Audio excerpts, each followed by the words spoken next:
Say one, one, one.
Check one.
Check check.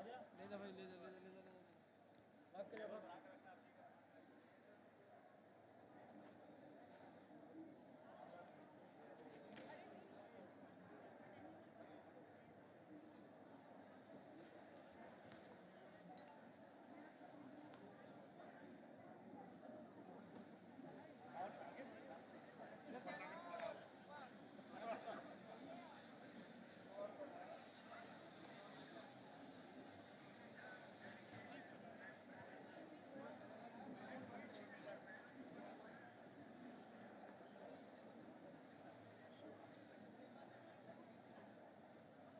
ये भी लगानी है।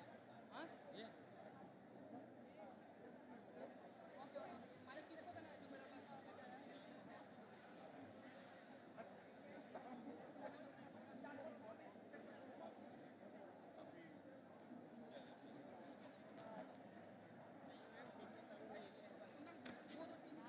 चीनी वाला केबल लगाओ, वो मत।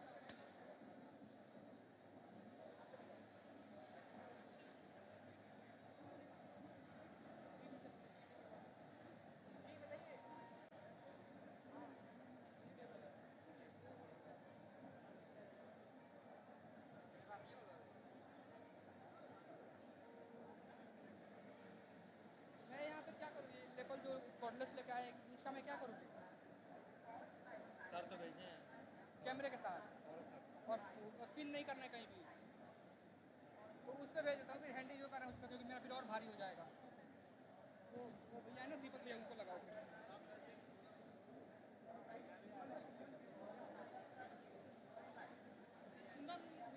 हाँ साइड कर लो।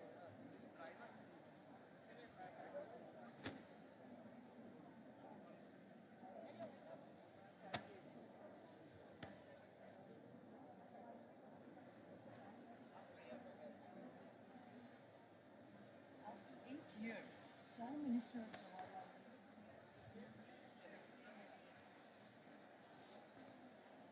ये लगाना है भैया, ये तुम्हें लगाना है।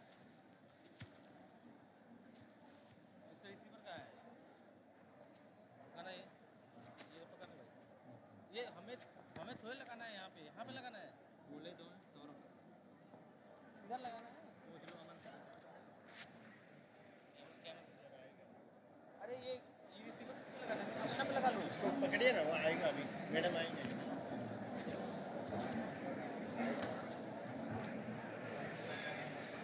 अपने पे लगा लेना, यहीं पे तो मेरे साथ घूमेगा ना। नहीं तुम्हें नहीं लगा, नीचे से लगाओ। नहीं नहीं, यहीं पे ओपन लगा ना।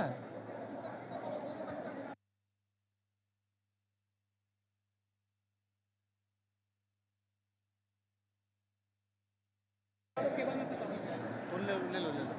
ओके 5 मिनट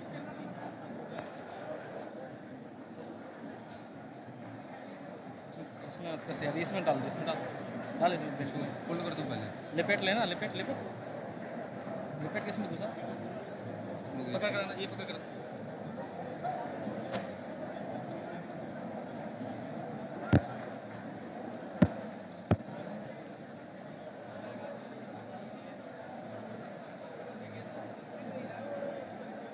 इसमें डाल लगा।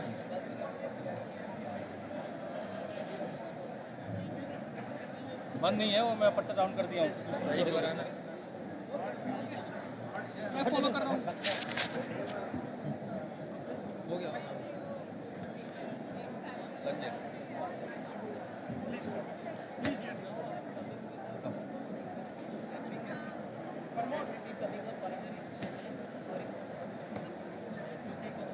पीछे हटा, पीछे लेके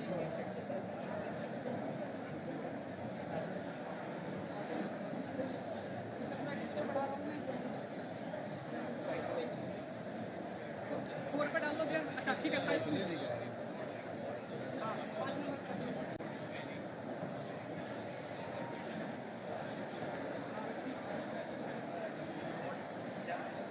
ये ले लो 4 नंबर 4।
निकालने में to move my research further.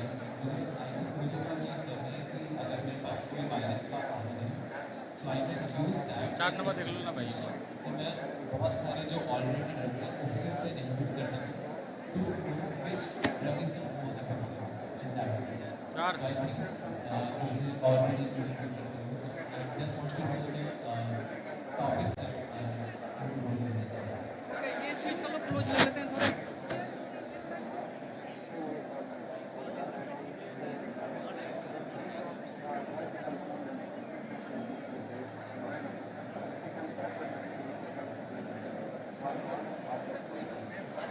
अरे डन हो गया। इसको भी आगे जाओ।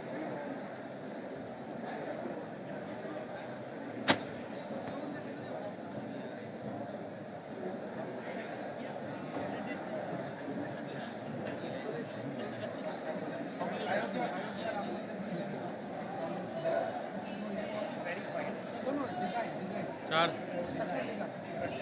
4 देख लेना भाई। 4 नंबर देख लो।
देख लो, बना लिया। मैं किसी और इतना तो बनाया इनको क्लोज देख लो यार। ठीक है, फ्रंट से बनाया हूँ। 4 नंबर देख लो।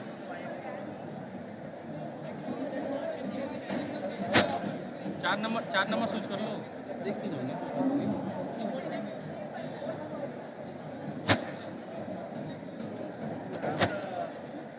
कंप्यूटर नहीं है वो लिखा हुआ है।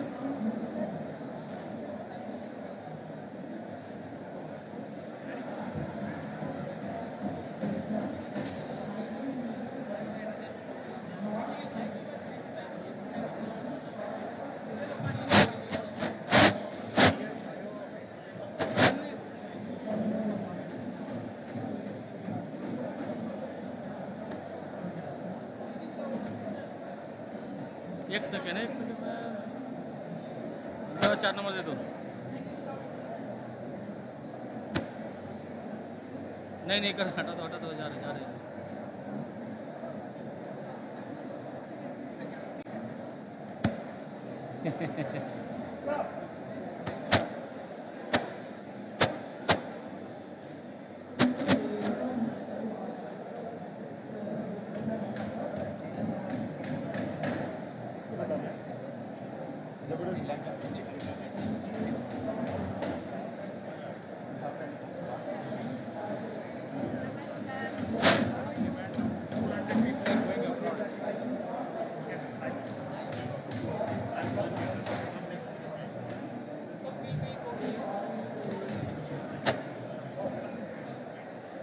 चार नंबर।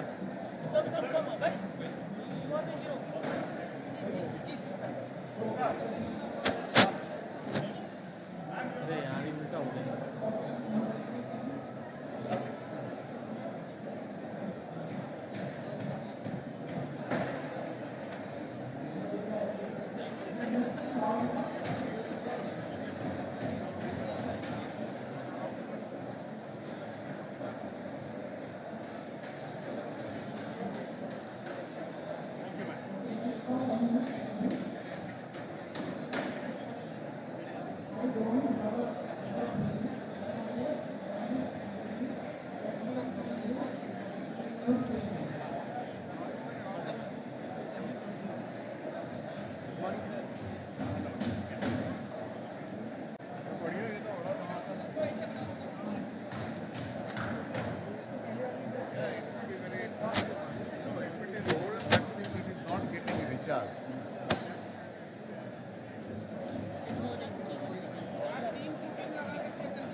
जा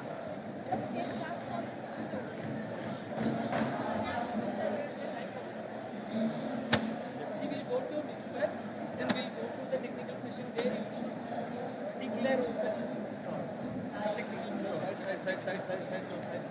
So this is CSIR industry technical session that you will do. So that they will just get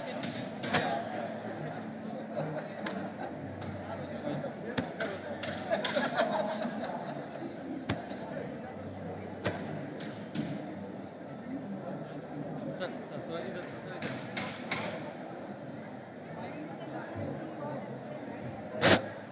4 number देख ले लो उधर भी दे सकते हो उधर उनका फ्रेम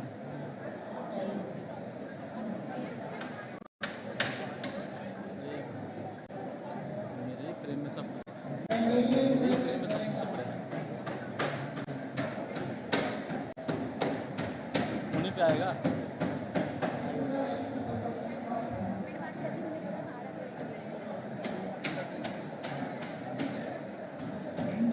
एक सेकंड एक जा रहा हूँ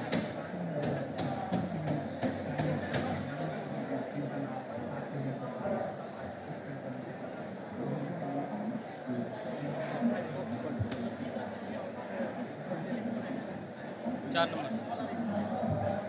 नंबर देख लीजिए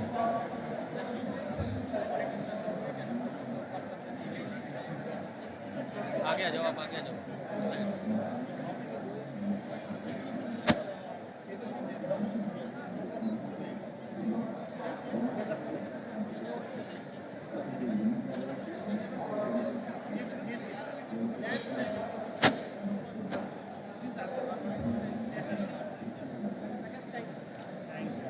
structure and composition we will see.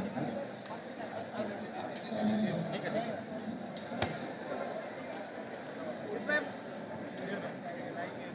we will communicate later. It is only speed. No, you take us to the technical session.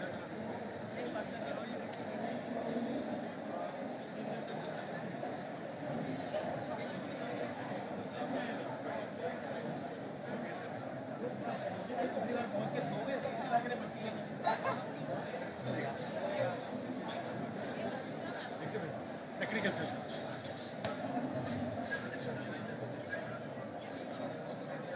एक सेकंड में इधर इधर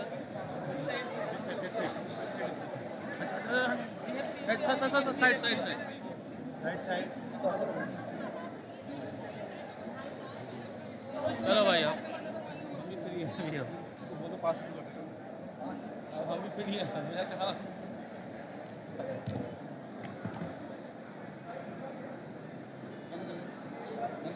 नहीं बंद कर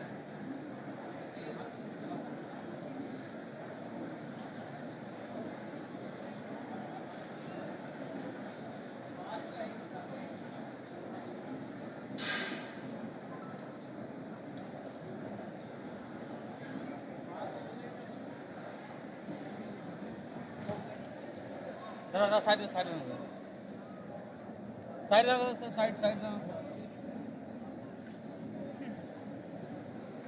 तो साइड हो जाओ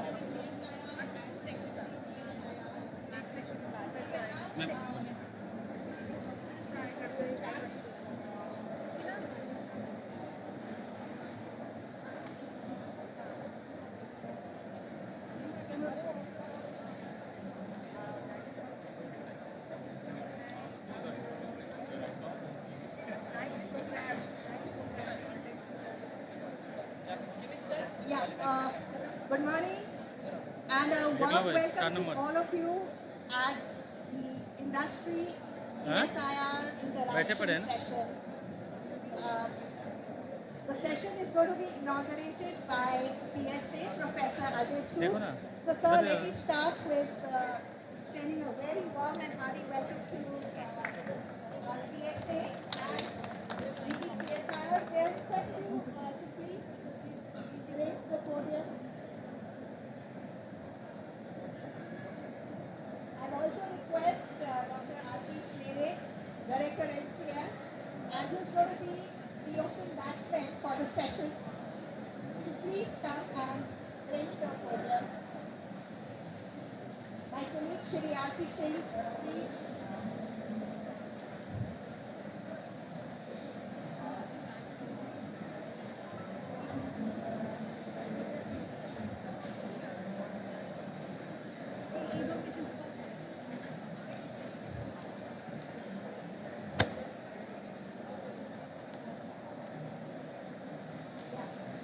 Shri Mukundan, Mukundanji, CEO of Tata Industries at the podium. Thank you so much.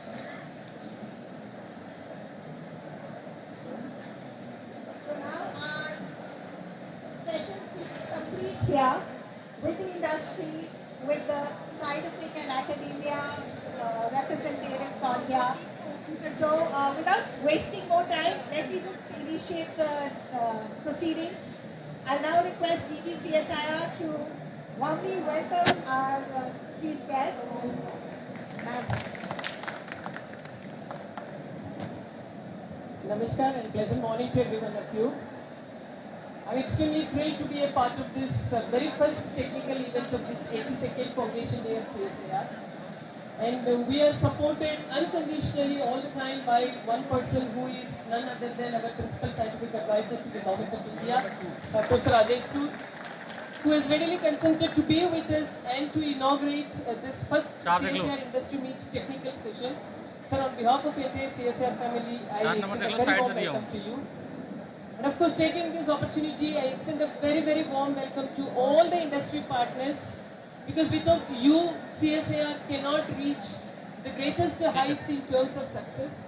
And also, not only CSIR, country and the entire globe, we strongly believe that a kind of an unconditional support between academia, industry and research organizations, this kind of tripartite agreement is alone and we are overwhelmed by the kind of response being received from the industry. चार camera एक साथ हो गया है क्या वहाँ पे चार camera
Festival, the Mela that we have and an exhibition, the need for such an interaction. In fact, we were very lucky when we started inviting industry. More than 200 industry participants are here in this hall at the moment now. So we thought, let's take this opportunity, and what better than a brief interaction with industry to understand from them what is it. I mean, after seeing all that and after experiencing all that different labs have to offer during the 1 week, 1 lab initiatives that we had right from January onwards. This is a befitting finale to the entire, celebration that CSIR has been going through past 9 months. And we thought we'll hear from the industry champions what is it that CSIR can do more, And what direction should CSIR take? What is their wish ऐसे नहीं list? जाएगा So that's just a very brief background to why we organize this interaction.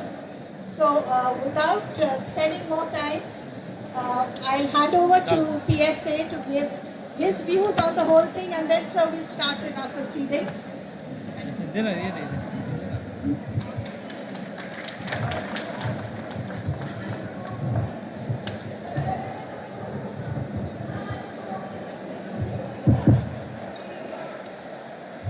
It's truly a festive occasion here, नीचे वाला height खोलना and I यार wish to congratulate नीचे वाला height CSIR, starting from DG CSIR, the entire CSIR fraternity, and all the stakeholders for this festive occasion on the occasion of 82nd Foundation Day.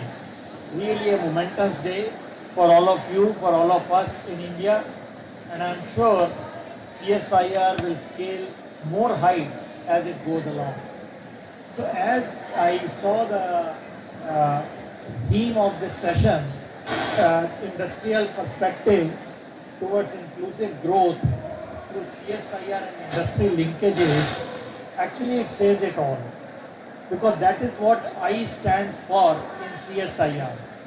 And that I, which our founders put it in CSIR, was with lot of thought. And the role of CSIR is for I for industry and I for innovation. So you have to have new innovations for our industries to be competitive, for our industries to be of global scale. And I'm sure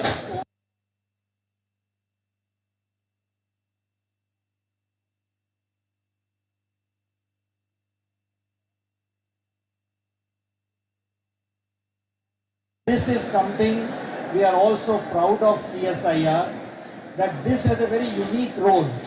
It has a role taking from the science, cutting edge science, to the final end, which is the outcome for technology for societal use.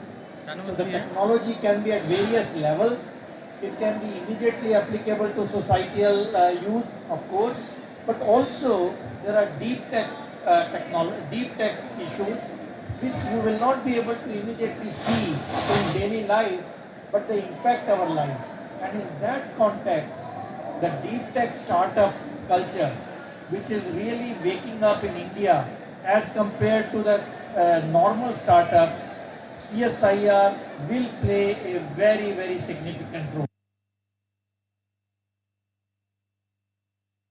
Startups, 1,10,000 startups, about 10 to 15,000 startups are the deep tech startups.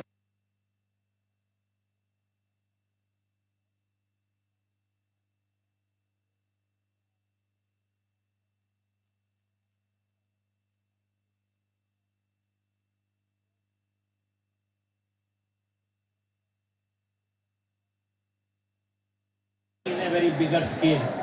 So I am very sure that this whole synergetic and symbiotic approach between academia, industry, startups and venture capitals, all those features, they will really make a difference in coming years and will make India Atmanirbhar, as our Honorable PM says, and make India developed nation by 2047. So CSIR role is cut out, challenges are there, because you can't, today is a day for celebration. So that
initiatives. One initiative is on, lithium is going to be very much a very rare resource.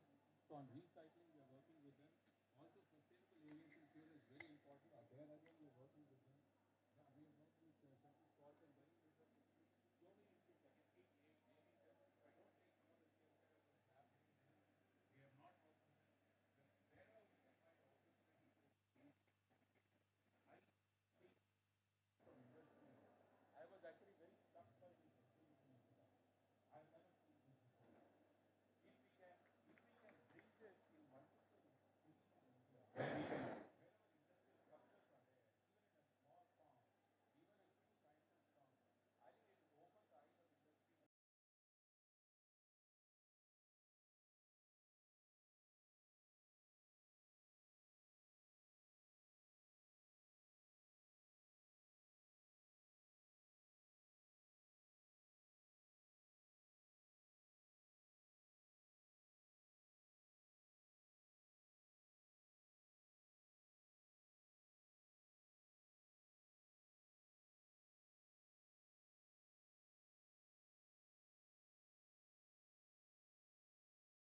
Going forward.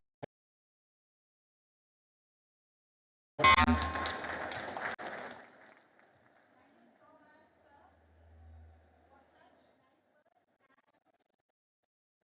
words. 26th September 2023, 82nd CSIR Foundation Day.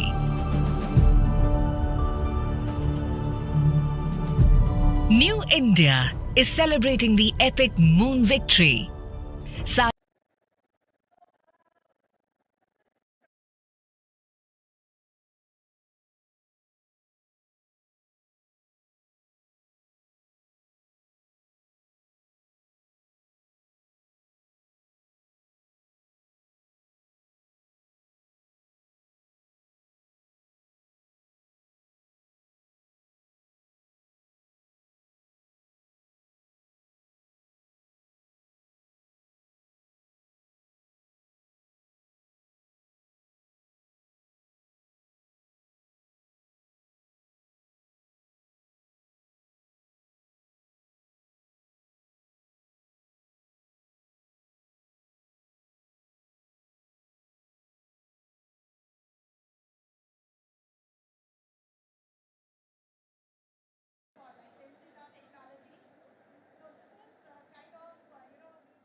Thank you so much.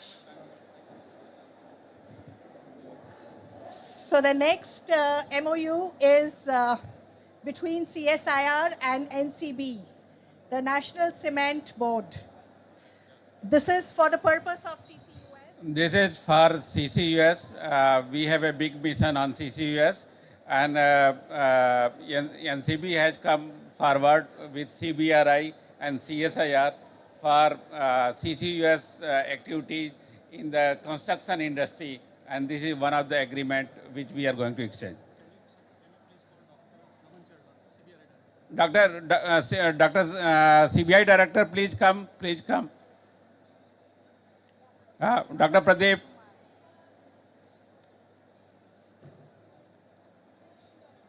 Sign. So,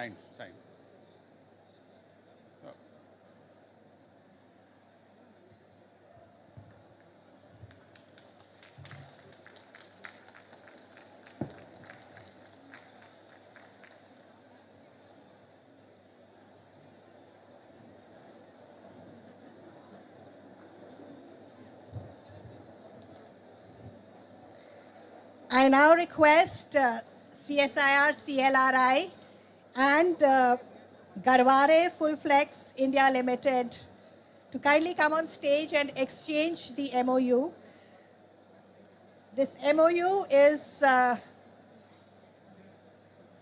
for collaborative project on rubber-based leather-like materials aimed at developing sustainable rubber-based leather-like material for applications including lifestyle products, garments, and footwear. So Director CLRI is exchanging the MOU with Garware Fullflex India Private Limited, Pune.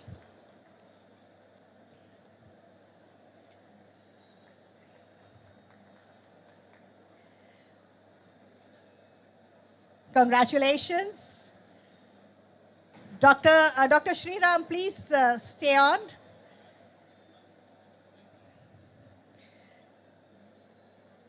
Yeah, so the next MOU again between CLRI and PA Footwear Private Limited. This is towards transfer of technology of CLRI for preparation of synthetic tanning agents using the protein hydrolysate from chrome shavings. Hearty congratulations, CLRI and PA Footwear. Thank you. IICT, may I now request CSIR IICT, Dr. Srinivas Reddy, Director IICT, Dr. Shailaja, Head Business Development, and Dr. Venkata Mohan. They're going to sign, they're going to exchange MOU with Messrs. Pyrotask Energy for technology transfer of green biohydrogen production from waste.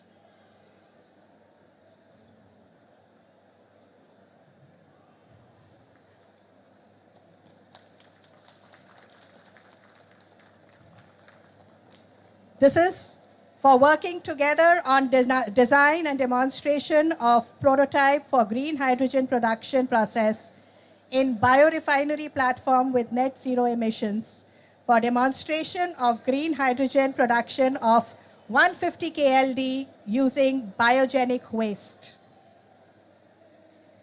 The last MOU exchange is between IITR and Messrs. Plasti Search.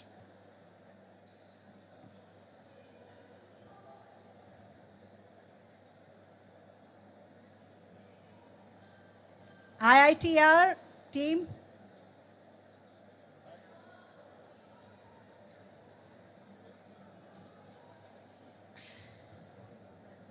Dr. N. Bhaskar, Director, Dr. Khulbe, and Sanjay from IITR.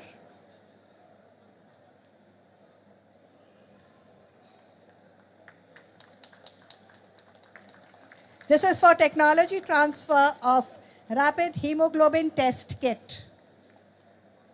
So hearty congratulations to IITR and Messrs. Plasti Surge.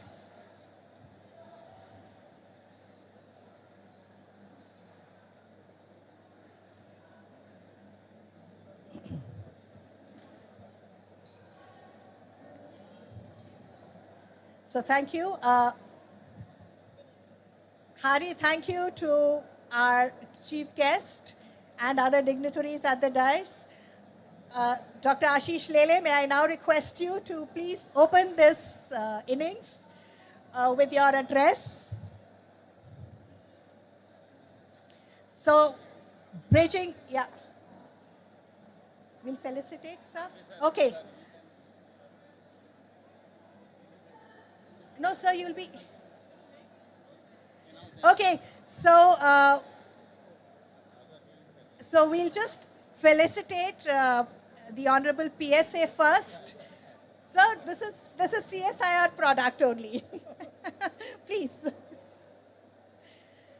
DG CSIR is felicitating PSA.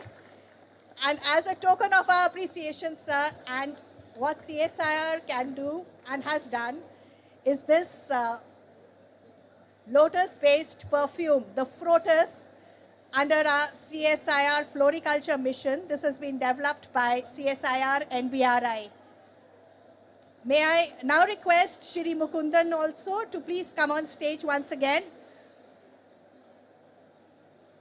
to felicitate Shri Mukundan.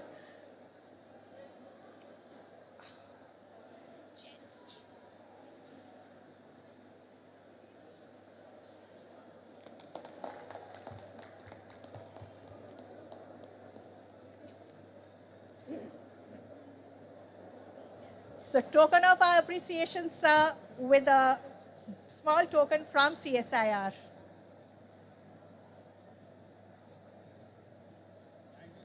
Thank you so much. Thank you, ma'am. May I request you to please stay on with us for some time, sir?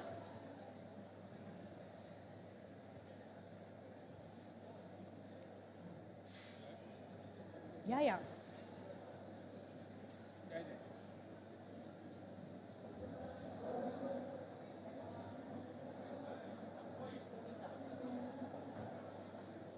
Presentation. Yeah.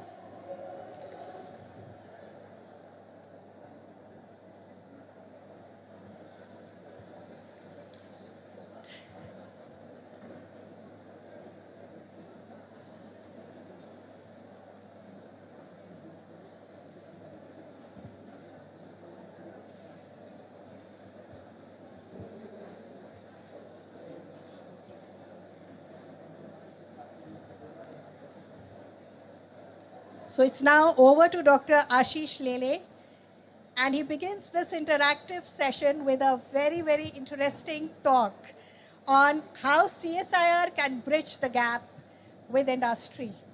So it's over to Dr. Ashish, Director NCL.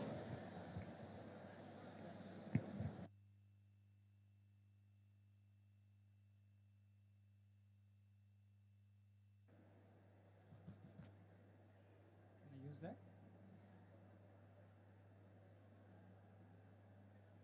Does this work?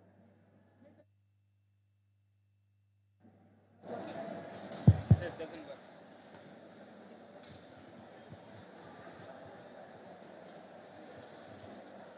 Very good morning. I'm the opening batsman here, and first of all, I wish all of us here, CSIR family, a very happy 82nd Foundation Day. The topic that was given to me was bridging the gap between industry and CSIR. For some reason, I was chosen to make this talk, and I'm using this opportunity to put across some of my views. This topic is important, very, very important, and I believe that if we are seriously wanting to address this problem, first and foremost, we have to be honest in asking hard questions and thinking a little more deeply and honestly, trying to genuinely answer these questions and try to find some solutions. So I'm going to leave you with only two messages. One is strategic repositioning. The other is systemic reboot. And I will circle back to those two at the end of my presentation. The title of the talk says Bridging the Gap Between CSIR and industry, and that immediately begs answer to three questions. First, is there a gap?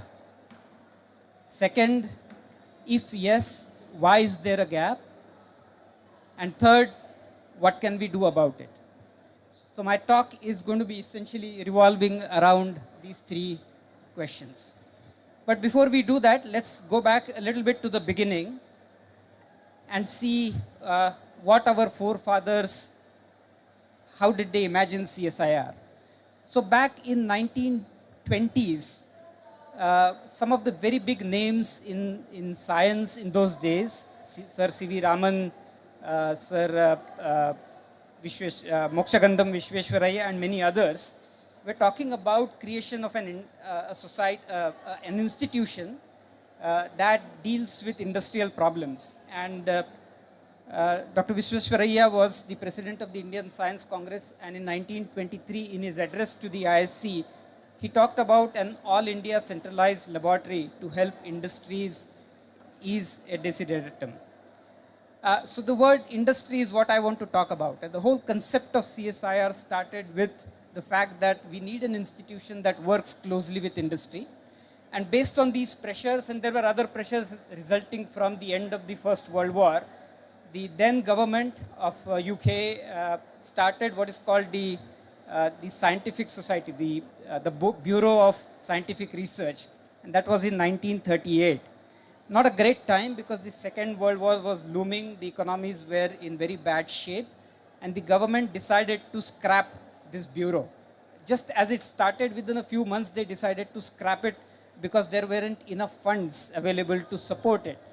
And the file for scrapping this BSR came to the desk of a very great man, Sir Arcot Ramaswamy Mudaliar, who happened to be on the executive council of the Viceroy at that time. And he was supposed to sign on that file. And instead of signing on the file, this is what he said, and I quote, "The board should be abolished, not as a measure of economy, but to make room for a board of scientific and industrial research with vaster resources and wider objectives." So he was not only scrapping the board, but actually enhancing the budget for it and the scope for activities for it. And again, note the fact that he talked about industrial research at that time. And because of him, in 1940s and followed by 1947, the Bureau of Scientific and Industrial Research, which is the precursor of CSIR, started back in 1940. And it was also supported by the Industry Research Fund. So he not only created the organization, but also made sure that it had enough funds. And more importantly, he went and found out the key man, the man with great vision, with great passion, who could lead such an important society, and that was none other than Sir Shantiswarup Bhatnagar, who, when he became the president of the BSIR at that time, talked about the following things, and I quote, "I dreamt of a chain of national laboratories of large teams of scientists working for the development of India and for the creation of scientific outlook on life among Indian masses." Every word of that sentence is extremely important, and we have to ponder about it. So when CSIR was created, and this started by Sir Arcot Mudaliar again, converting BSIR, which was a part of a department, into an autonomous society, and that was when CSIR really got birth. And CSIR has been positioned incredibly beautifully in the Indian science and technology ecosystem right from the beginning. And again, to quote Sir Shantiswarup Bhatnagar, "The scope of work of each laboratory of CSIR could perhaps be best described to be of the form of a continuous spectrum of on the one end of which research work of the purest academic type and of the highest quality is carried out, and at the other, the technical development of process and equipment by stages." Again, see the vision of it. On the one hand, it's scientific research. On the other hand, it's translation of scientific research. But scientific research of not a Me Too type, scientific research of the highest quality. In very, very critical words there. and technology development through stages. We talk about TRL today. He envisioned technology development through stages right at that beginning. And essentially, this is what CSIR was positioned at that time. In the current parlance, it is looking at all TRL levels. And if you looked at academics, even in those times, and I believe even today, they focus more on ideation, initial exploratory studies, all the way to maybe a POC, a proof of concept. And what CSIR does is unique, and I think we need to understand this. The industry, on the other hand, definitely at that time, but also unfortunately today, looks at more of commercialization of technologies, starting maybe from demo plant level. So they're looking at acquisition of technologies at a reasonably higher TRL levels. And what CSIR started doing right at that time was actually the whole thing. And this is actually what Dr. Sir Santuru Bhatnagar envisioned, right from doing purest academic science at low TRLs, going all the way to technology development through the stages, through the TRLs. And many times I remember in the past, even in my laboratory, we used to run pilot plants. We used to make prototypes. We used to run serious pilot plants. So this was the positioning of CSIR at that time. It's important to know what that position is. And over the years, CSIR has contributed immensely. Mr. Mukundan also talked about the contributions of CSIR, right from the early 1950s, where we focused on nation building and creating things like the indelible ink, agrochemicals at the time of Green Revolution, in the 70s to the creation of the whole platform for generic APIs today, which is why drugs are so cheap today, to looking at major challenges, the tractor that came out of CSIR, the pesticides that came out of CSIR, and so many wonderful discoveries converted into real technologies that were deployed on the ground and in the market. They've all come out of CSIR. I think 1990s what a watershed moment for the entire country and also for CSIR, because 1990s was when the economies opened up and products from across the world landed onto Indian markets, and that did two things. For CSIR, it opened the doors to collaborations with international companies, number one, and number two, the Indian industries were also challenged to be globally competitive. And that opened the eyes of CSIR to be much more serious partners with the Indian industry to take technologies which are globally competitive. So 1990s onwards has been a sea change in the way industrial R&D has developed, and also CSIR has sort of remorphed itself. Because since 1990s, at least a lot of large Indian companies have set up their own R&Ds, and they do significant work in industrial R&D. I was part of one such industry, and I have seen the kind of spectacular industrial research that happens in industry today.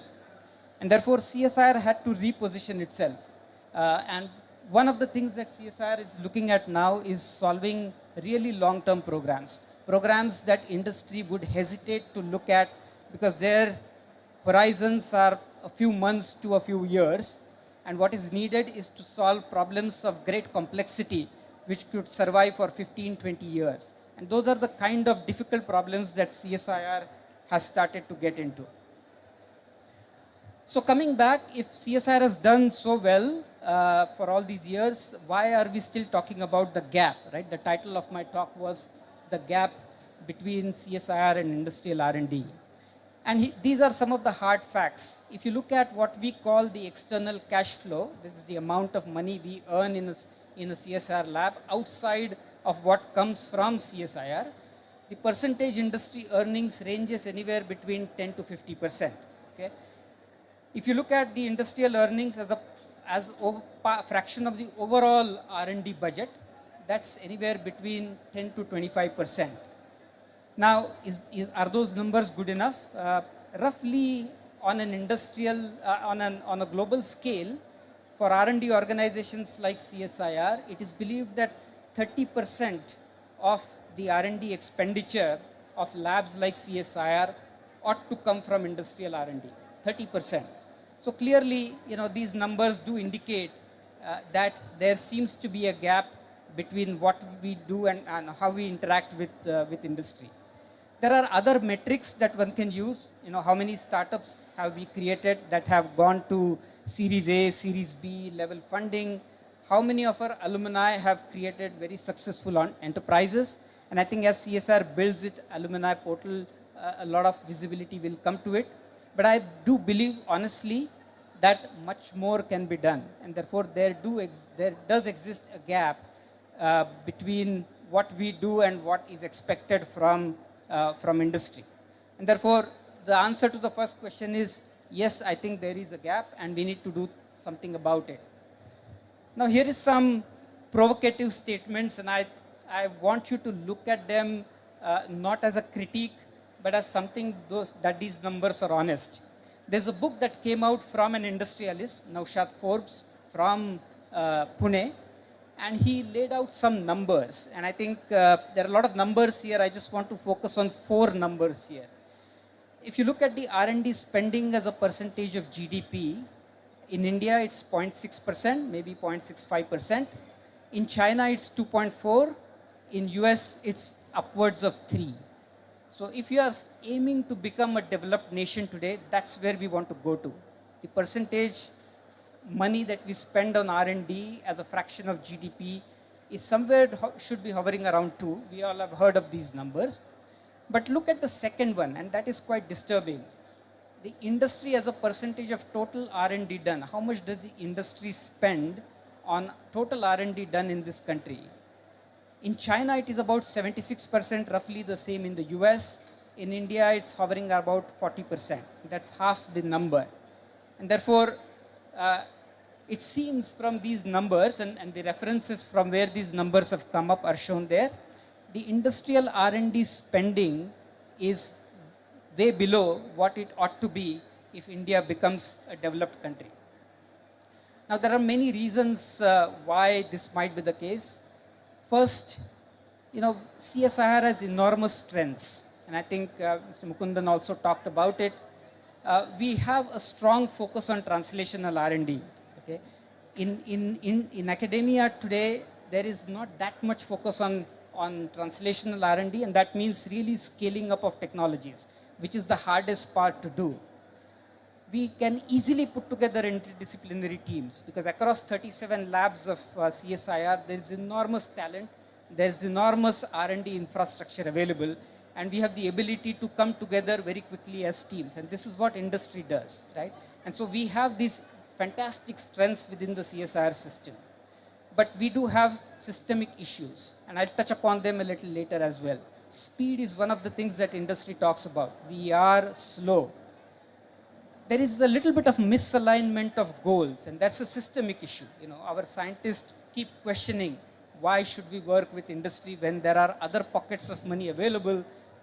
Is there a misalignment of goal there? And the last point is something I will touch upon at the end of my slide. From the industry perspective, again, a provocative statement, but please don't take it as a critique. These are facts today. There's a lot more faith placed in licensing from outside India than from investing in innovative indigenous technologies. And that's one of the reasons why the spend of industrial in R&D is less than what it ought to be. And there's also, at least in the past, but I believe now that has come down, in the past there was a poor understanding of the value of underlying principles of technology. What is the science behind technology, right? Did we value it in the past? That was not so much. I think the picture has changed for the good today. And so therefore the question is the third question that I want to ask is, what can we do about it? And the first and foremost thing is we seriously need to look at, as CSIR, how do we reposition ourselves in the Indian science and technology ecosystem? And what is that ecosystem today? We of course continue to have the academia, and many more number of really great academic institutions have come up. We have more IITs, we have more ICERs, we have wonderful state universities. Private universities are coming up in a big way. All of them are doing fantastic science. But this is still, as I said, at a little low TRL level. And what should CSIR do with this? we many times are not inclusive. I think we need to look at the best of the science that is done anywhere in this country. Okay, even if it is an academia, we should be very inclusive and get on board the best of the professors working in Indian academia and collaborate with them. The second new thing that is emerged is startups. Startups are those which are very agile, they are highly focused, the young, tremendous drive and tremendous hunger to grow. This is a great thing that has come up. India is today booming with this startup ecosystem. Like the PSA said today morning, they are focusing increasingly on deep tech, right? This is not app development anymore. This is really high science and deep tech innovation. And they have the hunger to very quickly go beyond TRL 3, 4, 5, all the way, right? So they have that agility and the speed to very quickly go through that. What is it that CSIR can do with it? We were one of the first institutions in the country to create a startup entrepreneurship scheme, SES. How much do we valorize it? Sorry to say that we are not valorizing it that much, right? We were one of the first to start incubators in this country. What are we doing about it? Are we growing them? I'm sorry to say we are not paying enough attention to it.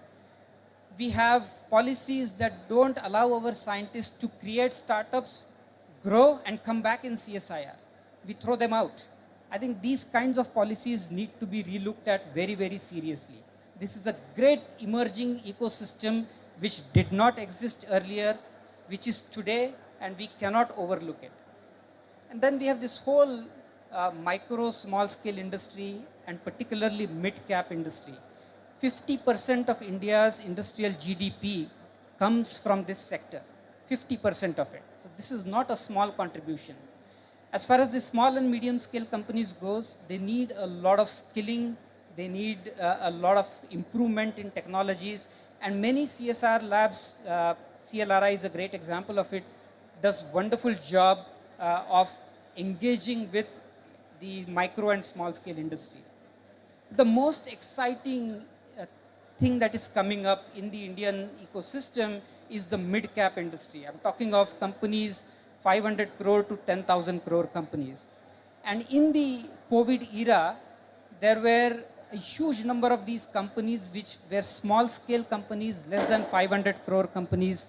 In just a span of 3 years, they have moved on to 5,000, 7,000, 10,000 crore companies. Enormous and extremely rapid growth. And this is, to us, to CSIR, one of the most exciting opportunities that has emerged. We need to engage with the mid-cap companies much more effectively because they have aspirational dreams. The large companies are already there, right? It's the mid-cap companies that have tremendous aspirational dreams. They have the agility like the startups and a great appetite for hunger, right? It is this sector that we need to reposition ourselves. And the large corporate, these are the Tatas and the Reliances of the world, they are also looking at inorganic growth. Rather than developing ground up, they are always on the lookout for which companies do I buy, which startups do I invest in. So that's a lot of inorganic growth. They do have deep pockets, but with large companies, with large structures, there comes a bit of sluggishness, just like large organizations. But they are also facing global pressures, whether it is climate change or AMR and so on and so forth. So these are the opportunities for CSIR to move from what we call transactional, one-to-one research to a more relationship-building research. Can we work with them for a longer period of time? And therefore, my last slide is the two things that I wanted to circle back to. How do we strategically reposition ourselves? Do we follow the mega trends that are emerging, whether it is climate, regulatory pressures, supply chain issues, geopolitical issues? Are we following them? What are the opportunities that they bring to us? You know, what are the opportunities that are evolving in this country today? There's a huge focus on self-reliance. There's a huge digital infrastructure that is available in the country. One of the cheapest data is available in the country. How are we valorizing it? And on the third, the industrial investment in R&D, I'm requesting the industry to look at more, not just the inorganic growth, but also the organic growth, and look more closely at PPP models, public-private partnership models. We have in CSIR a great partner to engage with us in these PPP models. Second is systemic reboot, and this is for the CSIR family. There's a wonderful article that Dr. Mishelkar published of what CSIR should be doing, and I'm just borrowing from that article for this systemic reboot. He talked about stirring CSIR, STIR, stirring CSIR. S stands for speed, scale, and sustainability. T stands for talent, technology, and trust. I stands for integration, innovation, and inclusiveness. So the I in CSIR is not just industry today, it is these three I's. And the R stands for reimagining, repositioning, rebuilding CSIR.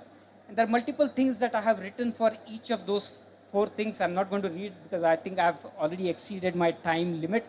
But all of these points are absolutely worth investigating, worth looking at honestly within the CSIR system. And if we don't do this, I think we'll miss the boat, is my honest opinion about it. So strategic repositioning and systemic reboot are things that internally, I believe within CSIR, we need to have a very deep Chintan Shivir and talk about these things very honestly. One last example of how one could reposition ourselves is this. I talked about TRL 1 and 2, mainly in the academia domain. The D part of it, the development, deployment, not the deployment part, the D part of it is basically POCs, going to mini pilot plants and so on. And the third part, which is the TRL 6 to TRL 9, is the most difficult part because it requires enormous R&D expenditure, and it involves an enormous amount of risk that one has to take. I'm sorry to say that it is not easy today in CSIR to run very large pilot plants or to produce a real large prototype. Right here in this room, you see the fuel cell bus, right? We could not have made it in CSIR ourselves. Without an industrial support, it would have been extremely difficult for us to do that. There are 3-4 large pilot plants that are running in CSIR today, and you ask the directors how difficult it is to run a 1 ton per day pilot plant within the CSIR system. These are difficult things to do today for a variety of reasons, not because we are technically incompetent to do it, but this is what I call systemic reboot. And so if we can't systemically reboot CSIR as an organization, maybe we should create new organizations. Okay, why not? We were the first to create incubators in this country. Why are we not looking at creating new organizations? Is this new in the world? This is not new in the world. Okay? This has happened in the world today. You look at the catapult model in the UK. This is exactly what they have done. So it is this particular red box that I'm showing where you scale through upscale technologies is the most difficult part, and it's probably better done by new institutions. Is CSIR, does it have the appetite to create new organizations like these? I think these are hard questions. As I said in the beginning, may sound a little provocative, but we need to ask ourselves these hard questions and do a good critical thinking on it.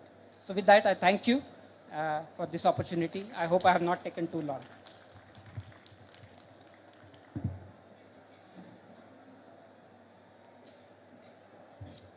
Thank you so much, Dr. Ashish Lele. And of course, you did exceed your time, but that's okay. So, as Dr. Ashish did say, a Chintan Shiver. So he started off with that Chintan Shiver. And this is a good time to hear, from other stakeholders also as to what CSIR should do. So that's why I called Dr. Ashish the opening batsman. So when we start looking around, what should we do? Let us look within. And that's what he's made us do. So thank you so much. Our next batsman is, again, taking cue from Ashish's talk, Academia, CSIR Academia Interaction, IIT Bombay, Dr. Vikram Vishal. And he's again going to give us a very stimulating talk on how to create startups and nurture them. Very much needed for CSIR. So over to you, Dr. Vikram Vishal. Thank you. First of all, good morning to all of you. I think it's still been the morning. Fantastic talk by Dr. Ashish Lele, and a great segue to what I am actually going to talk about is translating R&D into startups. So I am, by introduction, I am a faculty at IIT Bombay. But I'm a founder and director of a company which does what we have innovated. Yes, last one, please. So I'll try to maintain the time and try to cover some of the aspects. So basically what was being talked about, the first technology incubator. So as CSIR is leading in that, IIT Bombay also set up the first technology incubator in the academic system in 2004. And that's some of the things that we can possibly look into. So I'll be talking briefly on nurturing a startup culture in R&D ecosystem. So let's look at some of the global numbers first. So in just half an year, around $3 trillion worth of economy is created from the startups around the world. Most of them are essentially in different sectors, B2B, B2C, but then largely they are coming largely from Southeast Asia and Asia Pacific, almost 30% of these startups. And it's changing. India's startup ecosystem, since 2015, we are talking about a decade success, so that's something to be noted. There has been a 15 times growth in the funding in this sector. Now we are close to almost 100,000 startups since that period. And last year alone, 26,000 plus startups were translated. And several of these startups have come from the universities and participation from the different laboratories. Look at these numbers. The numbers are very important because we talk about creating jobs, make in India, startup India, invest India. Where do the numbers stand? Almost 40,000 jobs are created, new jobs were created in the last financial year through these startups. And the startups are currently generating almost 1.7 lakhs of jobs. So you see in the trend here that is showing, when we talk about investment, despite different slowdown periods, we have seen the startups creating the trend for investment in startups is always on a rise. That means there is a lot of interest in the community to support these startups. We do understand there is a high failure rate of these startups, but the first aspect is to take the risk and venture into this whole startup thing. So some examples from the startups that have come up from the university research. Google, we all know, two graduates from Stanford University, they graduated and moved on with a startup. We all know Ola Cabs come from one of the alums of our institute. So when these kids are nurtured in an environment, they can think beyond the laboratories, crossing the technology readiness level path that Dr. Lele was talking about, have these ideas. So that's why financial technologies, soft computing, soft technologies like Google, Facebook, they grew fairly large in that sense. But then we are a scientific and industrial research community, so we have to think about how we can translate and bridge the gap of the TRLs. So in that respect, this on the left-hand side, what you see is the schemes from the government of India. There are several schemes from the government of India that have actually promoted startups. So Startup India, everybody knows, there is almost more than 1,000 crores of rupees have been granted for various startups across the country in different innovation programs. And then definitely there are several state policies also which are also envisaging and helping in this aspect.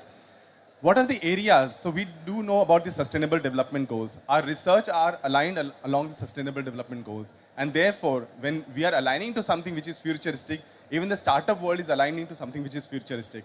Therefore, clean energy, renewables, advanced materials, manufacturing, these are the areas where people are largely looking at the whole startup scenario. And nearly 3,700 startups were registered on the Startup India Hub alone. So what I'm trying to portray is that since last decade that we're talking about, this is the decade of lot of new promises, and the coming decade will be a lot of new actions that will align to the promises that we have made in the previous decade. And something which is very interesting, that in India, almost in every month, we are generating a unicorn. I mean, that's the status of startup situation in India. But my fundamental question is, why should I get into a startup thing? I'm a basic scientist, researcher doing R&D, pretty much like many of us. The question is, when we believe in something and there is a product that we believe needs to go to the market, when we are doing research, we definitely see some potential in that research for the future, which we want to translate and bring it out to the society. The society or the community may or may not be ready for that. And that's where we have to take the plunge and translate our technologies. So Dr. Lele did mention about this whole TRL. One thing that I would like to add, when we say from idea, prototype to validation and production, there's something called as the value of death. Value of death is somewhere between TRL 4 to 6 and 4 to 7. We have a proof of concept. We know that this can be done in the research. In our laboratory setup, we are able to demonstrate something. But when we go to the real environment, real industrial situation, the situation is very, very different. It may or may not work. So how do we customize? We might do some simulations and make some projections. But when we go to the real world, the situation is not very conducive all the time. So therefore, many of the technologies have to be screened at several levels, and that value of depth has to be jumped. That's where the partnership has to be very important. It's not just about money. It's about the support and translation. So the ideas are there, you believe in those ideas, you take them forward, do the research, basic R&D is done, possibly some papers and publications have also been achieved. So our goal should not be there to stop there. If there is something which can be translated into a meaningful product, which we all believe in, we can rely on others, but also take a bit step ahead and form the right consortium. We talked about CSIR industry and academia collaborations. We are very fortunate. We have a lot of partnership with different CSIR labs through IIT Bombay. So basically, we partner to translate these technologies. And that's an example, basically, what the company that I have with my co-founder, Professor Arnab from IIT Bombay, and the whole team that we are doing. So I work basically on carbon capture, utilization, and storage. So when I wanted to work on carbon storage, the first question was, when do we capture carbon dioxide? So first of all, what is CCS? It's basically capturing of carbon dioxide from the atmosphere, which is direct air capture, or from the point sources of emissions, like the power plant, steel plants, cement plants, fertilizers, and so on. We capture the carbon dioxide and convert it into a useful chemical, or transport and sequester into the underground.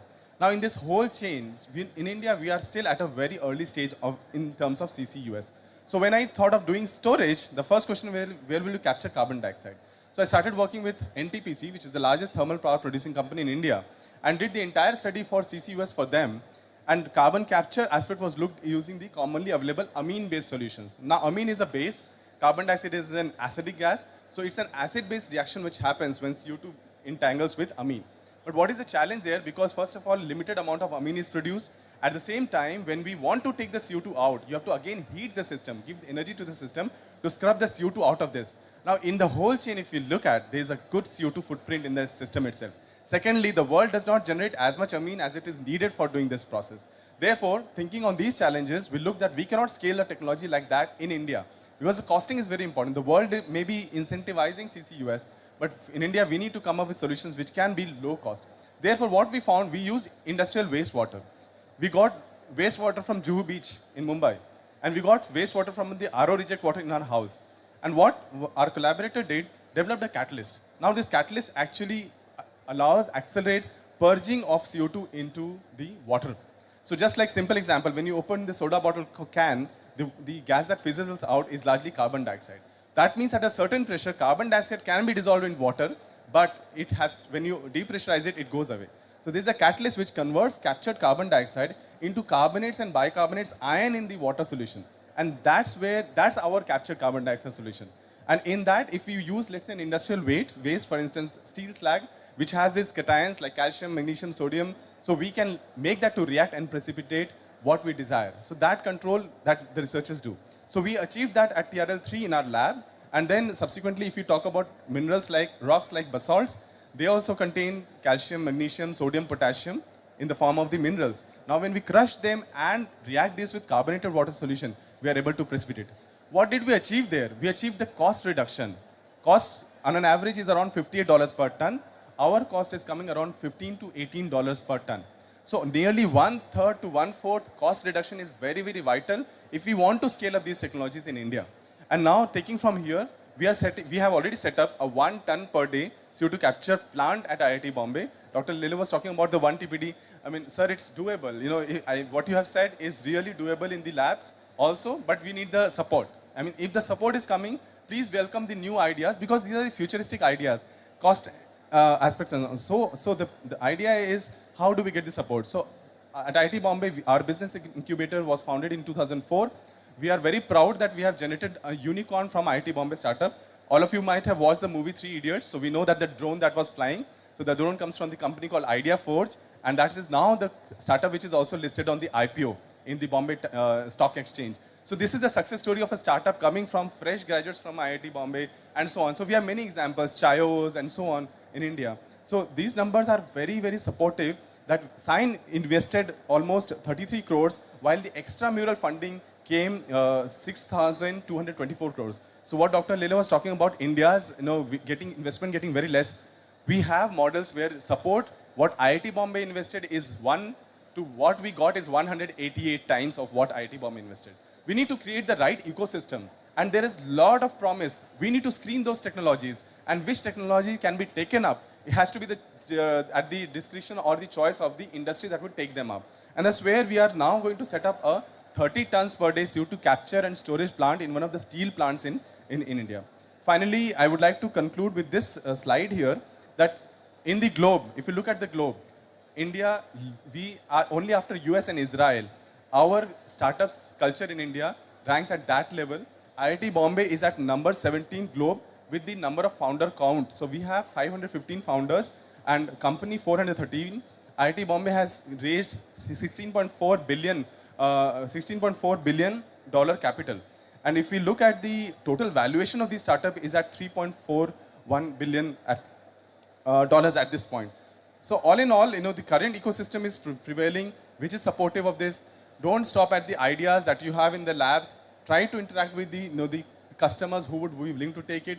Create that space where this kind of technology can be set up. Otherwise, we'll possibly be again dependent on somewhere from outside to sell their technologies in these spaces, particularly where there's a lot of promise that exists and scope for development. So some of the numbers here on the right side that you see, agri-tech is a sector which is getting maximum investments. Electric vehicles, we all know, is getting maximum. So basically, automation is getting a lot of it. Clean technologies, green energy, hydrogen, CCUS. For CCUS, almost 6 times more global investments have happened than in hydrogen. So that is the importance of this subject as well that we need to understand. Artificial intelligence, space technologies, and drones. These are some of the areas where already a lot of investments is happening and India is taking it forward. I think this is the time, I think we are living in the best times for that matter, that we are able to make our voices heard. I'm very honored to be in front of all this august gathering here, that we can get our philosophy, our ideas, our products translated fairly conveniently to around the world. I'm very thankful to you for your patient hearing. Thank you.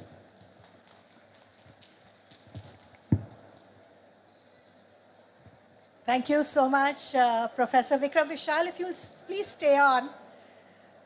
I'll request Dr. Ashish Lele, Director NCL, to felicitate Professor Vikram Vishal. Thank you so much for that great encouraging talk. A small memento from CSIR as well. Thank you. So moving on, sorry we are running a bit behind schedule, but let's try to catch up. The next speaker is Dr. Rajan Raghavachari from Godrej Consumer Products Limited. He's heading the R&D there, and he's going to speak on expectations of industry from CSIR. So the expectations start emerging now. So over to you. Thank you. Before I start my presentation, let me thank CSIR for giving me this opportunity. Ma'am, it's going to be more of suggestions than expectations.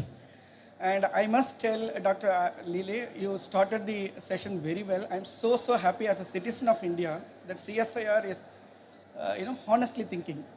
The thinking and recognizing the problem is the first step. Then only we can find a solution. So thank you so much for that. I can very well say from my personal experience representing my organization, CSIR has come a long way. In the sense, if you had asked 10, 15 years back, or even when I was doing my PhD, maybe 20 years back, people would have said it's a very bureaucratic government organization. And 10 years back, the things started changing. And I must definitely tell you, in the last 5 to 6 years, if anybody associates the word bureaucracy to CSIR, I would be the first one to fight against. So that's the kind of change I'm saying. I will also give you some, not anecdotal, personal experiences of interacting with CSIR in the last 4 to 5 years and how they have changed. So I'm really optimistic things are going to be very, very positive going forward.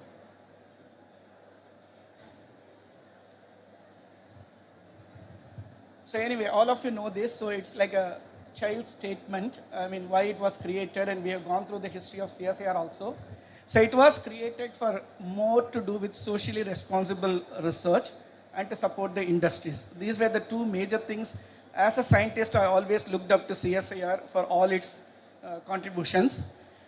But how is it being perceived today? I want to be a little bit more competitive with Dr. Lele in being honest. If you had asked industry, what industry would have said is, CSIR will do deep and back-end science and research. They will look at industry problems as not so exciting, because the caliber of CSIR is extremely highest order, even compared to some of the academic institutes in India. So that way, industry always thinks maybe my problem will not get the attention of CSIR. That's also one of the reasons. And industry has to come up and project their problems in such a way that it's not only scientifically stimulating, but also contributes to the nation and the society at large. Of course, to industry, because industry is here to create value. I must definitely tell the TMD III is a very pleasant experience for me. And I know Madam is seeing me for the first time, but I already had a conversation with her. In the last 4 years, I will also name, because I'm not going to name the scientists, but the NIO, NCL, NBIR, CIRI, these are all the organizations, and SICRI, these were all the organizations that I and my team have contacted. Hopefully something, I also stand up on the podium before the next year to exchange the MOU. But that's the level of interaction we have started from Godrej with CSIR. Why I'm especially thanking TMD II is, they not only follow up, they actually, Dr. Tiwari and co actually follow up almost every 6 weeks. What's happening to the project, whether have you, assessed the thing and stuff like that, which is quite pleasing. Because gone are those days where CSIR reluctantly allows to talk and they don't bother about what happens to what they offered us as a suggestion of the technology. So that's one thing. The most important thing that I want to say, which is going to follow up in my next slide, is when there was a particular clause in an agreement, for want of secrecy, I'm not getting into the details, but I really want to share my experience and expectations with CSIR. That's the reason I'm pointing it out. Ma'am, I want this to be built on more and more. So at one point in time, I wouldn't name the lab, but there is something very interesting going on with CSIR's one of the labs. From that lab, they said, sorry, we can't change these classes because it's almost like, if you allow me to use the word, take it or leave it. And within a week, I said, sorry, this is very, very important for us. We can't go with this particular class, which was about publication. You may think, what's a great deal in publication? But industry wants secrecy till it gets to the fruition. That's the point I'm driving home. And there comes the call from Delhi. Dr. Vibhav speaks to me and tell me what's your problem, why don't you want to sign? I'm telling you very, very honestly, in Indian system, in my previous employment, I worked in Unilever London, so I know how the Europeans and Americans work when it comes to the agreements. And ma'am asked me, you tell me the problem. Never ever I came across where the other side asked, what is the problem for which you are not agreeing for this class? When I explained, for want of time, I'm not getting into the details, she said, okay, so tell me the solution also, because this is our problem. If you say this is how it needs to be worded, but this is our problem. So that's why you won't believe, in 1 hour conversation, we agreed on the clause and we signed the MTA, and currently the assessment is happening. So that's what I'm trying to tell you. Thank you so much, ma'am, and I want to see more of it. It's very, very pleasing. So willingness to be very, very innovative in drafting agreements. Okay, coming to the point about I'm going to give the suggestion, so you need to take it as an outsider's view of how we view the CSIR technologies. We spoke about TRLs in the previous 2 discussions in depth. So we always feel the TRL of the technologies coming from CSIR is at best 3. If that is the external perspective you want to take, maybe sometimes it goes to 4, but never beyond that. And this is the problem of industry also, sir. I mean, we need to work together and break this jigsaw puzzle, which is, we always want to plug and play. Industry always wants something at the 8 and 9 levels, but that's also not feasible, which is the job of people like me in the industry, to tell our senior management and the boards, sorry, you need to be patient and funding and get it. That's what will give you the competitive advantage and value creation. So that is one of the things that I want to say. So you will also see in my, I'm having only 6 slides, so I'll quickly move on. But I very clearly put it my views as to how you can increase the TRL levels. You also touched upon, Dr. Lale. I mean, you preempted most of my suggestions, which is very good. But I am saying from my perspective, what could be the solutions for some of those things. I am requesting CSIR, instead of going around the industry and asking them, will this technology fit with you? You may open up a portal which may be confidential between you and the industry challenger alone, because many a time the industry would not want its competition to see what we are trying to do with CSIR. So it can be a bilateral, but you can be open to the entire country and even to the world. I would say that you should invite the problems, and that problem should stimulate you to create projects rather than whatever technologies we have developed, see whether it fits in with your requirement. So that is one thing that I want to suggest, for which you may open up a CSIR industry forum. Even Bureau of Indian Standards doesn't regulate without the industry being heard. So same analogy if you take, the agenda of CSIR should also depend upon what the industry wants. That will be the much better way to have the fitment earlier on in the ideation stage. And create an ecosystem, which is what I'm saying, to increase the TRL technologies. And many a time, startups don't have the luxury of having the research centers and technology centers. I would even say even for the medium-sized companies. But if CSIR is very, very interestingly positioned to democratize the science and technology to the country, why should a startup which doesn't have a proper brand, which is well known and does not have deep pockets, have to compete with, maybe $1 trillion market capitalized company? So that's very unfair. And if science and technology is the enabler, why can't CSIR play that role in democratizing the S&T for the startups too? That's where I'm saying that your intellectual capability should help the startups to move the country ahead. So 1 minute on projects funding. I'm saying that, many a time, I know that organizations like BIRAG does quite often, but CSIR can think of, even in your CSIR system, when you recruit the PhD students, you can also have, even if it is a 30%, if you are giving 10 admissions, 3 admissions should be on the industry suggested problems. And you make the industry to even fund that particular project. Industry may not fund the whole funding, but you can always say you can give the fraction of the funding to start with, but when the technology goes to the licensing stage, you recover it. Industry will always be open to paying when the success is certain. But when there is an uncertainty of success, that's where the industry backs out.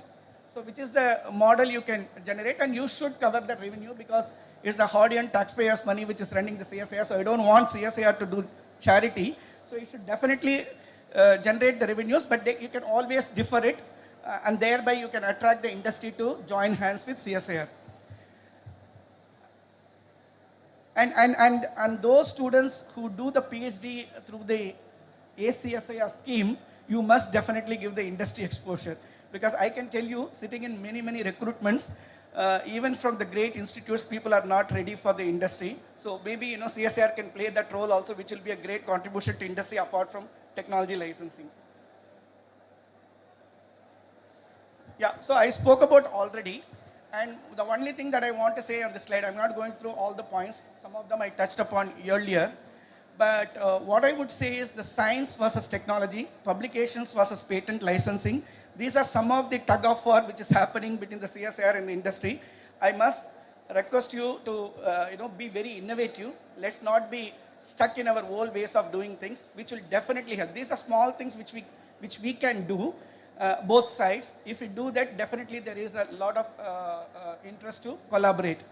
And one other thing I will say is that every time, I have seen it not just with CSIR, across academic institute also, the moment we want to collaborate, let's sign an NDA. I always ask people, I'm not against NDA, but if somebody is going to sign an NDA without knowing what they are getting, what they are signing for, what liability they are signing for, please take it from me, they are not going to respect the NDA.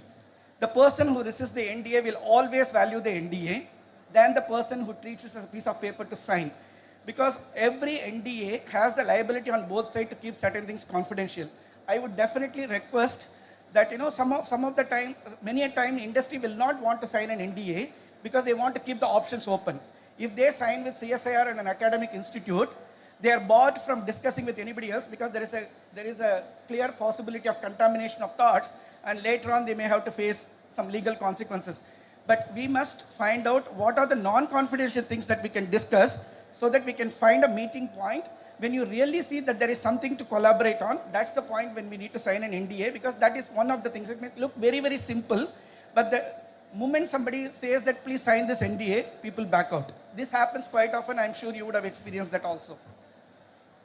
And one other thing is when you not only license, earlier on, even the tier 1 and 2, when you interact with the industry, many a time I have seen, especially with respect to the multinational Indian companies, which is one of them I represent for, the patents are filed only in India. And there are no PCT patents, and I will not be able to get the protection if I deploy the CSIR technology in other countries.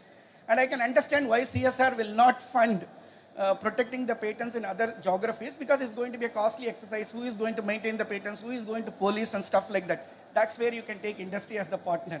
So even earlier on, when a company, when an industry partner comes on to you, you can do that with the PCT filing and give the responsibility to the industry. If you are interested, you file those in those countries and then manage it.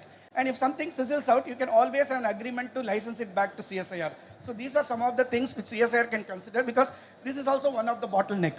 If the I have seen it even with MIT, because US people being snobbish, they file only in US thinking that US is the only world. But you know, if the technology is interesting to me, because technology can come from any part of the world.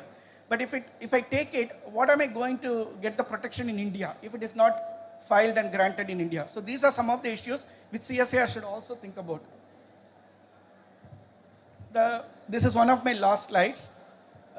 We spoke about taking the technology to tier all 4, 5 and stuff like that, Doctor, and you also suggested creating a new center or institution. This is my humble suggestion. There are VCs and PEs, even my previous speaker from IIT Bombay spoke about lots of funding coming in, and I know that under aegis of NCL Venture Center is operating and it's doing a good job, and I have interacted with many of your team members. My only request is, you may float the SPVs, and you don't need to make the CSIR scientists to be not part of CSIR anymore when they create the startup, because even an MIT professor continues to be an MIT professor, though his technologies are licensed out and spun off as a company, and that company deals with that. So you can always do that, and you can invite the private equities and venture capitals, at least for the deep tech startups, if not for the not so serious science and technology, at least for the deep tech startups, you can get it. Even if the technology doesn't arise from CSIR, you can always nurture them and take a stake against your science capability. What I'm trying to say is, many of the deep tech startups comes with an idea. They go to the TRL 2 or 3 level. I have many companies in my name. Obviously, I'm not going to name many of them. Deep tech startups, not just selling a soap and cream, which we do day in and day out. But my point is, those companies, when they don't have the high fund research centers to take their technologies to the higher TRL levels, you can always nurture them. And against the science and technology capability of CSIR, CSIR can take an equity, and the private equity can fund it, and that's the way you can grow the technologies, though it may not have originated from CSIR. That's my submission on this slide. So you must create lots of CSIR tech venture capitals backed entrepreneurial ecosystem. And when the SPV, the professor from IIT Bombay also spoke about, for every rupee that IIT Bombay funded, they got 180 rupee valuation. Obviously, it's a multiplication of 0 into 100 is 0, 1 into 1000 is 1000. So it's a call. I mean, you may fund only small amount, but you may be the catalyst in enhancing the value of those SPVs. Last slide of mine. I said that in many times the problems of industry is viewed as the very down-to-earth mundane problem for CSIR scientists. I'll give an example. I'm not going to talk about the technology aspect of it, obviously, to protect the interest of my company, but I will try to say what I want to say, which is a great pharmaceutical research may happen in CSIR, where how to analyze the disulfide bonds in insulin, which is also a helical structure dual chain protein, okay, for analytical purpose. And here comes Rajan from Godrej and asks, I want to understand in a non-destructive way the disulfide bond in keratin in the hair. Science is science. Only thing is technology is going to divert. There are a couple of other examples I can give, but I would request CSIR scientists, you can always give a scientific flavor to the issue, because at the end of the day, any technical issue has to be resolved through science only. But I wouldn't want to be negating those challenges simply because it doesn't arouse lots of interest, or it's not very nice to talk about in an academic forum. If that sentiment is taken away, then lot many things we can do. So 3 points I'm saying. CSIR is world's one of the largest and scientific laboratory which has so much of talent. And I do not want in 2-3 years down the line interacting with only one CSIR lab for a problem that I have, because one CSIR lab may or may not be able to solve my problem. I would definitely want CSIR administration to think of creating a multidisciplinary team, even if the bureaucracy needs to be broken, from different sets of the labs, 37 labs and whatnot you have, to solve the problem that the industry faces, rather than making us to interact with only one lab and even in one lab, one group of scientists. That should go away, because you have so much of talent and capability that the nation needs your support. What I mean by consortium, I'm sure that even Venkat will speak about in the afternoon when he's going to talk about sustainability. Many of the sustainability issues cannot be solved by one industry, and they may even require lots of funding. So why not a consortium approach within India? And who is going to stitch together that consortium? It can only be a lab like CSIR. Nobody else can do it because even academic institutes are discretized entities. But CSIR is a continuum, and that's the backbone of India's science and technology. So you can do that. And cross-fertilization, I already gave an example. So these are some of the things, if even at a scientist level, if you practice, I think there are lots of value that we can create. I will just put this. I don't know who is this author, but I really wanted to flash it because I like this quote. So starting is thinking about the problem, recognizing the problem, and being entrepreneurial are the only mantras I can suggest on this forum to crack many of the issues that the nation wants to solve. Thank you.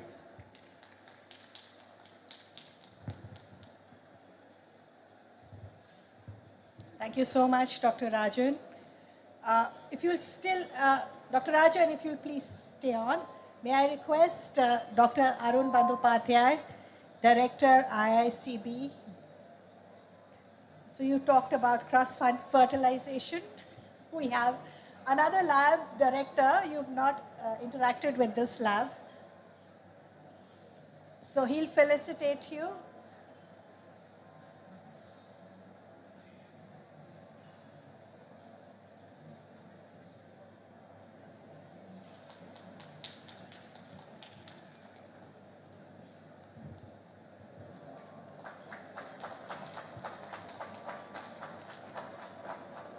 Thank you so much.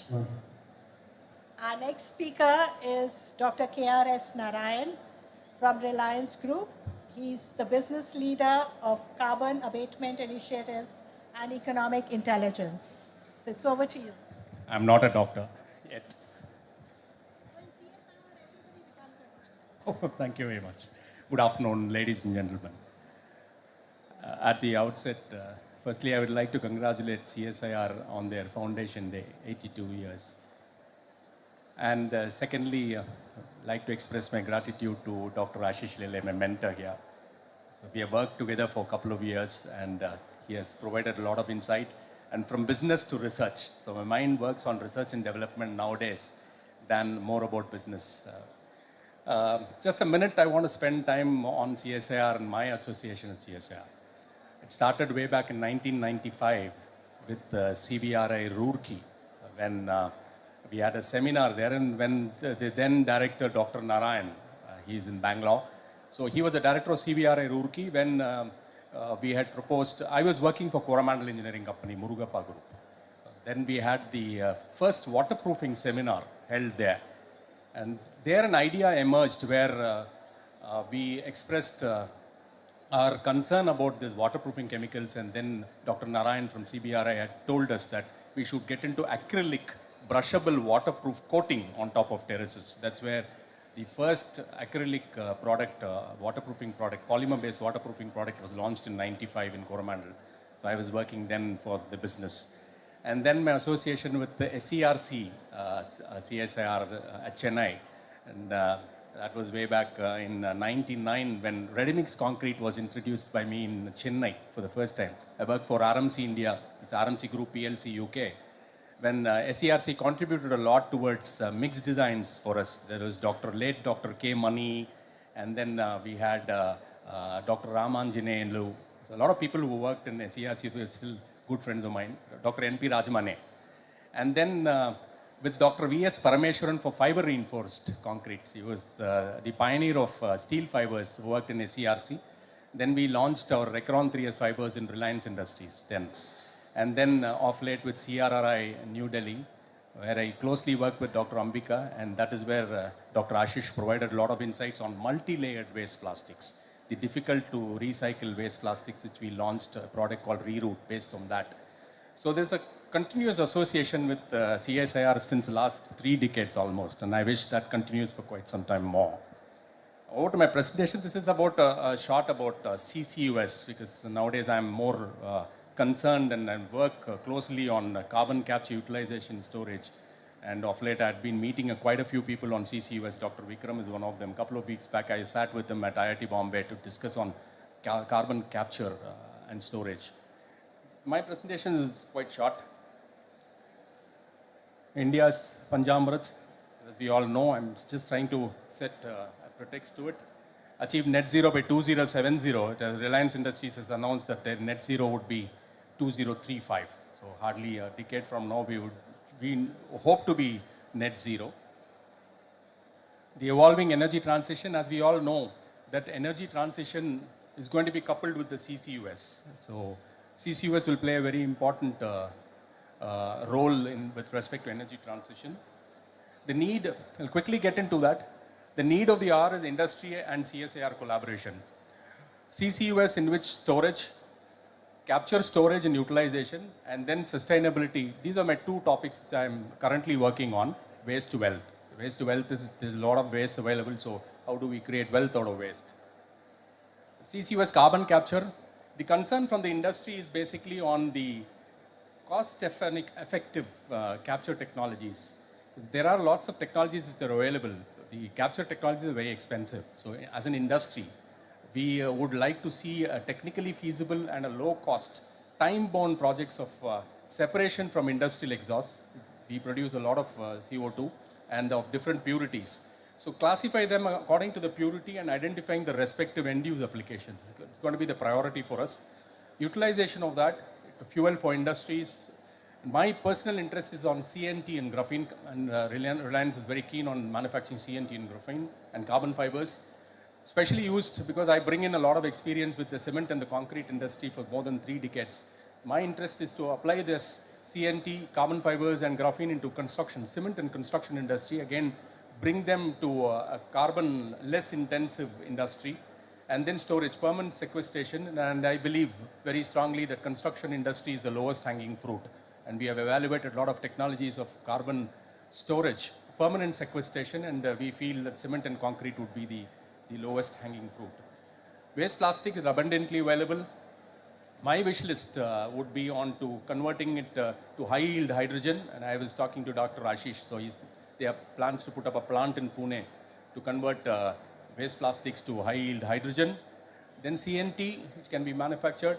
Graphene by vaporizing H2, it's the high joule energy technology present in waste plastics. I had a talk with Rice University quite a few weeks back on this concept of converting waste plastics to graphene, which can be used successfully. Around 97% of graphene can be recovered from waste plastics. So this can be utilized. Obviously, my current role is to work with the government with respect to roads, where waste plastics can be used for road construction, and then into oil through pyrolysis technique.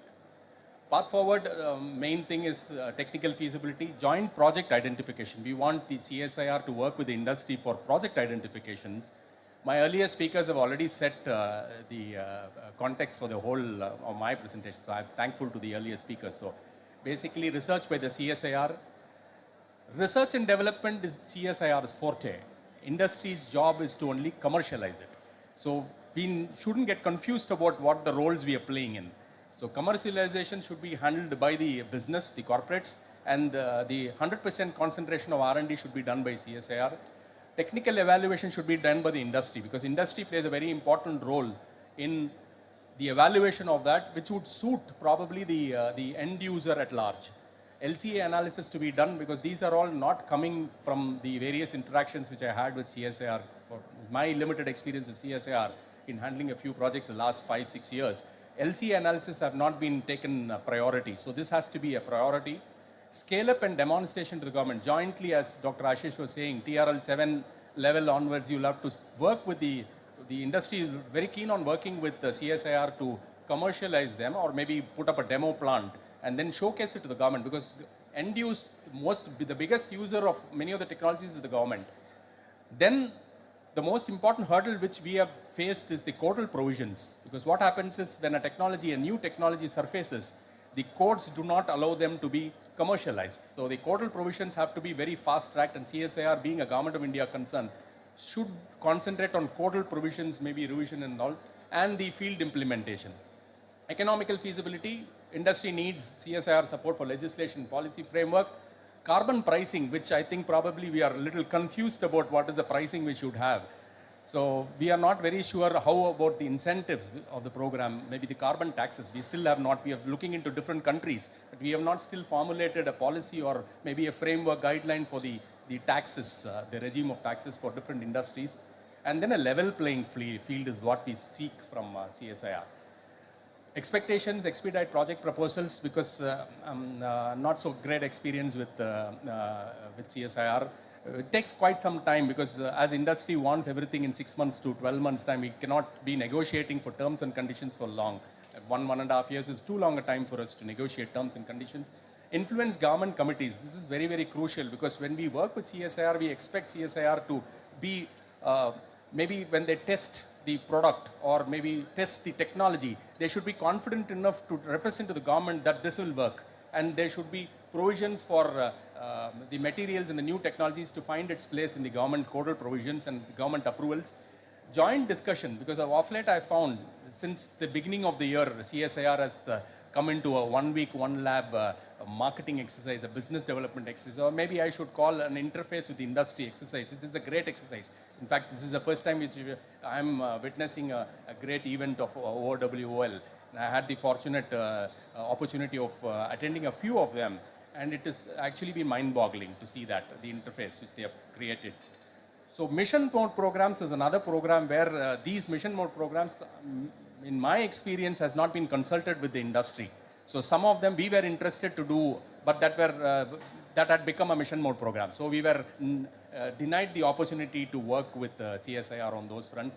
Equal participation of the industry in financing programs, because you cannot expect the industry to provide 100% finance. So we would like to have that kind of influence government and policymakers for incentives. CCUS chair, Professor Vikram, I would have said, Dr. Mahesh and Dr. Deepthi were involved in the formation of the first chair in Bombay, IIT Bombay, and it has been a grand success. I only wish that we could have regular follow-up meetings, because there's a lot which gets transpired between meetings. So we would like to have more representations, and also invite the stakeholders like the government to participate in one of the meetings, maybe an annual meet or something.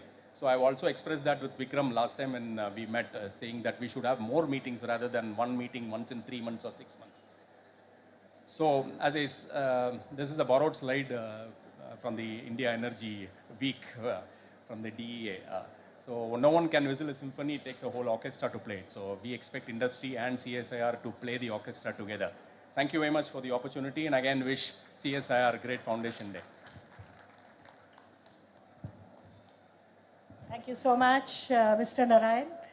If you'll just stay on, please, can I request Dr. Ranjana Agarwal, Director, CSIR NISPA, Delhi, to please felicitate our speaker.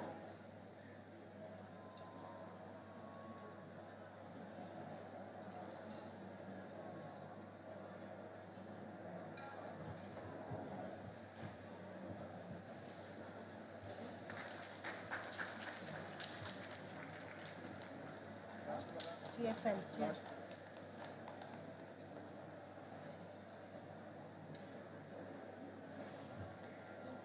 So the speaker who's going to keep you, is between your lunch and the session. So I'm sorry, Mr. Kapil Malhotra from Gujarat Fluorochemicals. He's the global business head of fluorochemicals, fluoropolymers, sorry. And his talk is on functional fluoropolymers and their application. So, Mr. Malhotra, a hearty welcome to you, and over to you now. Thank you.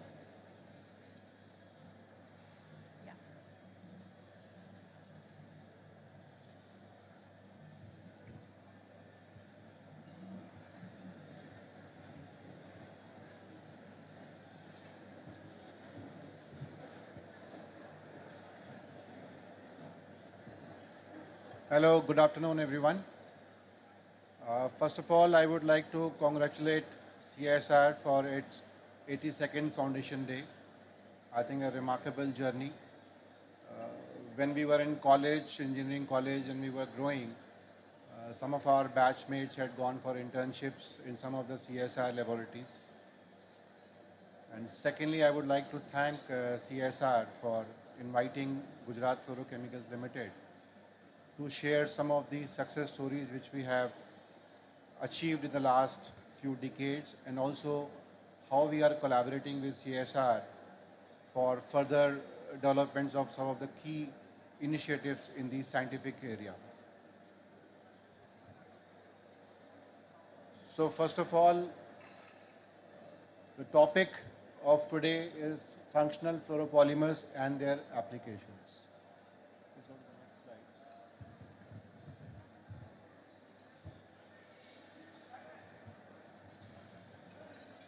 So firstly, I'll be giving you a small introduction of the Inox GFL group, of which we are a part. Then about the GFL journey, small crisp one slide, and GFL at a glance, our product portfolio and some of the key applications in which we are working, our R&D efforts at GFL, and then ultimately the collaboration with CSR.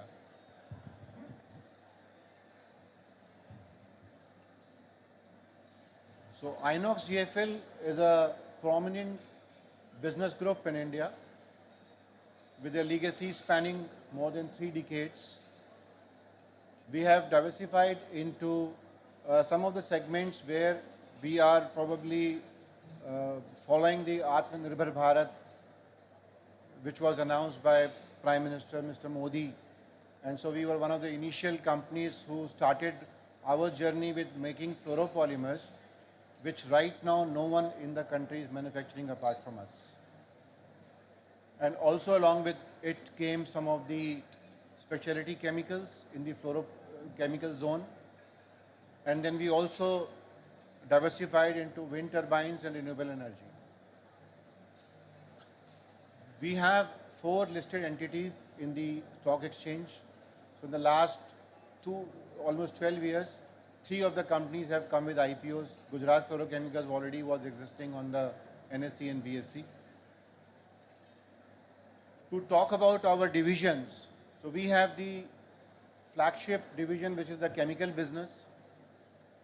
So we are into fluoropolymers, fluorospecialties and chemicals. As I told you that we are the only manufacturer of PTFE and fluoropolymer manufacturers in India. Then just 2 years back, we formed a subsidiary, which is GFL EV. So this company is predominantly working on making the battery chemicals and also some of the chemicals for the battery ecosystem for the EV batteries, which we all know is a sunrise sector in the country as well as in the global arena. We also have incorporated a company called GFL Solar and Green Hydrogen, which is again a 100% subsidiary of our group. We also have Inox Wind, where we manufacture the wind turbines, and now we know that renewable energy is something which is the buzzword of the modern world. So we are a leading company making the wind turbines. We have just recently come out with an IPO, Inox Green. That's our latest venture which came out with an IPO. So we are into the energy services, where we are giving the operation and maintenance for the wind energy. And then we have Inox Wind Energy, which is the holding company of the entire wind business. Now, just talking about the journey of GFL, and here I'll just briefly also touch upon the small applications which each and every product or a brand brings it. So we were incorporated in 1987. We started with refrigerant gases. So those of you who know the first generation refrigerant gases, they were R11 and R12. And subsequently they were replaced by R22. And now we are also talking about the modern generation gases R410 and R32, which are less emitting, carbon emitting gases. So in 1988, we came out with our first public issue, that was Gujarat Fluorochemicals Limited. We established the refrigerant gas hydrofluoric acid business in Halol near Vadodara. Then came the success story in terms of capturing the carbon credits. So in 2006, we implemented the clean development mechanism, the CDM mechanism, which was famous at that time, by capturing the carbon emissions which were causing the depletion of the ozone layer. So we were the first company to get the carbon credits in India. In 2007, then we constructed our first plant at Dahej after the Ranjit Nagar plant. And this is the plant where we started manufacturing the chemicals and the fluoropolymers.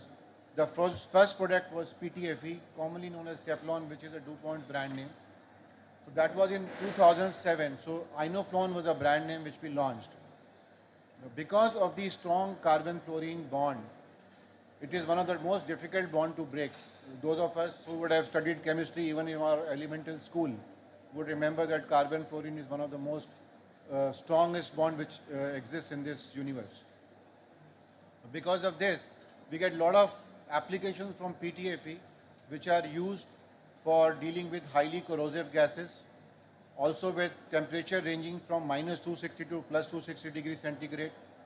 Some of the wires and cables which are used in the satellite launches is basically made out of PTFE or some other fluoropolymers. Then in 2009, we expanded our base to USA. We started getting our approvals for this PTFE product in USA and Europe also. Since USA is far off, so they wanted just-in-time kind of a supply.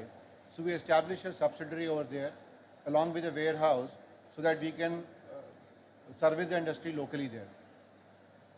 In 2011, we went for backward integration for our own fluorspar mines, which is the basic building raw material for the fluoropolymer applications. Fluorspar contains fluorine, which ultimately is converted to hydrogen fluoric acid, and then ultimately we are going to make TFE and PTFE out of it. In 2013, we started our European operations, where we again had warehouses and subsidiary company. Then came our major expansions going away from PTFE. This was the expansion of Flonox, our brand name for fluoroelastomers. The fluoroelastomers are fluorine-based rubbers. In whatever automobiles we are using nowadays, fluoroelastomers are the most commonly used for hoses, gaskets and sealing rings. In fact, the current ethanol blending, the 20% mandate which has come from the government, where the blending of ethanol is going to be there with the fuel 20%, there almost the entire fuel distribution hose system and the gaskets, they are going to get converted to fluoropolymers, fluoroelastomers.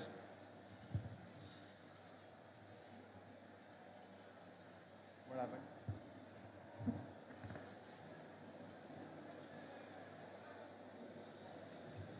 So in fact, in the current government's program of achieving the green fuels, the fluoroelastomers are going to play a very, very major role. And again, to give our success, we are the only manufacturer of this product in India.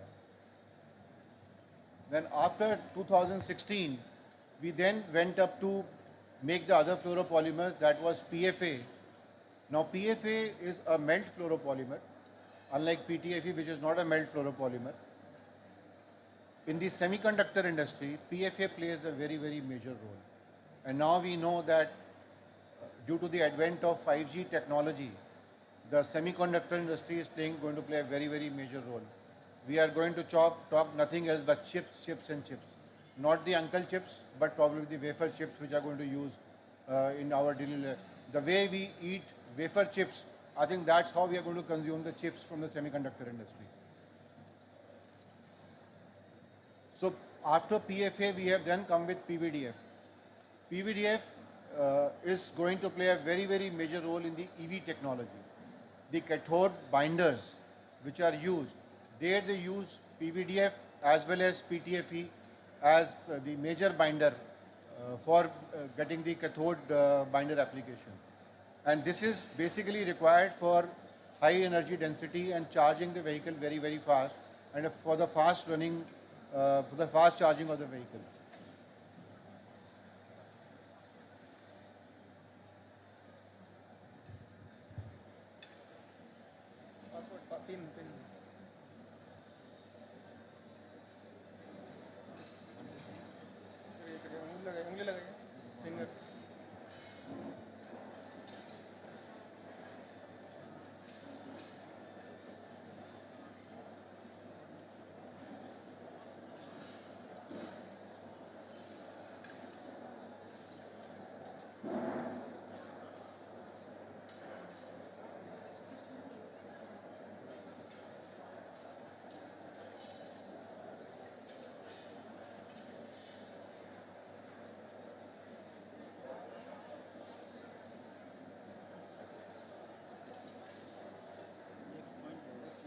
CSIR से आप ये का क्या है? Last में ना slide करवाइए.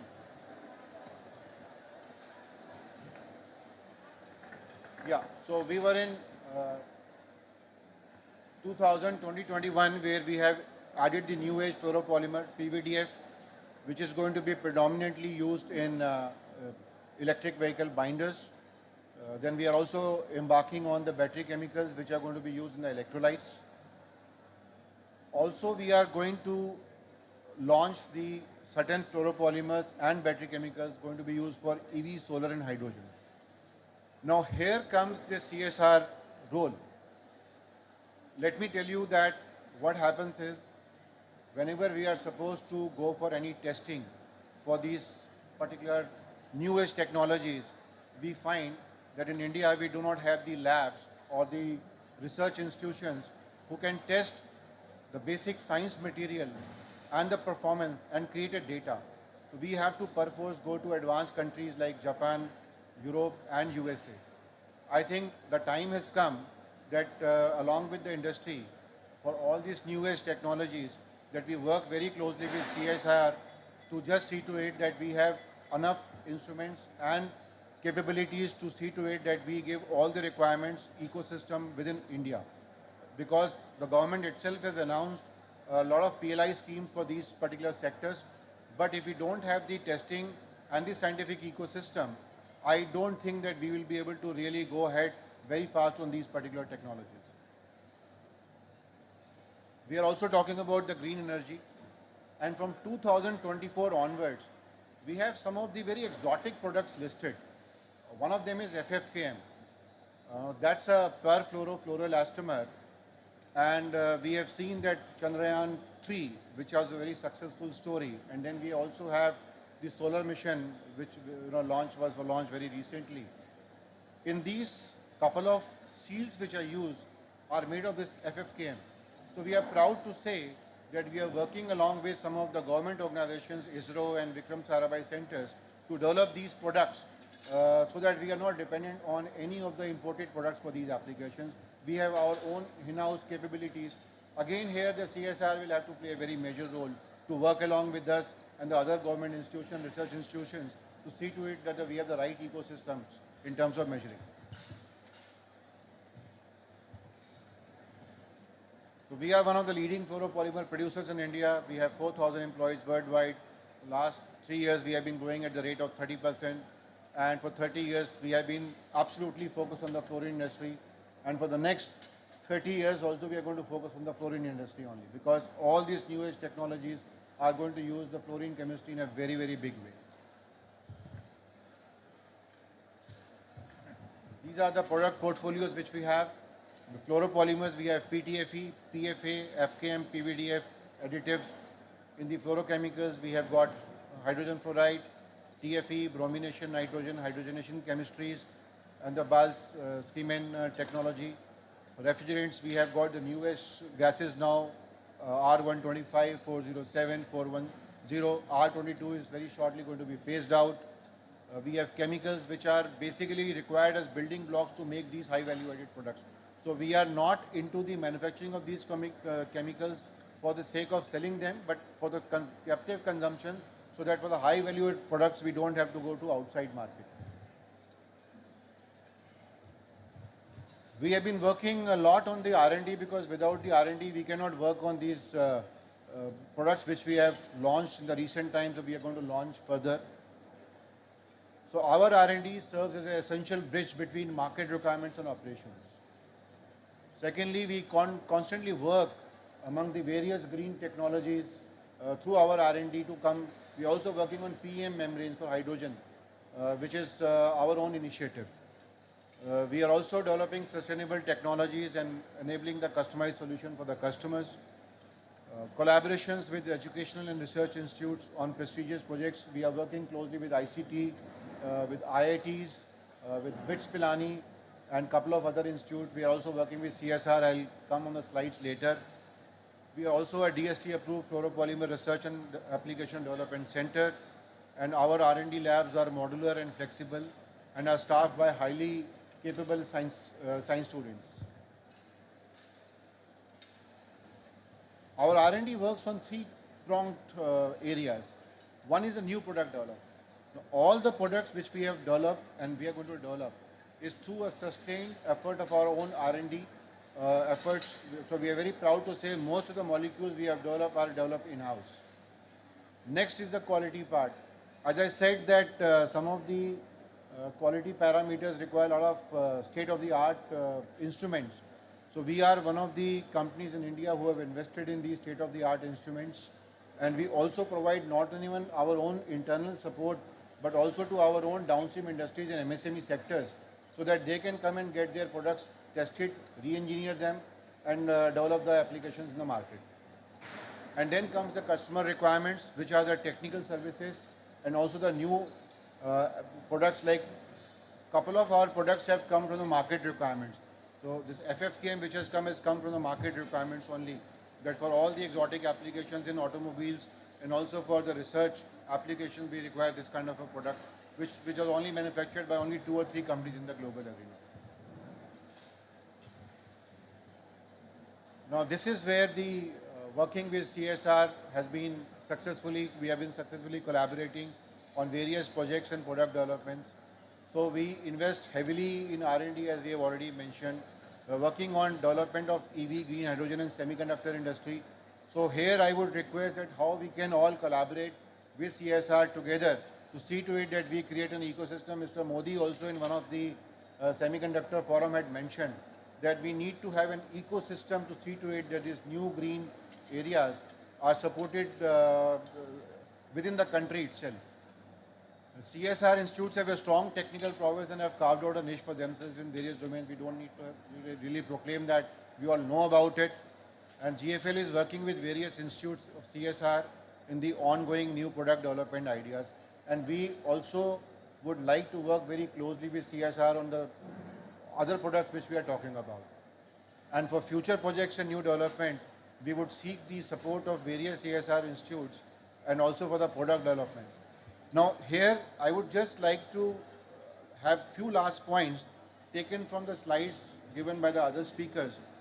One is Dr. Rajan mentioned about the startup and the MSMEs. So here I would like to mention that that's a very novel idea, and let me tell you that our downstream customers are some of the MSMEs, and they really struggle to make the high class products which are required to be made because they don't have the support from the local scientific as well as labs. So that's one area I would really like to request that MSMEs and startups ecosystem should be supported by us. I know that in the green energy, green hydrogen, in EV and semiconductor. Lot of companies in India want to go ahead, but they do not have the support and infrastructure over here.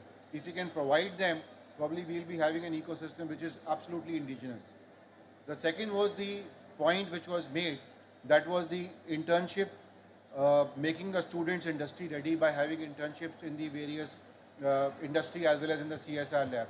Now, let me tell you, I am also the co-chairman in Indian Chemical Council in SOCHAM. So there we are working very closely with the industry and academia project sanctioned by the government of Ministry of Fertilizer and Chemical.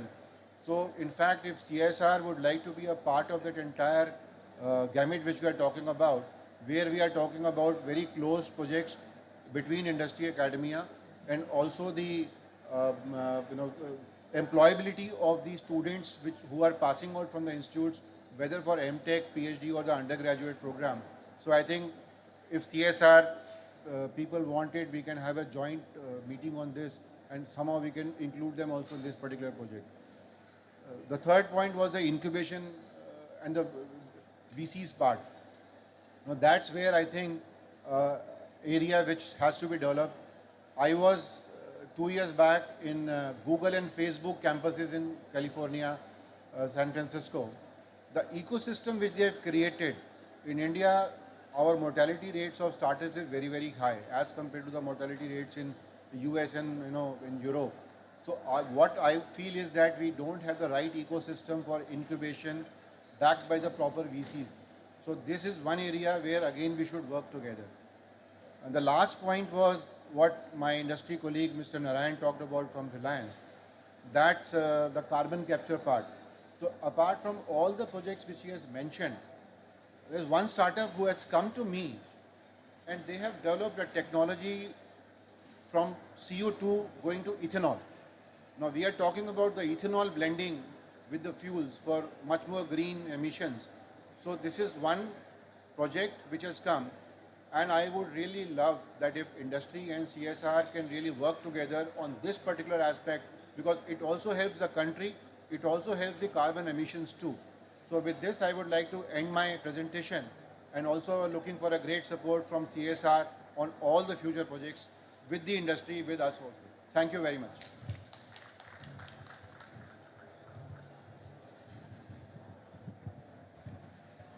Thank you so much, Mr. Malhotra. And we're sorry for, the screen blacking out. I think there was a technical issue, and again, it's come up. And people are looking into this. But nevertheless, my colleague, Shri R.P. Singh, will felicitate Mr. Malhotra. Please. Thank you.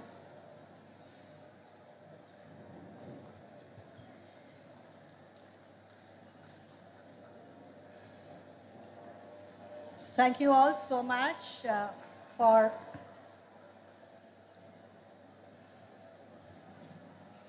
in fact telling us about your wish list. We'll continue with this session after the main plenary session, which is going to begin around 1:30. So, and now of course it's lunchtime. Lunch is already served. So please, if you all could proceed, the speakers and other industry participants, please proceed to the VIP lounge for lunch. And thereafter, by 1:15, please, you'll have to go to the Bharat Mandapam. That is about 2-3 minutes walk from here. So, yeah, at 4 o'clock, of course, we'll again gather here for continuing our industry interaction. And thank you all so much for being such patient listeners. Thank you. So our colleagues here will take you to lunch.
4 number, 4 number, 4 number.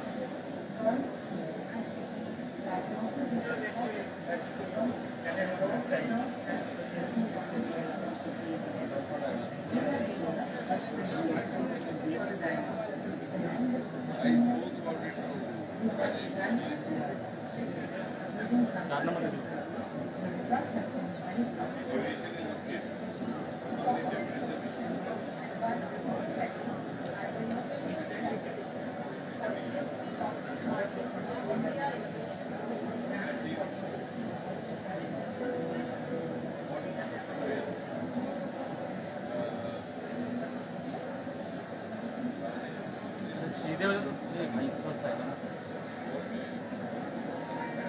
दे पड़ेगा ना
One, two. So one, two. आ रहा है आपके पास? One, two, one. मेरा ही आ रहा था आपके पास, देख लो. Check one. हाँ?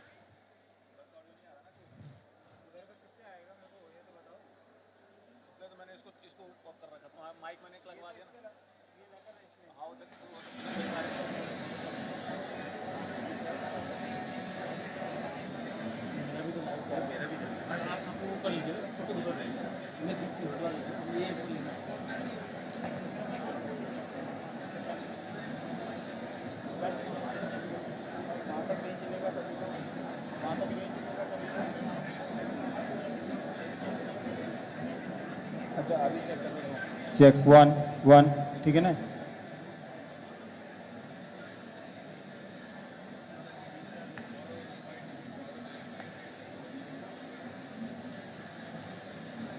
Check one, one, two, one, one, one, two, one.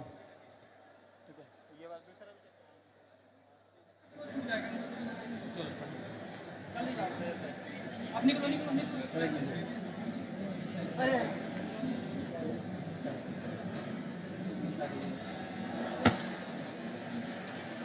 भाई मैं तो अलग हो गया ले लो तो भाई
चलो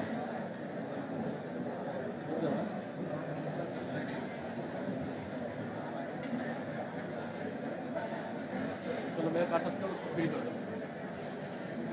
आज तो कम प्लीज।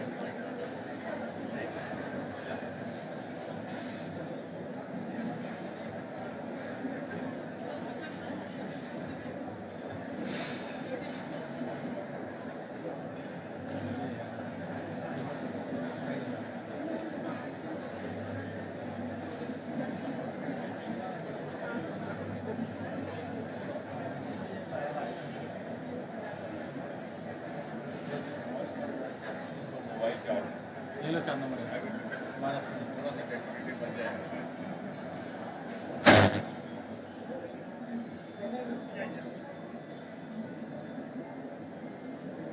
भैया भैया भैया भैया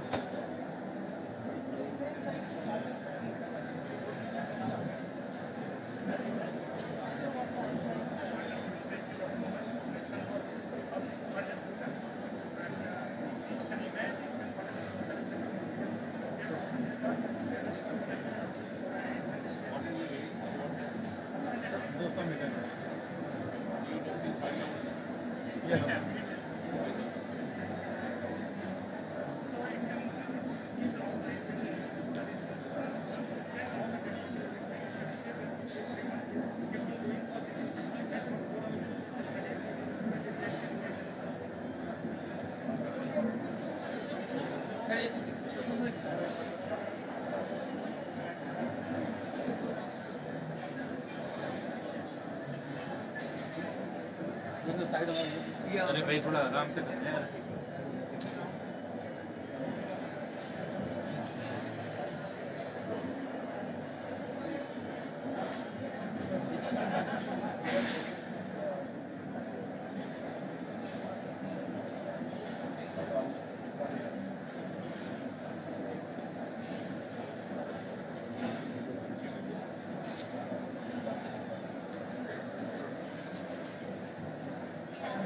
देख लेना भाई इन्हें चाले ना मारना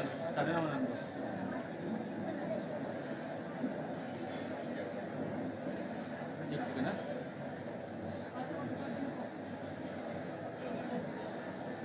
ये देख लो 4 number okay okay okay okay okay नहीं मत दो दे दो 5 नंबर दो 5 नंबर दो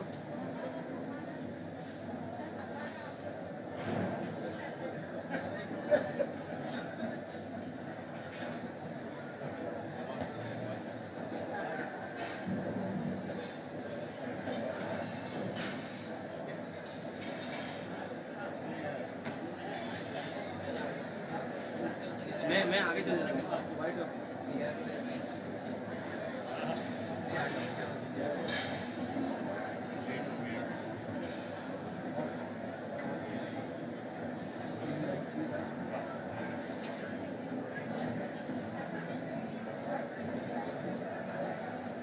दादा साइड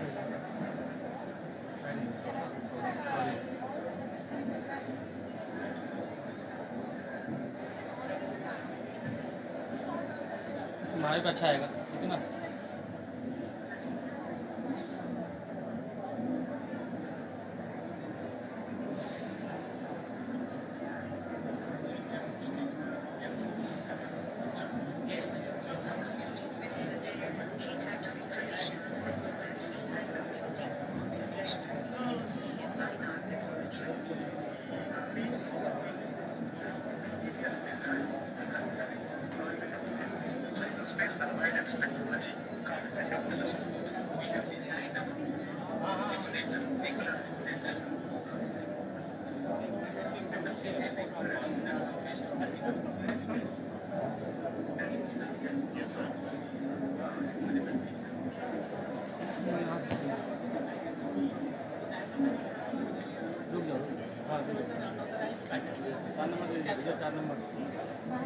चार नंबर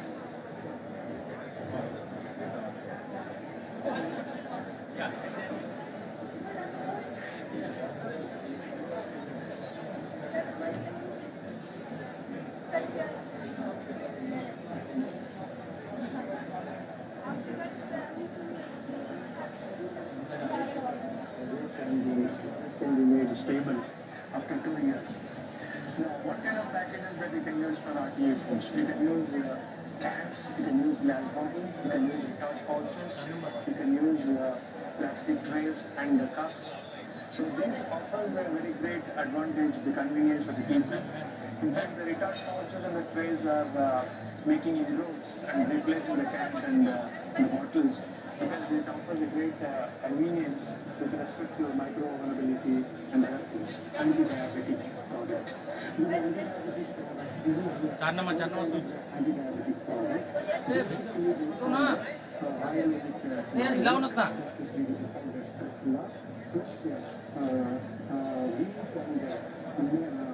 उधर जा रहे हैं I'm heading the department of monitoring nutrition. So as the name suggests, it is okay. Monitor.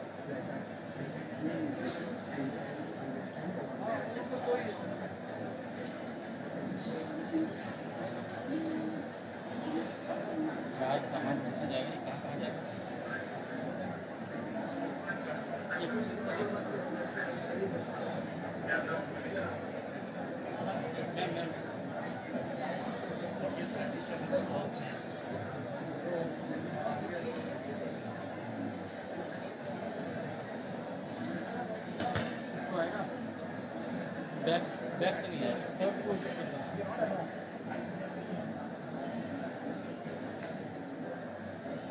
हाँ मैं इधर ही आगे तैयार हूँ आगे हूँ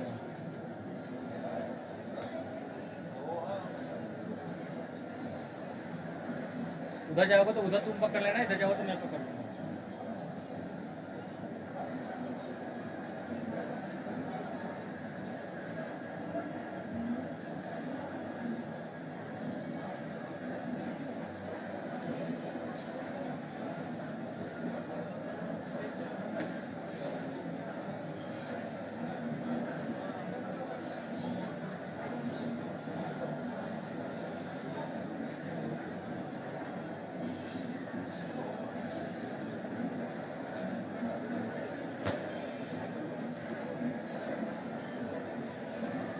तुम्हारे पास जा रहे तुम्हारे पास देख लो 5 नंबर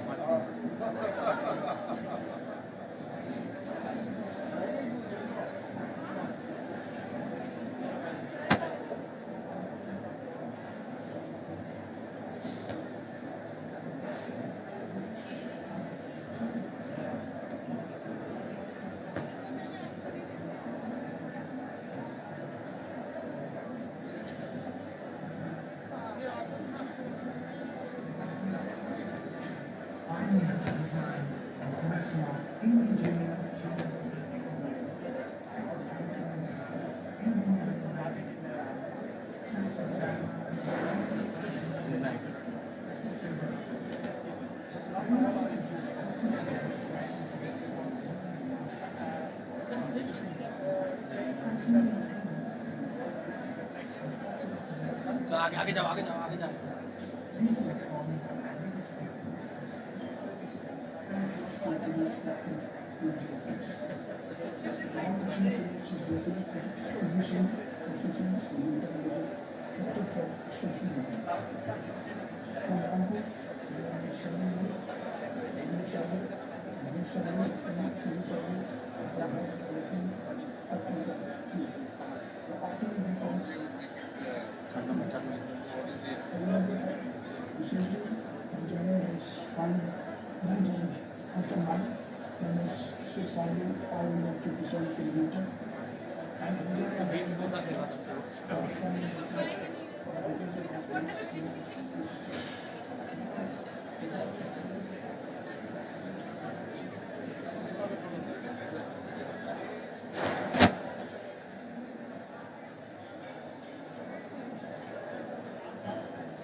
शायद इधर आएंगे हम मैं इधर रेडी होता हूँ ठीक है ना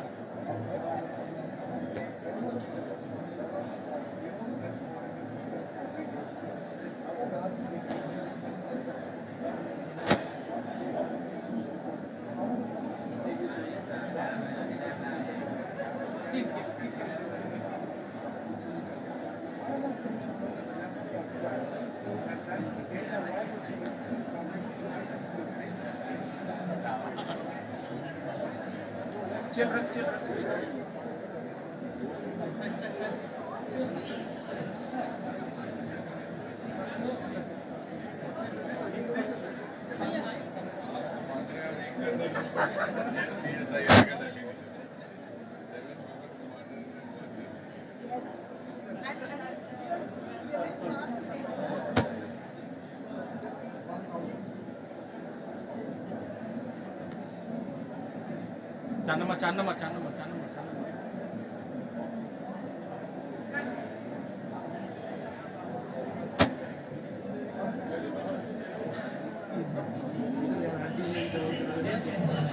ओके 5 नंबर दो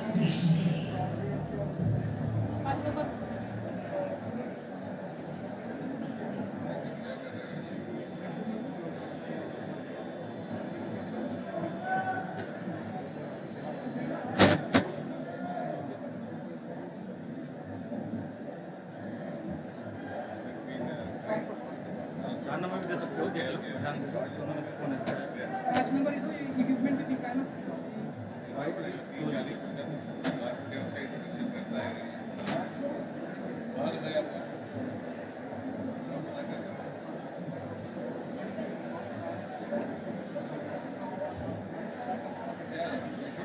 मैं आगे जाता हूँ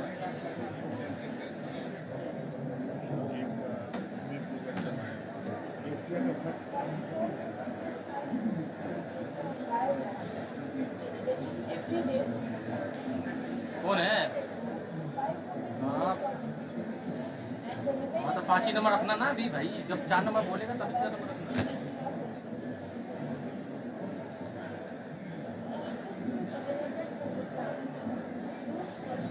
चलो आप दे सकते हो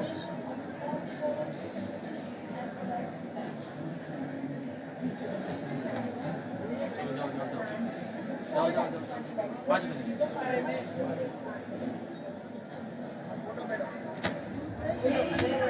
एक सेकंड साइड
आप 4 नंबर भी कर सकते हो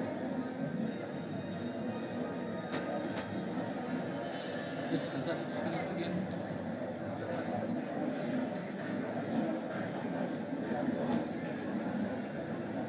4 नंबर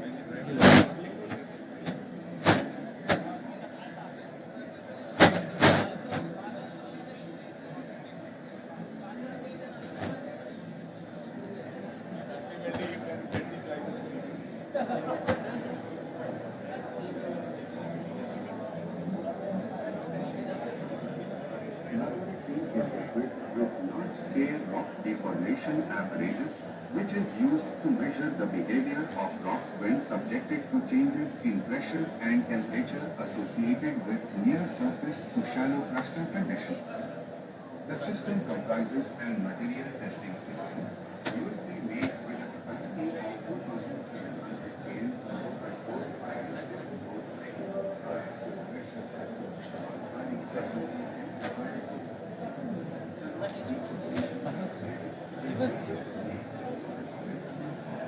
पाँची ले चलाओ, पाँची चलाओ।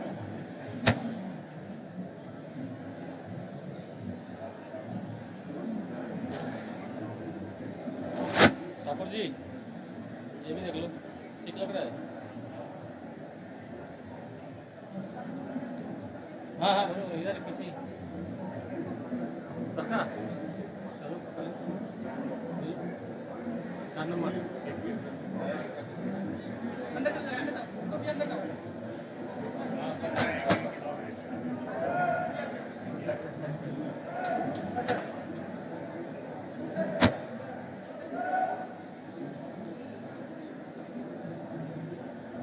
26th September 2023. 80 seconds.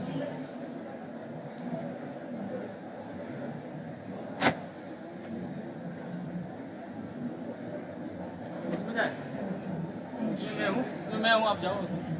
इसमें मैं हूँ, आप उसमें जाओ।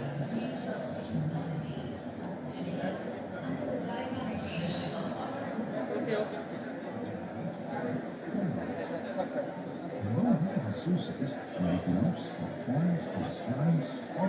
अरे कुछ नहीं करना। आपको देना है।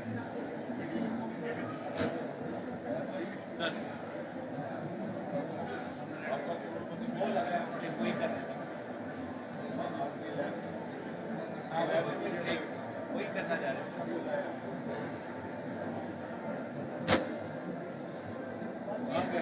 ये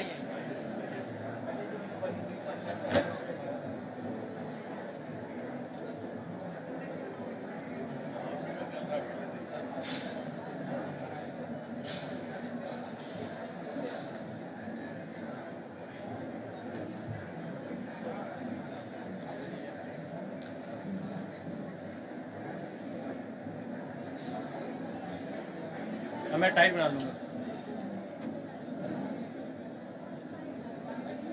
हाँ हाँ दे रहा हूँ चलो सेम है उनका पड़ोस है मेरा सामने है तो मैं टाइट दे देता हूँ। रुक जाओ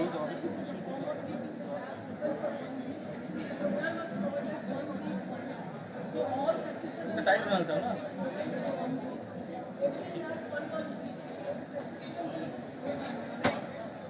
पहले वाइट दे देते हैं ब्लू दे देते हैं। ठीक है चलो भाई सर ये हर जी साइड से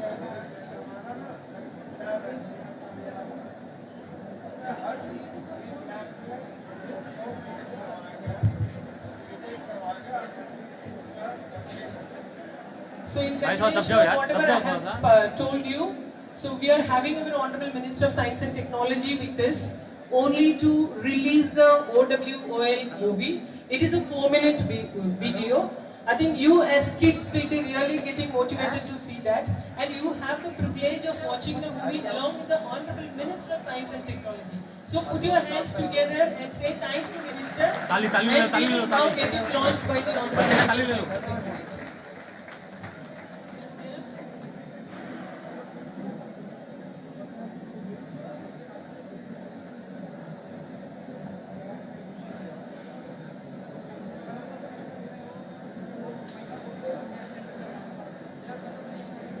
हाँ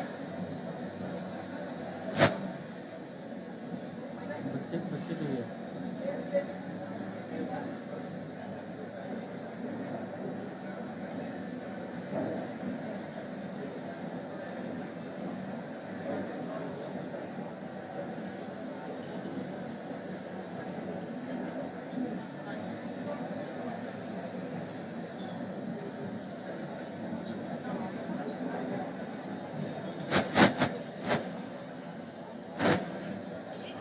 September 2023, 82nd CSIR Foundation Day. New India is celebrating the epic moon victory. Science and technology has been transforming the future of humanity. Today, under the dynamic leadership of Honorable Prime Minister and President CSIR, Shri Narendra Modi, and the exemplary guidance of Dr. Jitendra Singh, Honorable Minister of Science and Technology and Vice President CSIR, the Council of Scientific and Industrial Research, celebrates the completion of 81 years of its service to the nation. CSIR, known for its technological innovations and scientific excellence, also has the mandate of engaging with its diverse stakeholders, especially the general public and promising youth of our nation. To enhance the quality of life of Indian citizens, CSIR is consistently contributing meaningfully through innovative outreach programs, globally competitive R&D, sustainable solutions and capacity building to fulfill the dream of Atmanirbhar Bharat. CSIR can be described as a torchbearer of India's journey of Atmanirbhar Bharat. 1 week, 1 lab campaign. 1 week in 1 lab यानी हर संस्थान एक सप्ताह अपना काम showcase करेगा देश भर में. The seed of 1 week, 1 lab campaign was sown on 26th September 2022, the 81st CSIR Foundation Day, when the Honorable Minister of Science and Technology announced the campaign. While addressing the a brainchild of our Honorable Minister is culminating today on our 82nd Foundation Day. Since its launch in January, the CSIR organized 1 week, 1 lab campaign, week after week, across its 37 labs in India. The event showcased breakthrough technologies and innovations in these laboratories, from genome to geology, food to fuel, and minerals to materials, covering the length and breadth of the nation. There have been a plethora of interactive activities and events, including expert panel discussions,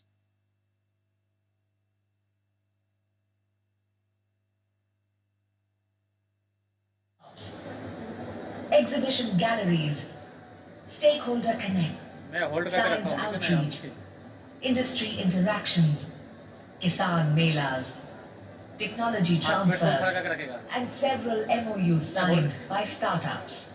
The idea of 1 week, 1 lab was only suggested by the Honorable Minister of Jitendra Singh Ji, and now this 1 week, 1 lab has started rocking. Every lab is now started showcasing their products for a period of 1 week, and this is where we are now able to win over the confidence as well as the awareness among the general public for CSIR is also getting increased day by day. मना कर रहा है बाकी मना कर रहे हैं तुमको टेक्नोलॉजी डेवलप किया है जिसमें हम गंदा पानी को साफ करते हैं. 1 week 1 लैब का एक्सपीरियंस था मेरा बहुत अच्छा था.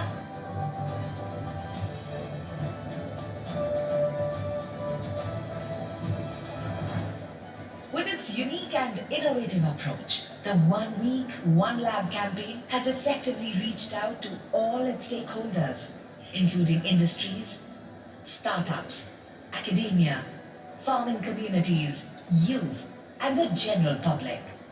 The CSIR will keep up its rapid growth while contributing to a new developed India at 100 by 2047, upholding the spirit of science with a fresh outlook and vigor. Kali.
अगला प्रश्न 10वां प्रश्न आपकी स्क्रीन के ऊपर ये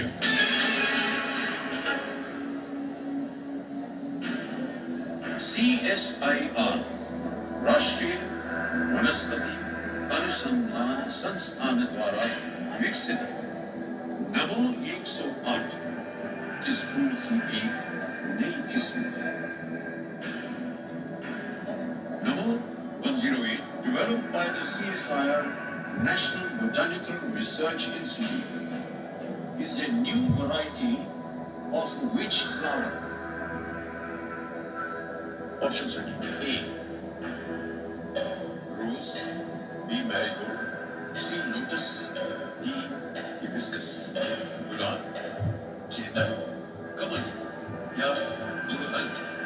सर ये भी माली का है माली में इसको बड़े रहते हैं नमो 108 ये ऑप्शन सी लॉक कर दीजिए सर लोटस दाना लगा दे हाँ सर सी कह रहे हैं दाना लगाया जाए कहाँ पढ़ा था आपने सर अब ज़्यादातर मोबाइल पे ही पढ़ते हैं मोबाइल पर अच्छा हाँ उसी पे पढ़ रहे हैं पहले जब प्रश्न आया था तो आप थोड़ी सी घबराई हुई थी पढ़ा हुआ है तो थोड़ा सा याद कर ठीक है याद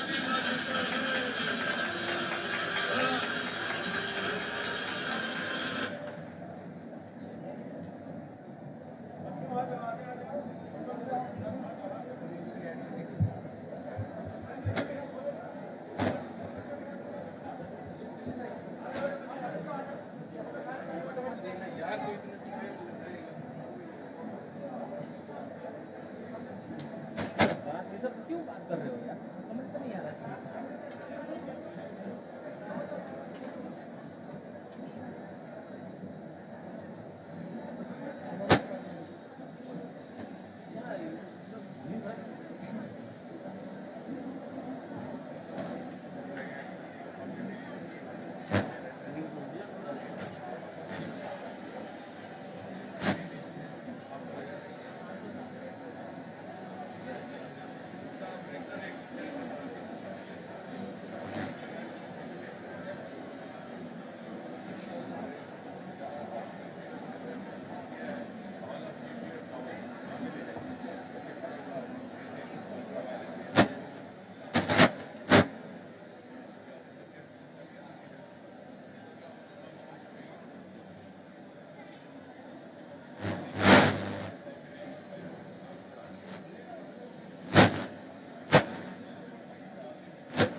चलो बच्चे लो जी आप ही के लिए चलो भाई आ रहा है चलो ओके डन आइए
जा रहे हैं।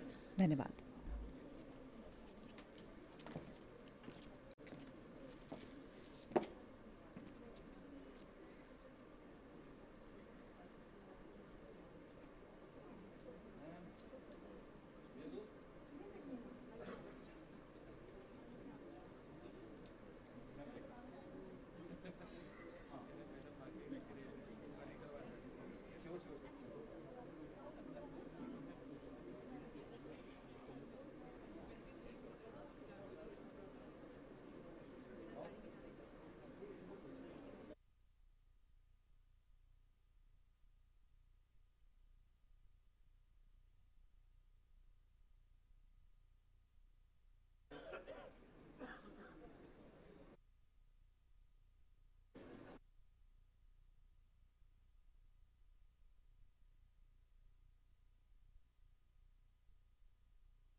Ladies and gentlemen, we're about to begin, requesting everyone to kindly please take your seats.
Ladies and gentlemen, announcing the arrival of our chief guest, Dr. Jitendra Singh, Honorable Minister of State, Independent Charge for Science and Technology, as well as the Vice President, CSIR. जोरदार तालियों के साथ अभिनंदन.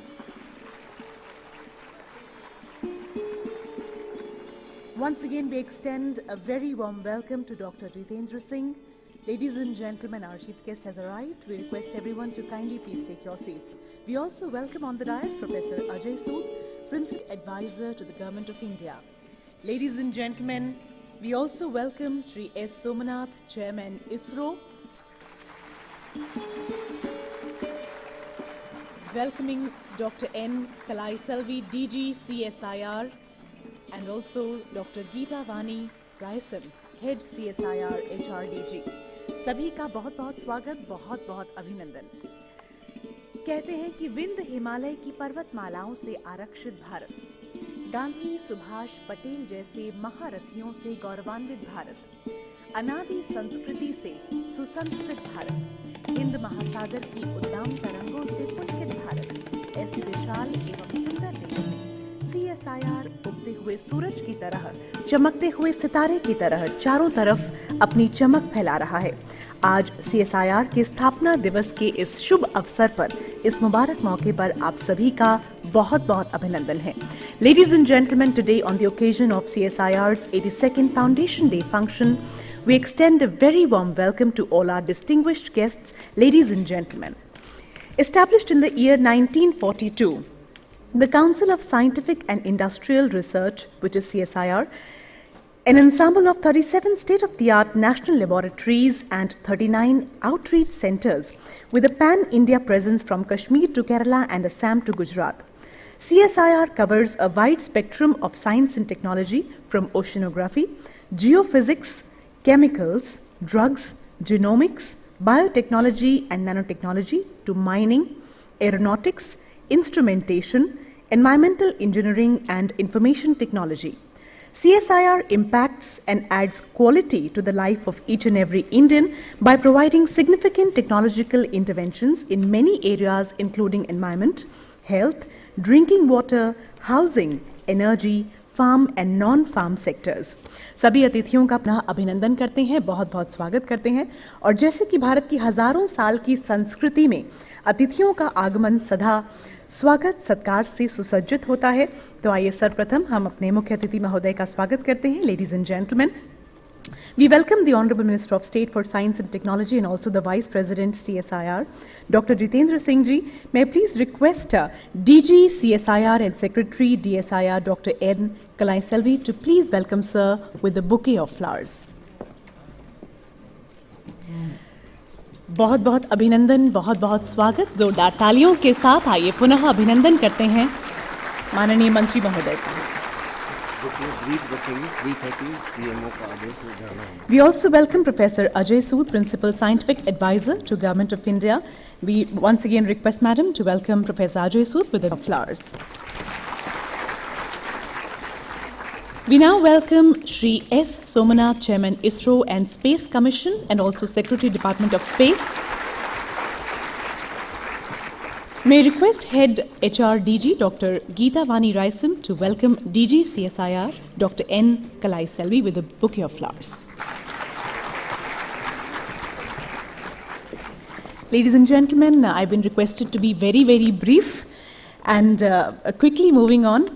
It's time to present the welcome address now. May I please request DG CSIR, Madam N. Kalaiselvi, to kindly please present the welcome address. Ma'am.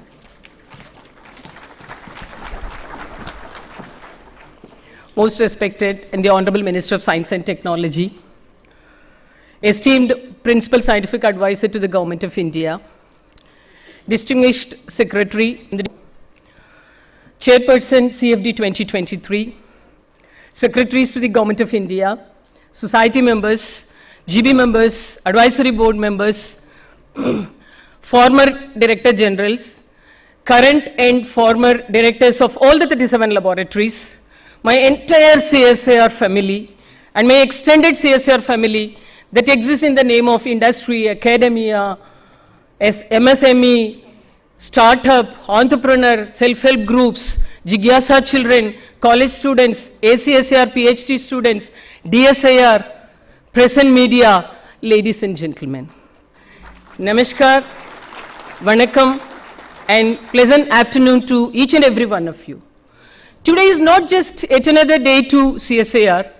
It is historically, scientifically, technologically, thoroughly, and timely a very, very special day because we have completed successfully 81 years in the service of the nation and we are entering into this 82nd year today and therefore we are celebrating the 82nd Foundation Day of CSIR today in this historically important Bharat Mandapam.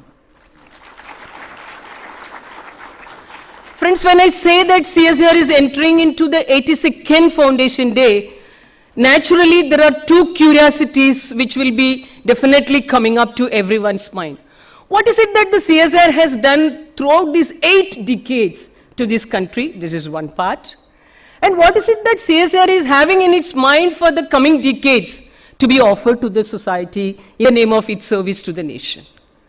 So if you just look back, what is it that CSIR has done during the 8 decades? I think I will have a minimum of 80 and a maximum of 800 stories to narrate. No worries, I'm not going to say all those things here. I just take the privilege of listing out only one or two because CSIR is extremely privileged to have the unique opportunity of having the Honorable Prime Minister of the country as the President of CSIR and the Honorable Minister of Science and Technology as the Vice President of CSIR.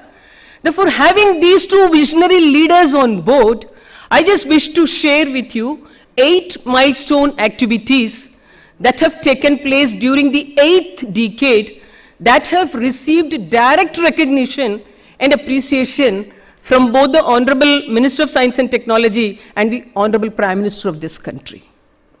Friends, all of you are aware that the Honorable Prime Minister has dedicated to this nation 10,000 tons per annum hydrogen hydrate producing commercial production unit at Gujarat, which is nothing but CSIR IICT's technology is involved in that particular thing.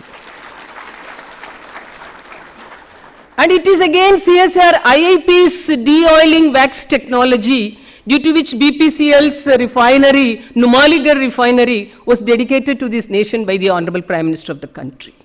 And today that particular commercial plant is able to come up with 4,000 metric tons of microcrystalline wax and 50,000 high-value paraffin wax, amounting to 500 crores per annum of foreign exchange. And friends, if you just take the third part, it is the Gujarat lab. It is the CSM CRI Bhavnagar. Their technology on from the spent wash, they have find out a technology. They have identified a technology to recover high value potash that has directly received appreciation letter from the Honorable Prime Minister. And again, it is the Honorable Prime Minister who really dedicated the National Atomic Time Scale when we were celebrating the 75th Foundation Day of National Physical Laboratory, New Delhi. Friends, most of you may be thinking that NPL is the custodian of the physical and the original record book of the Constitution of India. Today, NPL is the timekeeper of this country also. CSIR NPL is the timekeeper of this country. And it is during this 8th decade that Decadal access has been widened to everyone, even beyond these patent offices. And I think this cabinet approval also was obtained just 1 year back. And apart from this, if you just take the kind of recognitions and appreciations that we received from the Honorable Prime Minister in terms of letter of appreciation or a portion that really got placed in his Mann Ki Baat addresses, I wish to take only 2 more examples because I promised that I will list out only 8. So one is the Anna apple. Even though it is an Israel-based apple, it got introduced at the lower Himalayan belts and it is CSIR IHBT. They made it so very popular, this kind of a low chilling variety apple. And today you need not depend upon either Kashmir or Himalayan belts for apple. It's available even in Northeast also. In Manipur and in Arunachal Pradesh, today this kind of an apple is getting cultivated. And when you just take about the other one, the last one, in the entire history of the country, it is just last year, country was able to export 600 tons of lemongrass oil, which is just because of CSIR's aroma mission. Therefore, I wanted to talk more, but just because of the paucity of time, I'm just getting stopped with this kind of 8 milestone accomplishments that have been made by CSIR during the 8th decade. And now I will tell you what is it that CSIR is having in its mind for the coming decades. The answer is very, very simple because the Honorable Prime Minister has already made all of us to understand one basic fact. Unless otherwise we enlarge the canvas, we cannot think about or imagine for a big picture of any kind of a painting. Therefore, without enlarging the canvas of the vision of any organization, of this particular nation, one cannot paint the big picture of Bharat in the global arena. Therefore, CSIR, even though we have our CSIR Vision 2030, which is already in place, now we are fully getting geared up to enlarge our canvas, our vision canvas, and we will be coming up with a big plan in the name of CSIR Vision 2042, which is nothing but CSIR will be celebrating its 100th year of establishment in 2042. And these 2 vision documents, Vision 2030 and Vision 2042, they both will be in perfect alignment with India at 2047, when the country will be celebrating the 100th Independence Day. So CSIR is all set, fully geared up to meet out the requirements of the country, especially in terms of sustainable development goals starting from SDG 1 to SDG 17. And this is the roadmap of CSIR for the coming decades. Now answering these 2 questions, now this particular Foundation Day has 3 important points. One is celebrating the Foundation Day to keep the entire CSIR fraternity and the extended family of CSIR to get ourselves revitalized, re-energized, and we should also repurpose all our technologies to meet out the requirements of the country. And we are fully doing that in the form of 2-day event that is happening today and tomorrow. This is one point. And the second most important point is, it was only the Honorable Minister of Science and Technology who really helped CSIR to come up with the new concept of 1 week, 1 lab. And starting from January up to today, we have completed Almost every week was celebrated by very many labs across the country, and 37 labs we have completed our 1 week, 1 lab, and today is the grand finale of 1 week, 1 lab, and that is the second most important part of CSIR Foundation. The third important point, it goes without saying, whenever CSIR Foundation Day is getting celebrated, apart from CSIR fraternity, the whole country will be eagerly looking for CSIR to give away the Shanti Swarup Bhatnagar prizes. Yes, we are going to give away the Shanti Swarup Bhatnagar prizes for the year 2022, and Honorable Minister of Science and Technology has consented to present these awards today in this function. So with this kind of 3 important things, we are gathered here, and I take this opportunity to extend a very, very warm welcome to the Honorable Minister of Science and Technology, who is a guru, mentor, philosophic teacher, and he himself is a visionary leader and hand-holding CSIR all throughout his travel. And with his hand-holding, CSIR is reaching its maximum possible height. Sir, thank you so very much for your presence. And taking this opportunity, I extend a very, very warm welcome to our all-time supporter, who is none other than PSA, unconditional supporter, who is none other than Somnath ji, and all-time supporters, it is none other than each and every one of you who is decorating and value-adding this event through your gracious presence. With these few words, once again, I extend a very, very warm welcome to you. Please continue to support CSIR all throughout our life. We all should stay connected. Thank you so very much. Looking forward to listen to your advice, your suggestions, and your hand-holding. Namaskar, Nandri.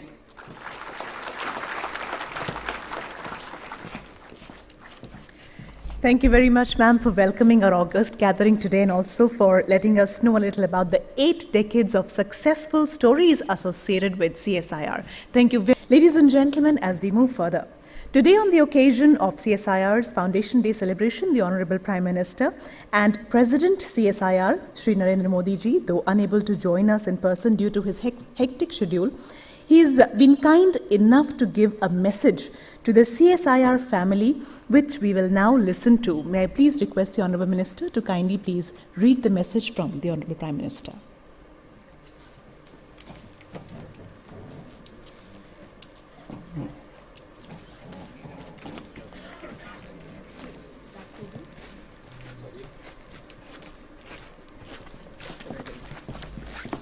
Taking this opportunity, I request Honorable Minister to give his address also, just because we are running short of time. So Honorable Minister will first read the message from the Honorable Prime Minister. Subsequently, we will listen to you for your address, sir. Thank you.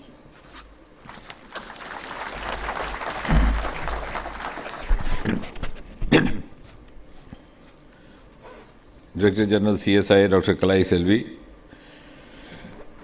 Principal Scientific Advisor, Professor Sood, Chairman ISRO, Dr. Somnath,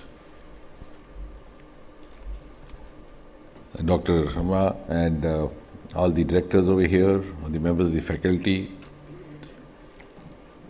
the Bhatnagar Award winners. First of all, I must thank Dr. Kalai Selvi for very kind and warm words of encouragement and appreciation. For a while, it appeared to me as if she was talking about somebody else.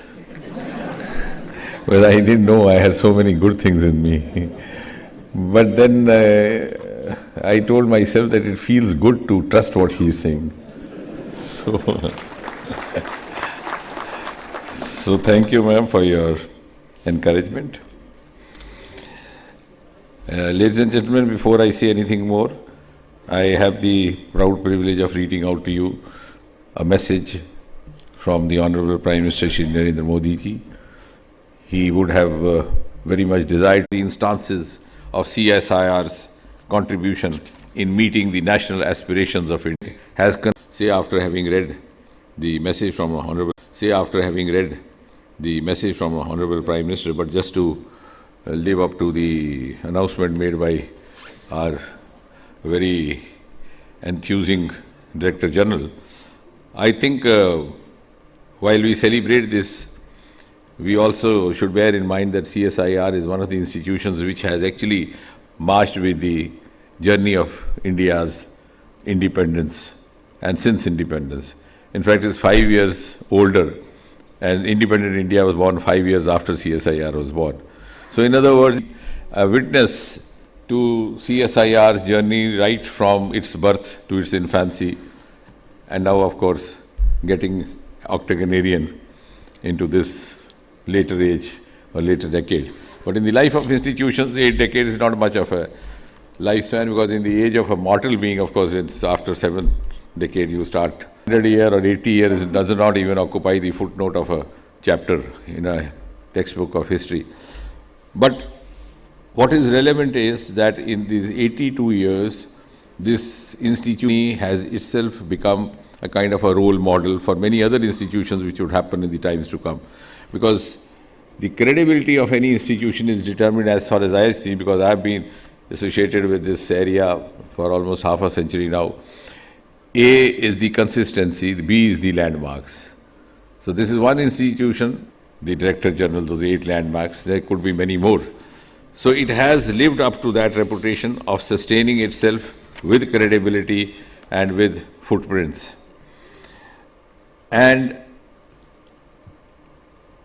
the very fact, as the Honourable Prime Minister was saying, that India has an inherent temperament, I think is reflective of the fact that even before the country got independence, we already had envisaged an agency like CSIR. So we have one or two, the oldest laboratory, the NPL being one, the Jammu laboratory being the other one, which actually preceded the independence by 3 or 4 years, when Sir Ramnath Chopra superannuated from Kolkata and came and opened the laboratory there. And then, of course, the Shanti Swarup Bhatnagar, and then this group got together. So now when Dr. Kalai Selvi was talking about Vision 2042 and then 47, the thought that immediately occurred to me was that 42 has always been a determinant of 47. If you look back to 1942, you had the Quit India movement, and that triggered the fast track arrival of independence. One after the other, things started changing. There was a change in the Viceroy, the change in the Prime Minister in 10 Downing Street, and the country was then geared up to assume a different kind of reincarnation. So I'm sure in 2042, the CSIR would have reached that pedestal, as Dr. Kalai Selvi is saying, and would actually trigger the glory that would be witnessed by India when it turns 100 at 2047.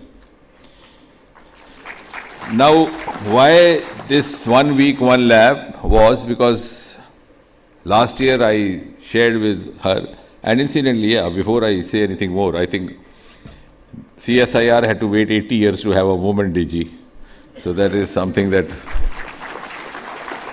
And today I was asking her how many directors are there. She said 7. So I said there are 7 commanders and 1 general.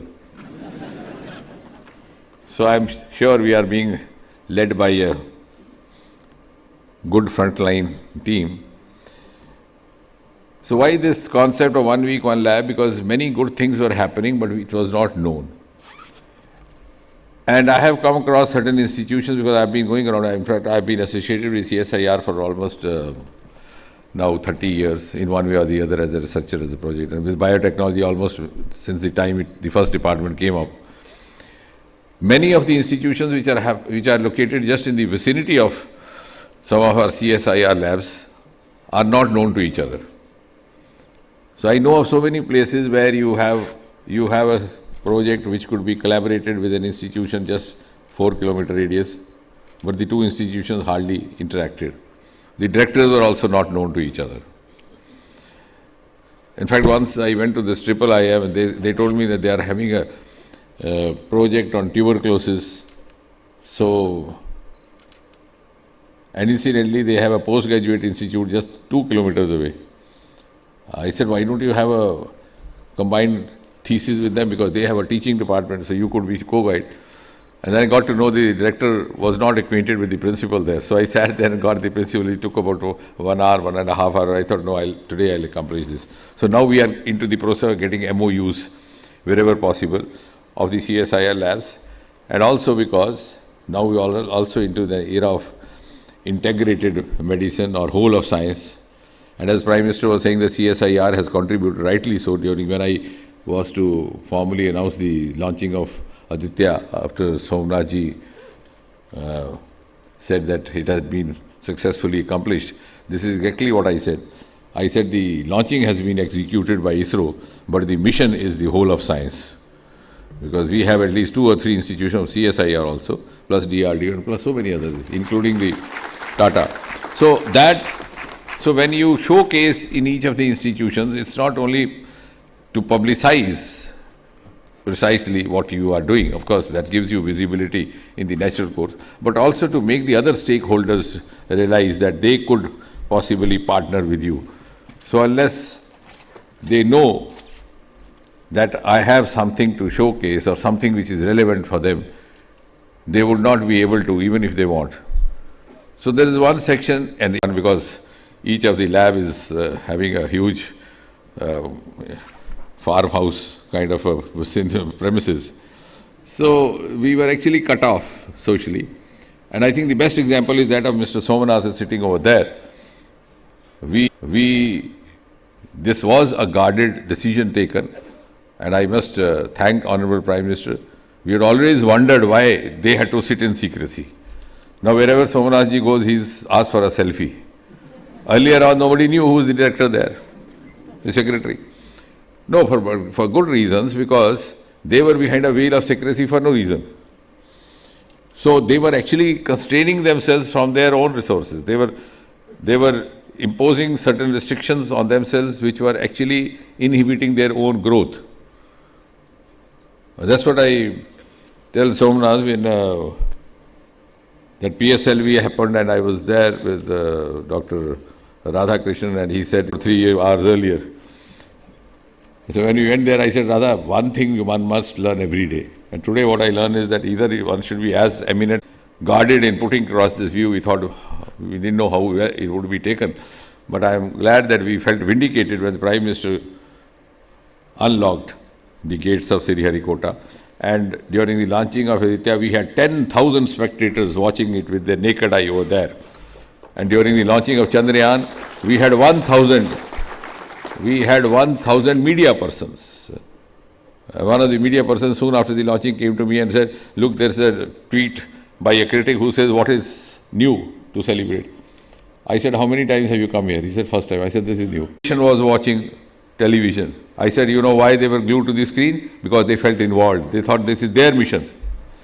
And today, when the 11th commissioner teacher as the head of the Executive Council, I think we are doing fair justice, and then he would be assisted by a council which will have a huge representation of industry and the participation level to the leadership level. She is now ready to lead us, the males. And when we say we encourage participation, we are actually in heart of hearts wishing that she should not lead, she should only participate. So she is leading over here. Aditya is being led by that Nigar, the director, and Chandrayaan, the associate Kalpana. They are all first generation persons. Paucity of time, Dr. Kalai Selvi has spoken about some of the projects, about this genetic thing you saw today, Crorepati also, after we became 1 week, 1 lab. This is one of the outputs of 1 week. Actually, Lucknow lab, NBRI was observing 1 week, 1 lab. And I've tried to go to as many labs as possible. When I went there, they showed me that lotus. It has been genetically grown. And that got the traction of Kaun Banega Crorepati. And I'm glad one young lady has been able to win 1 crore because of NBRI. So you see, when the outcomes are economical, the eco effect is much more. And the other day, after this Manipur experiment of mango happening, as you said, I was there in Manipur, I said next time we should grow oranges here and carry that orange to Nagpur. So we'll have a reverse. So having said that, there are a lot of things to talk about because we have shared this common passion and common profession for so many years. But I think more important than that would be to honor our award winners who have been anxiously waiting, sometimes thinking whether they would get or not. Finally, they are receiving it. Thank you.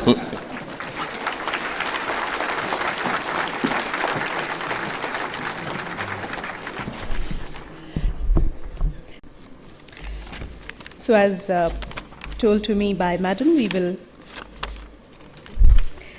now have brief remarks from Professor Ajay Sood, Principal Scientific Advisor to Government of India. Ladies and gentlemen, let's put our hands together and welcome Professor Ajay Sood.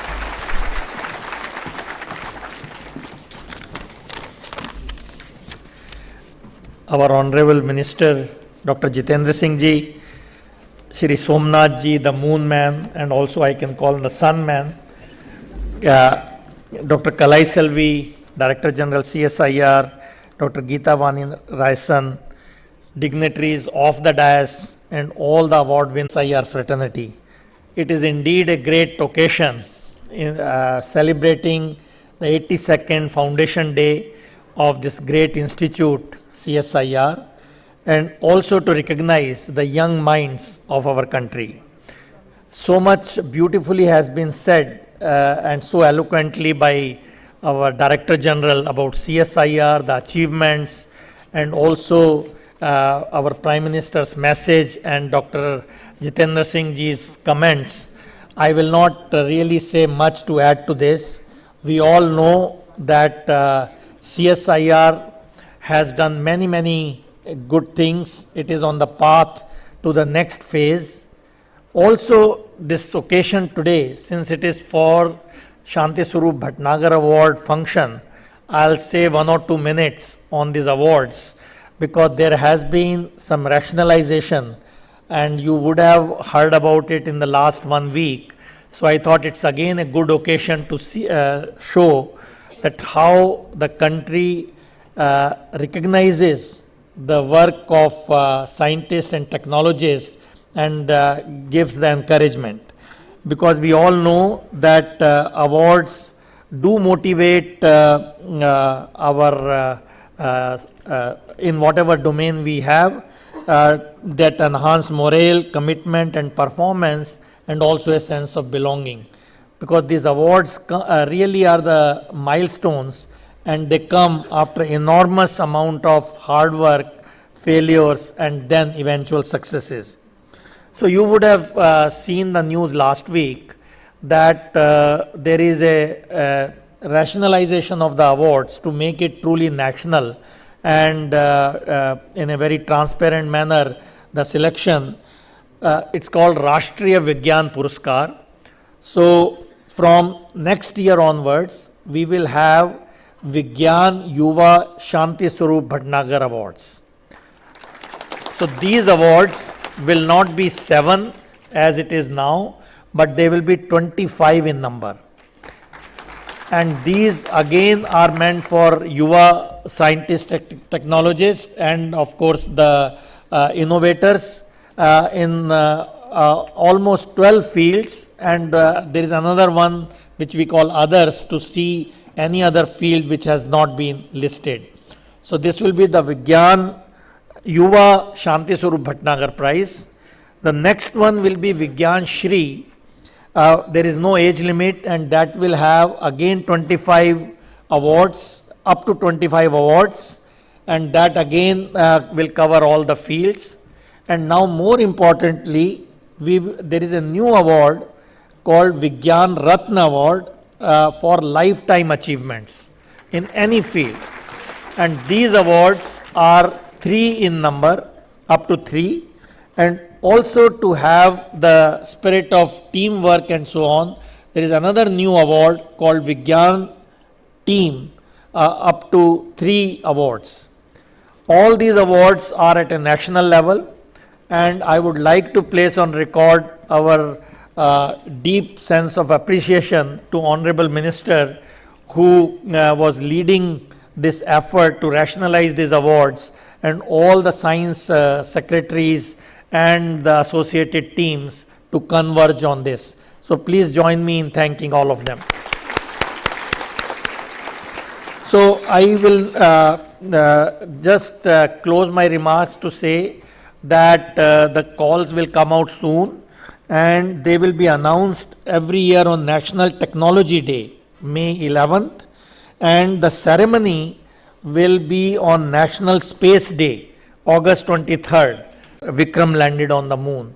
So with this, let me again congratulate CSIR, that entire fraternity, all the people associated with it for this momentous journey for the last 82 years, and congratulate once again the.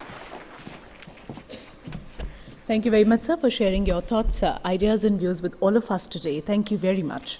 Ladies and gentlemen, very quickly, we are now beginning with the presentation of Shanti Swarup Bhatnagar prizes for the year 2022. May I please request the honorable dignitaries on the dais to kindly please come to the front part for the presentation. The SSB prizes for science and technology are given every year to scientists below 45 years of age for the notable and outstanding research applied or fundamental in 7 disciplines: biological, chemical, earth, atmosphere, ocean and planetary, engineering, mathematical, medical and physical sciences. It comprises a cash prize of rupees 5 lakhs, a citation and a plaque. So ladies and gentlemen, very quickly we are beginning. SSB prizes for the year 2022 in biological sciences goes to Dr. Ashwini Kumar of CSIR Imtech Chandigarh for his original contributions in biofilm-induced infections involving cellulose, revealing a novel mechanism in TB pathophysiology. Ladies and gentlemen, जोरदार तालियां एक बार इनके लिए Dr. Ashwini Kumar. And also, this award goes to Dr. Madhika Subba Reddy. Dr. Madhika Subba Reddy of CDFT Hyderabad for his insightful contributions in ascribing new functions to phosphatases in the regulation of cellular protein sorting pathways. We would like to congratulate both the winners in this category.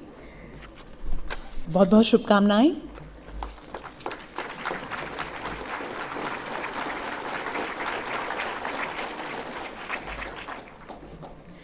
Congratulations, Dr. Ashwini Kumar, and welcoming Dr. Madhika Subba Reddy. जोरदार तालियां इनके लिए भी.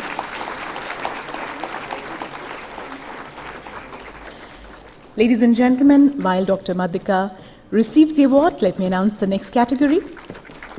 In chemical sciences, the SSB prize for the year 2022 goes to Dr. Akkatu T. Biju of IISc Bengaluru for his excellent work on transition metal-free carbon-carbon and carbon heteroatom bond-forming reactions.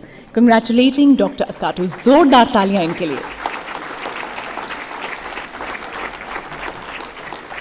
Also, this award goes to Dr. Debabrat Mehti of IIT Bombay, Mumbai for his significant contributions in developing transition metal catalysis for transforming organic molecules to prepare value-added materials by site-selective functionalization, leading impact on agrochemicals and pharmaceuticals industry.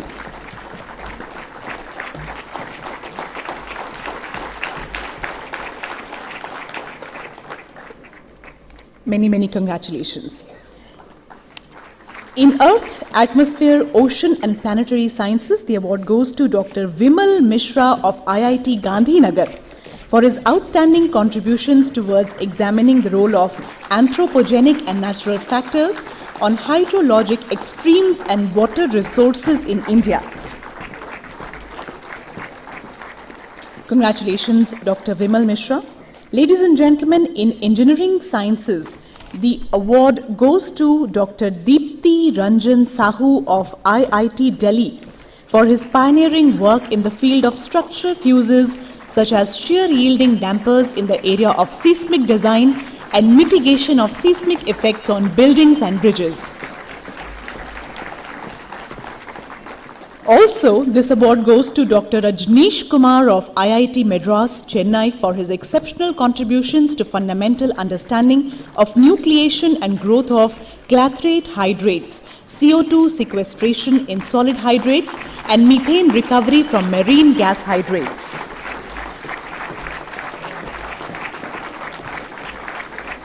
Congratulations, Dr. Rajneesh Kumar. Ladies and gentlemen, in mathematical sciences, the SSB prize goes to Dr. Neeraj Kayal of Microsoft Research Lab, India, Bengaluru for developing algorithms in algebra and number theory as well as novel techniques in arithmetic complexity. Dr. Neeraj ke liye bhi zordar taliyan. Also, this award goes to Dr. Apurva Khare of IISc Bengaluru for his outstanding contributions in the areas of representation theory, combinatorics and matrix analysis. Dr. Apurva के लिए भी जोरदार तालियां.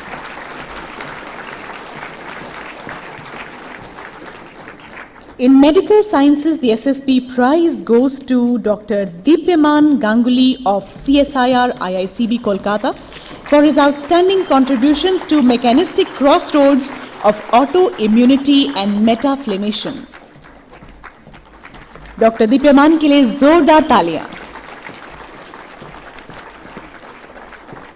In physical sciences, the award goes to Dr. Anindya Das of IISc Bengaluru for his outstanding contributions to advances in understanding the electrical and thermoelectric properties of strongly interacting 2D atomically thin materials.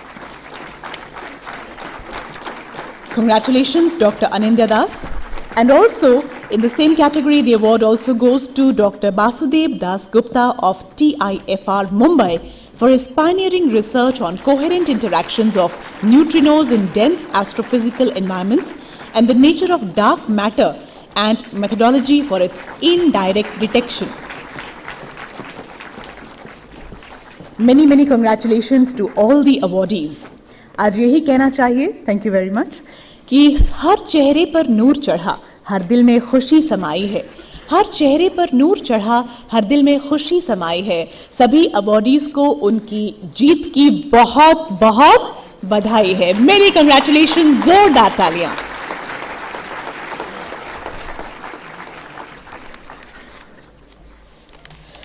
Ladies and gentlemen, we are moving on now, और अब हम उनको आमंत्रित करने जा रहे हैं जिनको हम सब लोग सुनना चाहते हैं, जो किसी भी परिचय के मोहताज नहीं हैं.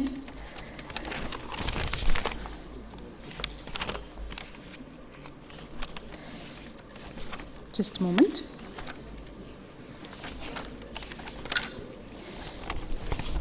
क्योंकि सब कुछ चेंज हो गया है, so papers have also got mixed, but never mind.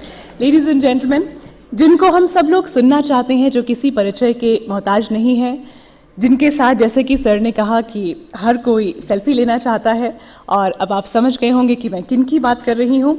जोरदार तालियों के साथ, ladies and gentleman, join me in inviting Shri S Somnath, chairman ISRO and space commission and secretary department of space, for the foundation day lecture.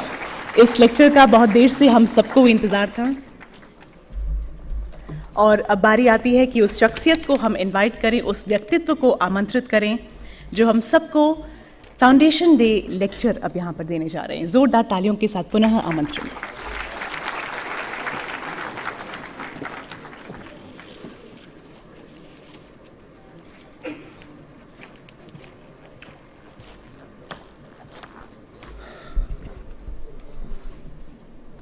I have a presentation to react.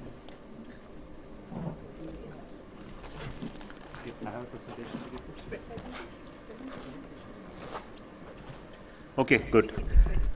Good afternoon, Honorable Minister, Honorable Principal Scientific Advisor, DG CSIR, Srimati Geeta, all the distinguished members of the CSIR family and the extended family, as DG already told. The awardees today, my greetings to you all on the occasion of the CSIR Foundation Day. I am very happy to be a co-traveler in the journey of CSIR in the last so many years. Working in Department of Space, I have taken great support from CSIR laboratories spread across the country in many areas for advancing our work in space. And thank you so much for the support that you have been giving. I know in CSIR there are so many unsung heroes, and that is what today DG CSIR spoke about, some of those great accomplishments of 800 stories that were never told. I will be happy to hear those stories someday. Today she just mentioned only 8 of them, but I am aware of many more. Thank you so much for that opportunity given to us to understand about the work of CSIR. I thought on the Foundation Day, it's very important that I speak about not about moon mission, but I should speak about what we did in the space sector, especially in the domain of connecting with the society, industry, as well as with the topics which are non-space. No? But of course, it has to do with a lot of space-related work. So I will just quickly go through the presentation. Of course, with the time crunch, I would like to try to complete it as fast as I can. So I will not spend much time on the material stuff. So you don't have to pay much of attention to the display or the graphics that I am going to put. I believe the slides will change from there. You can go to the next slide. Yeah, I can change here. So really the space program is now centered around certain verticals, we call it. The verticals are basically people-centric and application-driven, primarily to accomplish the space activity that we are doing, right? The space transportation, that is building rockets and launching them, building satellites, which is a space infrastructure of various kinds, space applications, delivery, of course the capacity building, human space flight. So you can really see it's an end-to-end work which you have been doing in space sector. It all started with applications first, then building the satellites, then building the rockets, and then building the infrastructure. So in fact, the journey of ISRO has been very characteristic of, unlike other nations, where they developed the missiles first, then looked at how they can become rockets, then how we can use rockets to launch satellites, then how to do applications. This has been the way others looked at it, but in India, the culture has been entirely different. We looked at the application, the utility first as the topic, and created the capability that we need to have in this sector over a period of time. The accomplishments are really, in numbers, statistics, as we can see, really phenomenal for a country like us with a very less budget. The number of missions that we did in terms of rockets, the private satellite that we launched, the infrastructure that we have currently, 50 plus satellites are operating currently in various domains. We also have been successful in accomplishing a lot of technological demonstrations, which many of you know, so I won't spend time on it. The domain expertise in ISRO is actually from end to end. Unlike many other institutions, we do not outsource anything. I think we made it sure that the entire work of technical work which is required for building rockets, satellites, applications, you talk about anything, it's actually done inside in terms of the research. But of course, the manufacturing, production has been done in industry only. And this has been the characteristic of this organization very, very early part itself, though we have various technological domain capabilities, expertise. Building them has been happening in industries, almost spread across 400 to 500 industries in the past. So the manpower or the scientific technical manpower in the organization remained more or less static over the last 30, 40 years. That is something very phenomenal. And we were able to do the work of increased workload by making use of the industries in a big manner. We focus on R&D domains continuously we do that. Of course, possibly you know that the indigenization content in the space has been substantially increasing over a period of time. For example, the rockets, if you look at 95% of the material, manufacturing, devices, systems in the rockets are actually sourced from India. And only 5% comes from outside, that is maybe some of the high-end electronic components. And this has not happened just like that. It has happened over a period of time, working with the various laboratories in India, national laboratories, defense laboratories, CSIR labs, in terms of material indigenization, technology capability, the research that we did in terms of our algorithmic development, exploration, ground infrastructure, all of them happened through the research component of work that we have been doing over the past. The indigenization, something which I would like to look at it in a big manner, the electronics, including the processor that we fly in our rocket, the main computer, the chip is made in India, in our HCL. It's not a supercomputer, but it's a computer that is enough to run a rocket safely to space. So the Vikram 1601, Vikram 3201, where the processor is designed here, manufactured in the foundry that is there in India. The electromechanical actuators, the DC power supply systems, the battery systems, the composites, energy storage devices, solar cells, all this we started doing it over a period of time within the country itself. And we have created industries and capabilities to do all of this. We also worked on applications across domains. We have been connected with the ministries, departments. In fact, the Honorable Prime Minister has taken a very important step in bringing sure the space reaches everybody, and we are connected with the secretaries of departments. In 2015, there was a workshop in which all ministries and departments were asked to participate in space and to have projects connected to the space. And this really increased number of projects that we have in terms of utilization of space activities in various areas. It looks at climate and weather, the agriculture, the air quality measurement, the environment. I'll touch upon some of them very quickly for time. I am not going to read here. We also support the geospatial e-governance of the Government of India, connected with all the space flagship programs. And space component of all these flagship programs comes from Department of Space, and the connect with the farming, smart mining, smart transport, cities, urban transition, the delivery of the societal benefits to this, taking database from various sources, etc., including disaster management. And it continues to be one of the, space continues to be one of the provider of the information. We also connected with various other SDG goals, as DG has been just mentioning. Many of the space-based information that are required, the measurements which are required for meeting all the SDGs have been supported through the space activities. We also work on Gati Shakti program, where the data from the space is very much useful for Pradhan Mantri Bhima, Fasal Bima Yojana, or PMSY, or the Gram Sadak Yojana, you know, the Amrit Mission, and a lot of data products have been supplied from our Earth observation data satellites for public good. We also connect with the startups based on the satellite data, and they are making huge inroads into the business opportunity in the recent past. Some of the important benefits that we have provided to the society in terms of the space-based activities, the geospatial data, which is used for modeling, monitoring the outbreak of the diseases. Telemedicine, of course, many of you know that it is one of the important services that we provide through our communication network for remote areas.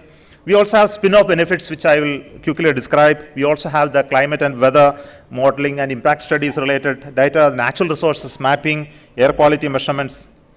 I'll quickly go through some of the environmental and pollution related measurements, which is actually done through many of our satellites, where the concentration of nitrous oxide, the pollutants, or even the particles measurements have been done, aerosol depth measurements using space as well as ground-based measurements, etc., has been done through very well established sensors in space. We also look at climate change impacts, especially the global warming. We have a program called NICES, National Information System for Climate and Environmental Studies, which is piloted at our Hyderabad Center, National Remote Sensing Agency, which looks at the climate change indicators, also look at the agents that causes the climate change, and also do the modeling and impact assessment, which is very, very important activity under the NICES program, which is a centrally funded program. In the blue economy side, we have activity, possibly you are aware of the ocean sats that we launched, which looks at the ocean color, the ocean temperature, the wave heights, and also the chlorophyll content, and then make predictions for the fish catch, fish availability. It also gives information even including the rip current monitoring, state forecast of the oceans, etc. So this is actually piloted through some of the laboratories under Department of Earth Sciences. So considering the the sea coastal availability, the continuous monitoring of oceans is very important, and ISRO is bound to build newer and newer instruments for supporting the ocean research.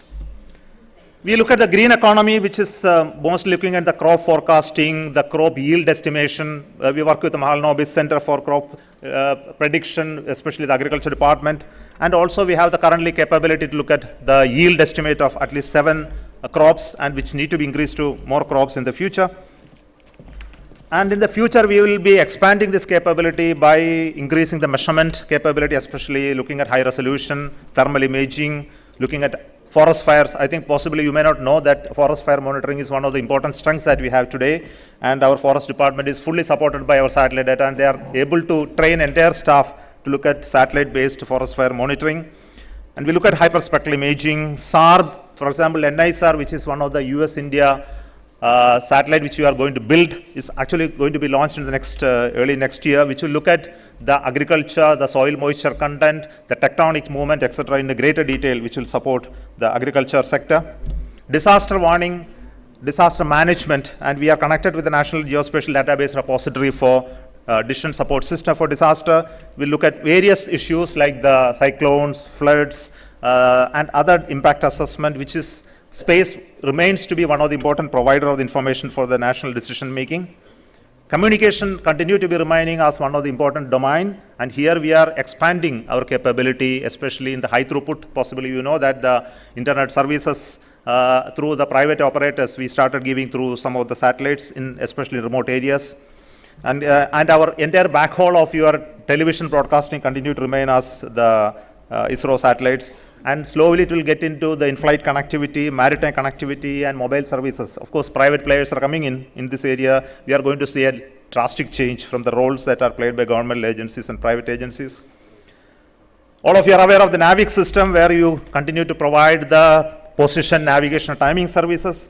Currently, we have stationary satellites, the geo satellites is doing the NAVIC constellation, and it is currently used for Aadhaar authentication. We use for geodetic networks, time dissemination, emergency warning system, train connectivity, etc. E-tolling systems we have already gone into. And the primary job of NAVIC is to look at the strategic sectors where we are trying to integrate our capability with the defense sector equipments. But there is a role that we have to expand in the coming days into a much wider network and as well as a global network.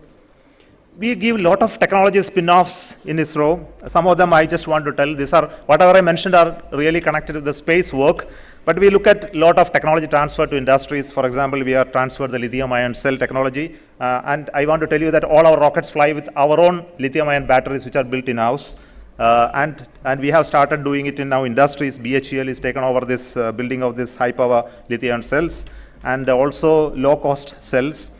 We make polyurethane food, silica aerogel, search and rescue backend, softwares. So these many technologies and patents and transfers have been happening from the 1978 onwards, and it continues to be published and handled. I just want to tell you some of the non-space work that we have done. Recently, we have developed a ventricular assist device, which is a turbopump based, magnetic levitation bearing based heart pump, which can be used now. We are currently working with the medical team for flow trials and its biological verification. Another is a microprocessors controlled limb, which has been developed now, which is fully an actuator driven, battery operated, sensing the movement of the leg, and it has been successfully, walking trials are done, and it is now going to into the market now. And all this came out of the knowledge that we have in terms of material science, manufacturing. For example, the magnetic levitation that is used in the turbopump is based on the gyroscopes that we fly in our rockets, and the actuators in the microprocessor control limb is actually the actuator which are used for controlling the rocket nozzles in the rocket. So some of the knowledge that we have in terms of the space gets into such activities as well. Of course, during COVID time, like many others, we also developed a lot of ventilators, and these were done in few months of time, and we actually developed 3 different ventilators, one of them starting from a professional ventilator to simply a breathing assist device. All 3 classes were developed, and actually technology transfers happened. With industry, we have been working very well in the past, almost 450 plus industries, big, large, small, and possibly you are aware that many of the space grade items are now manufactured in India. I will tell you one example. Even the screws, nuts and bolts which used to import during our early part of our career, my career when I started it, entire screws, nuts, bolts came from US and UK. Not a single bolt is now imported from there. It's all manufactured in India, which are aerospace quality. And this has come because of the technology growth in material science, manufacturing, the aerospace quality that you have brought in. I can tell you about the connectors, relays, contactors, wires, materials, composites, plastics, adhesives that are currently being manufactured to support our space program. All happen because of the growth of the Indian industries over the last many years. In the future, we will be facing huge challenges, especially in the domain of smart transportation, where the need of space will come in when you have to monitor vehicle fleets. Autonomous car driving requires space technology support. We also need space support for smart city formation, because the information gathering in terms of traffic management, the infrastructure management, monitoring, and environmental monitoring, all this requires a lot of space connectivity, and we are looking at how technology in space can really help you to create a smart city. We also look at IoT and supply chain management as a major topic in the future, where space will play an important role, where the IoT devices will support you in terms of collecting information of stock, inventory, fleet management, delivery of hardwares and across the country. It can even enter into agriculture area in looking at the pesticide control, the water, as well as the nutritional delivery, etc. IoT connection to space becomes a very important domain, and we are looking at how to build IoT spacecrafts in the future. We see that IT and space integration will happen in the future. For example, you are aware of data comes from satellite, lot of Earth observation data come. We also have the timing services, we have the surveillance data, we have the terrestrial camera networks. I think all of this will get fused in a time later. Your mobile devices will show you the picture of your son driving the car, where he is now, and the information related to your movement of your friends and colleagues will be actually accessible through your satellite network. And all this will get connected in the internet domain, where the information from terrestrial satellite network will become a very important role with a high data rate transfer possibility in the future. So we see a huge future for seamless integration of terrestrial and space-based networks, which will really increase the business opportunities and technology growth in this sector. I believe the synergetic growth of various domains in this country, for example, the data analytics, which becomes very important because simply data is of no use. We need to synthesize the data and create information for people. Space become a connecting member for various domains like genomics, materials. These 4 areas I have listed because these are going to define the country in the future, where the drivers for the future technological growth will come out of the ability to process huge amount of data, which is going to come from various sources, the connectivity that will come through space, genomics, which will impact our life and health, and material science, which will drive you in the modern technology growth. I think all these 4 are interconnected, and I believe that with this connection that we are establishing through CSIRs and people like us in space will really make India grow to a technology-enabled country driven by technology for governance of shaping our future, for making our India a great country, banking on the technological strength that we have created through various institutions that we are running it very well. And thank you so much for this opportunity to present a very quick overview of space and its connect with all of you. Thank you.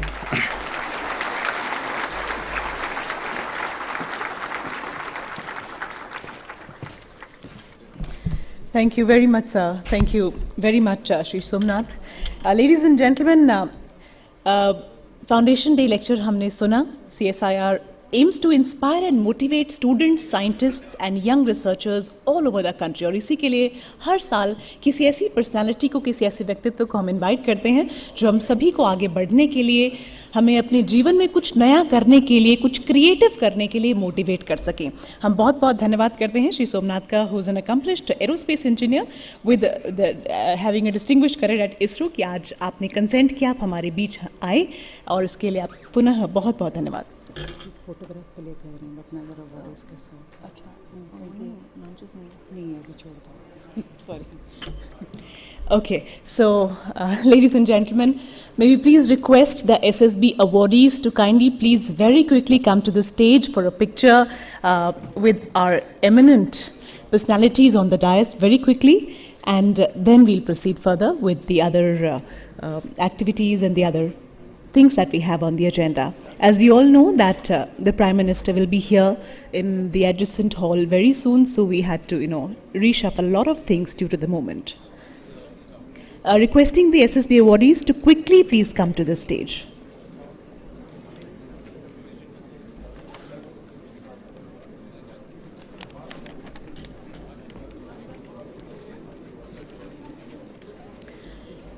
ये एक ऐसी तस्वीर होगी, एक ऐसी photograph जो कि एक बहुत ही सुंदर मेमोरी के तौर पर सदा याद की जाएगी. तो मुझे लगता है कि ये जो फोटोग्राफ्स होती हैं, ये हमें हमेशा उस दिन की, हमारी अचीवमेंट की याद दिलाती हैं और आगे बढ़ने के लिए भी हमें बहुत सारा फ्यूल देती हैं. So these are very very important. I think we do have certain launches which will happen immediately after this, but for now we'll have the group picture very quickly.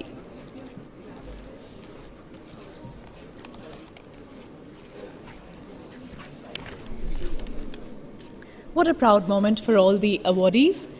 जिन लोगों ने भी अपने अथक प्रयासों से, अपनी मेहनत से इन अवार्ड्स को जीता है, उन्हें बहुत बहुत बधाई।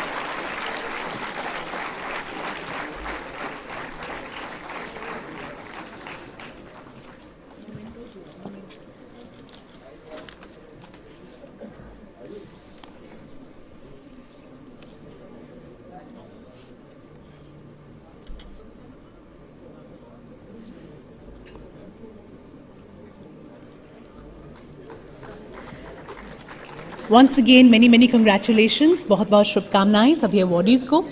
और इसी के साथ हम निवेदन करना चाहेंगे tokens of respect and appreciation for our dignitaries. मैं please request madam doctor N Kalai Selvi to please present token of appreciation and respect for the honourable minister doctor Jitendra Singh, जो हमारे विनम्र अनुरोध पर आज यहाँ पर पहुँचे हैं। उन्हें हम धन्यवाद देते हैं। डॉक्टर कलाई Selvi, may I please request you to present a token of respect for Dr. Jitendra Singh first, and then of course Professor Ajay Sood and Shri S. Somnath as well. Tokens of appreciation, respect to our dignitaries for giving us their wishes, their time, their energy.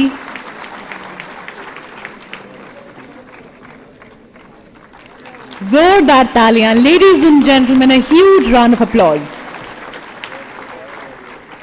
We also thank Professor Ajay Sood for gracing the occasion with his presence. May I once again request Madam to kindly please present a token of respect for Professor Ajay Sood as well.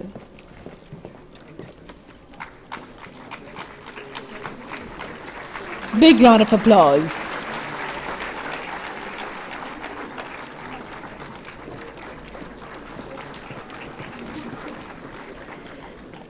And Shri S. Somnath. Thank you very much, sir, for joining us here and giving us the Foundation Day lecture. हम सभी को inspire करने के लिए सिर्फ हमारे देशवासियों को ही नहीं, मुझे लगता है कि हिंदुस्तान की सीमा से बाहर भी आपने करोड़ों लोगों को इंस्पायर किया है। बहुत बहुत बधाई।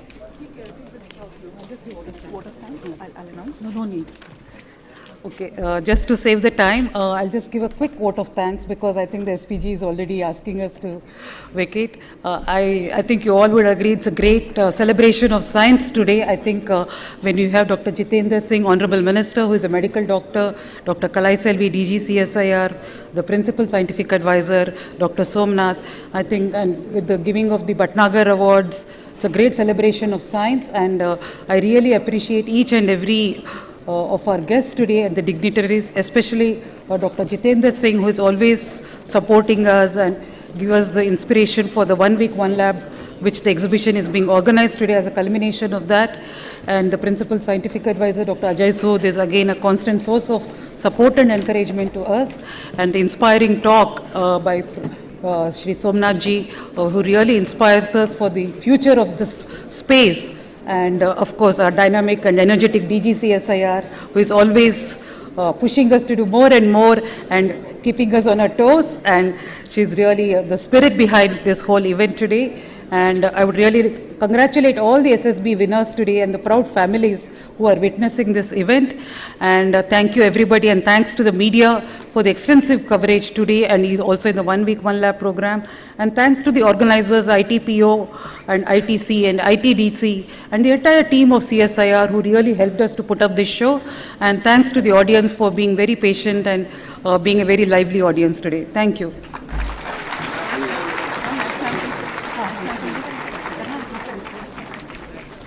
Ladies and gentlemen, kindly rise for the national anthem, please.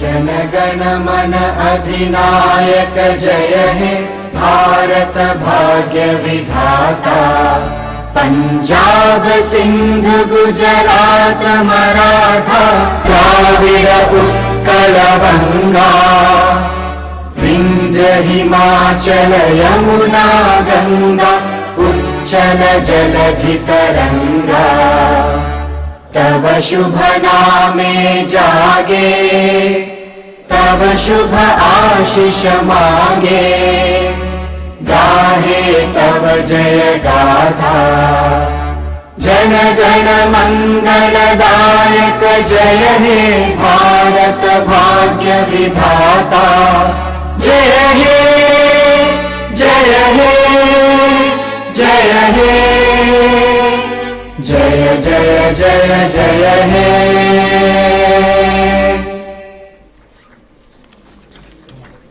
Thank you very much, ladies and gentlemen, for joining us here. Once again, many congratulations for the Foundation Day, the 82nd Foundation Day of CSIR. आप सभी का आने के लिए बहुत बहुत धन्यवाद और हम निवेदन करते हैं कि कुछ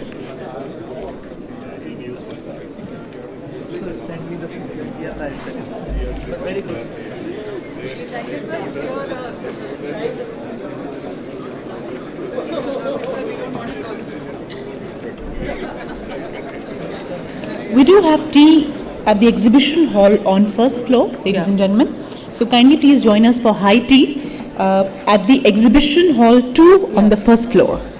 Thank you very much. You nicely we gave you a lot of trouble. Sorry, we made a lot of confusion.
Hello, hello.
So very good afternoon to all of you.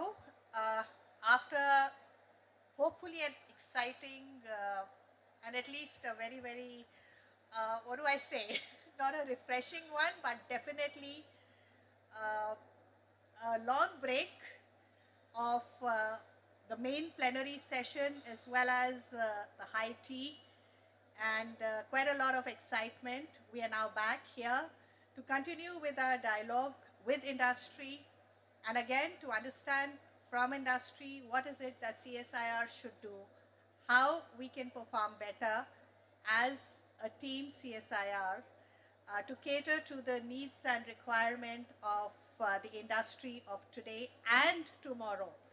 So going ahead with this series, I'd like to invite Dr. Venkat Raghavan from Unilever Limited, Unilever Industries Limited, sorry. And he's kept a very simple topic, expectations of industry from CSIR. So it's opportunities to strengthen the CSIR society relationship to benefit the society, nation, and the planet at large. So over to you, Dr. Venkat Raghavan.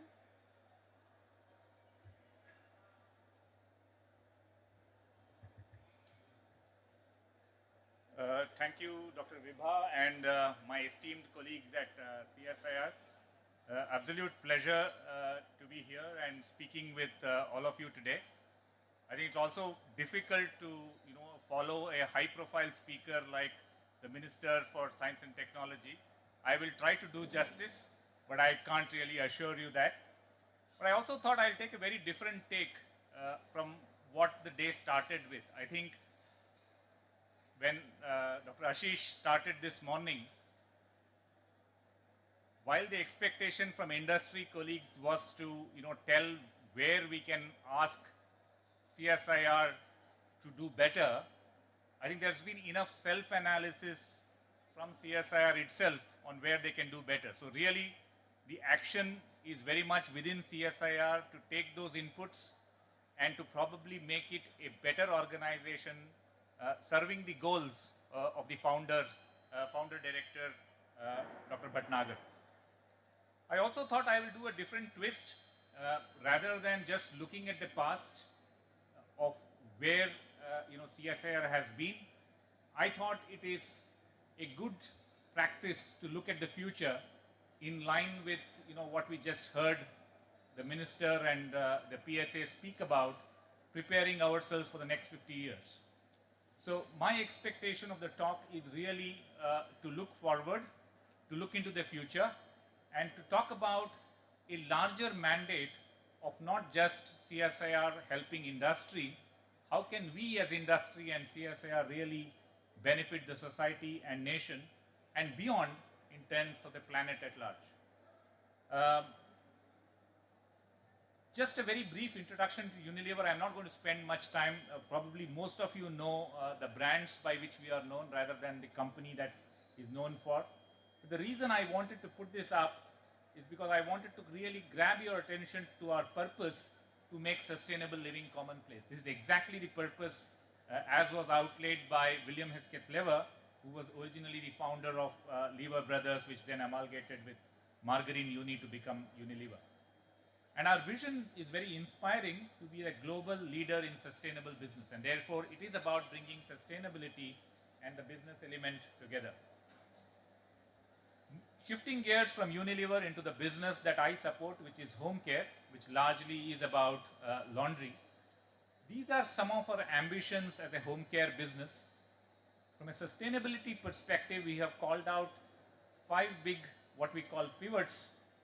2 of them very relevant to what I work on and what I will be speaking about is to move from petrochemical based ingredients to kind of more 100% renewable or recycled carbon based ingredients. This is in line with all the calls of climate action and to be more neutral in our approach to products. The second one is in terms of energy. The chemistry that we do obviously requires quite a bit of energy. How do we convert them into products that can be made, with lower amount of energy, that can ultimately be spending less amount of energy in the process of being made?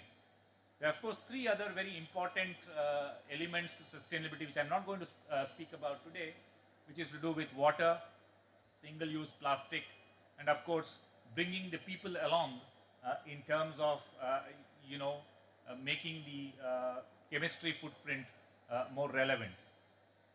Finally, I think this is what I'm going to be focused on. So it's all about a route to net zero.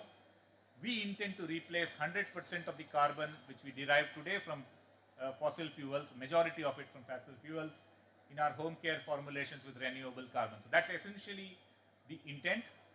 Then, of course, this is with other commitments that Unilever has made on net zero, greenhouse gas reduction, making sure that we limit deforestation, and, of course, focus on plastic sustainability. So if you think of that goal of moving away from petrochemicals, we really can't move away from carbon, because if you remember, most of the materials that we use today, mostly organic materials, fundamentally are hydrocarbons and therefore have a very strong carbon backbone. So it's not possible to really decarbonize the chemical industry, unlike the energy, for example, you can decarbonize. But chemicals you really can't decarbonize.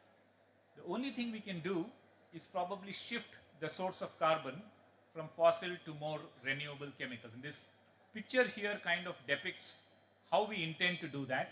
And we call this the carbon rainbow.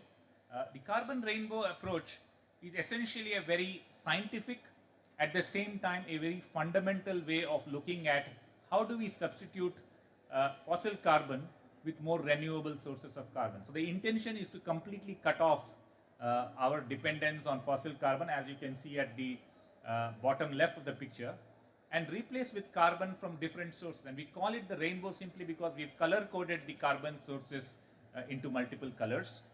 So the innermost one is gray carbon, which is basically carbon coming from upcycling, basically recycling of plastic waste, and we call that gray carbon.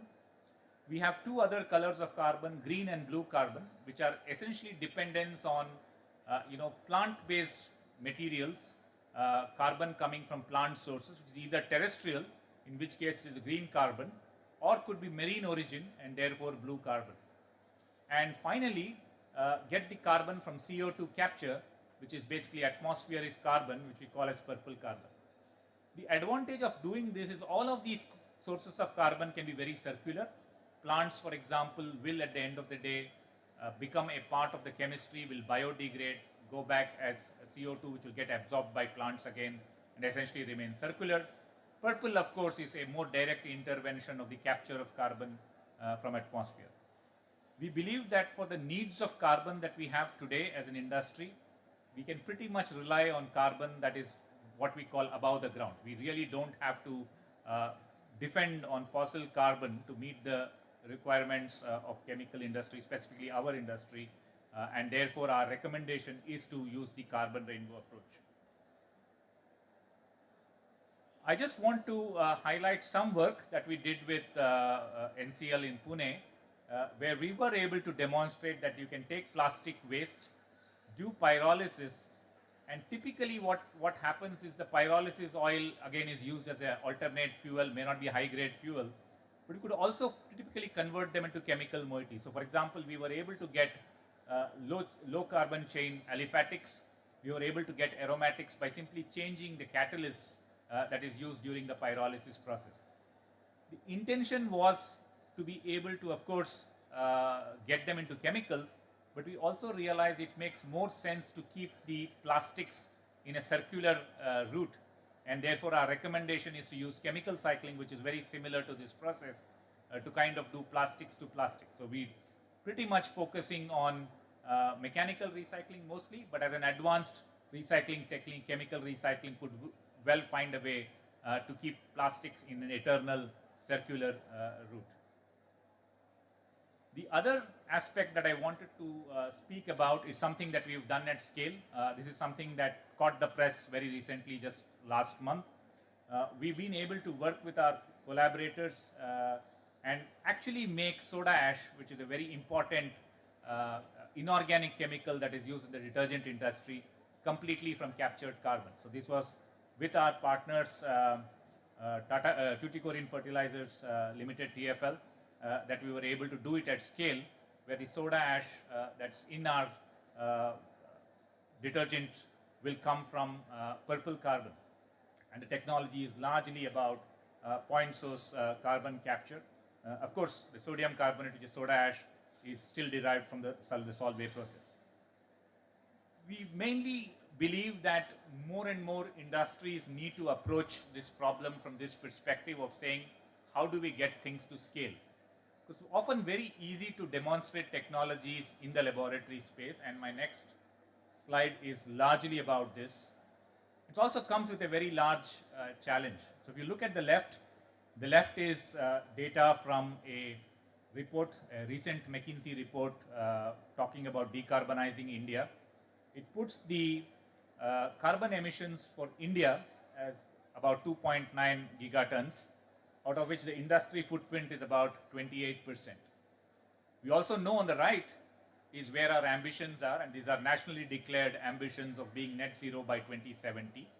You see a few bullet points of what we are doing about it, huge amount of investment in renewable energy and so on and so forth.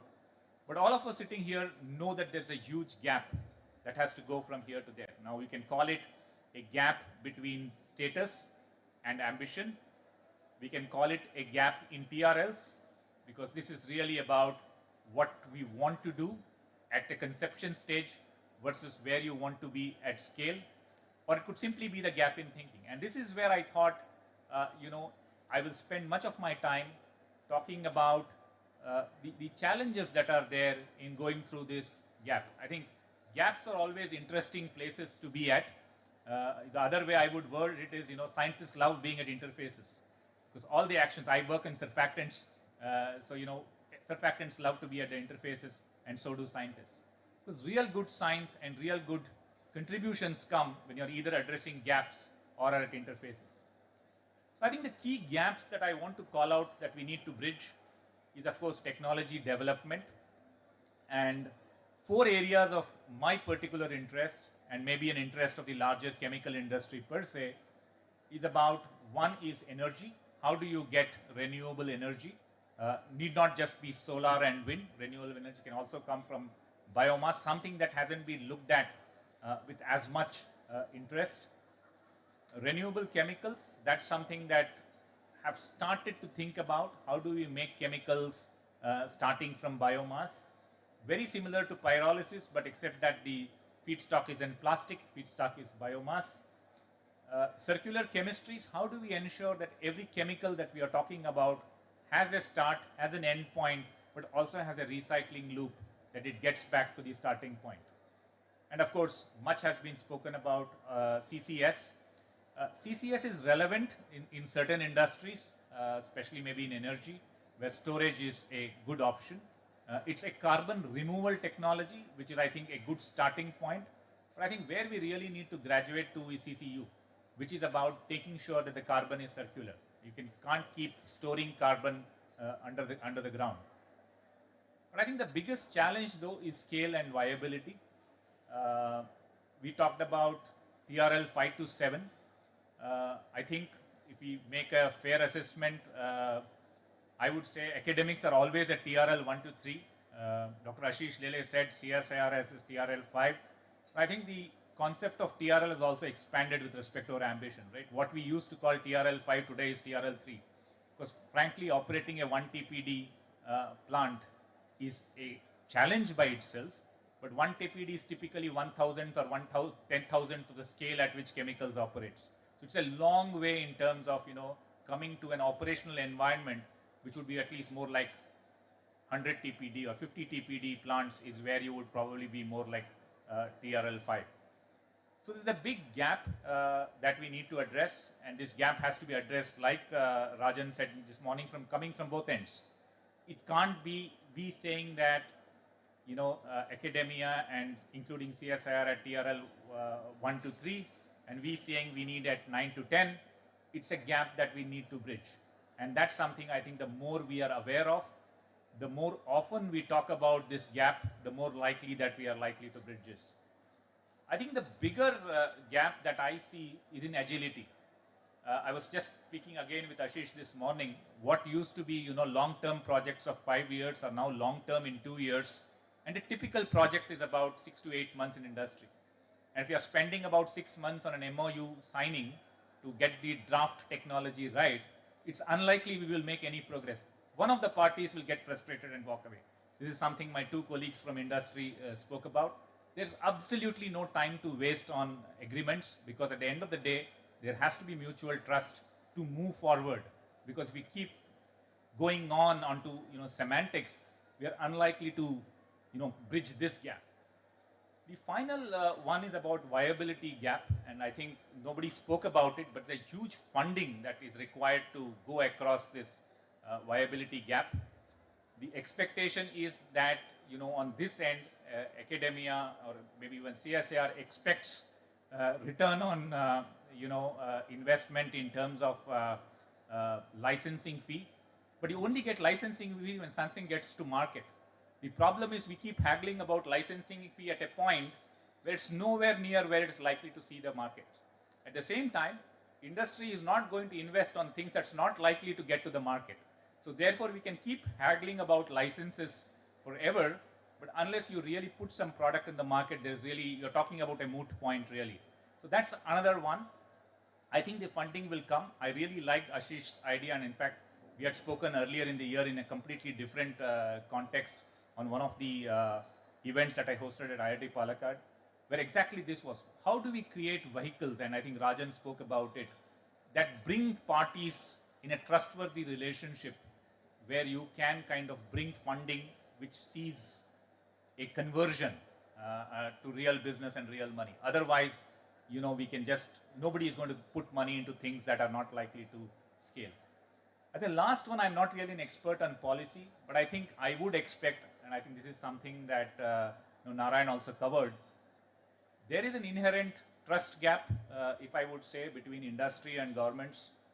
It's coming down, but at the same time, there is inherently a trust gap. And that's where CSIR can be a mediator. CSIR understands technology very well.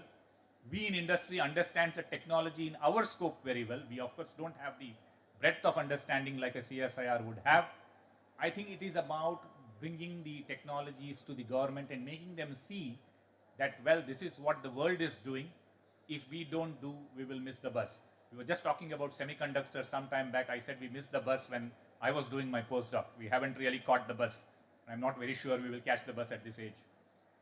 But I do believe that the future is bright, but the future is only bright if we work together. The little cartoon talks about people of different colors coming together.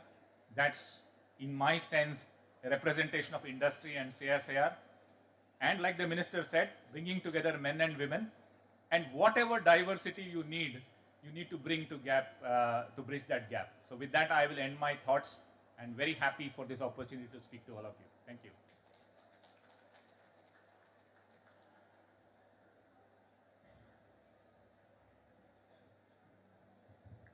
Thank you, Dr. Venkat. Request you to please wait. Dr. Suman Kumari Mishra, Director CGCRI, Calcutta. I'm sure you've not met her before, so that's why we're just trying to win those people whom probably you've not met earlier. So CGCRI, you did see the logo there in the ISRO chairman's talk also.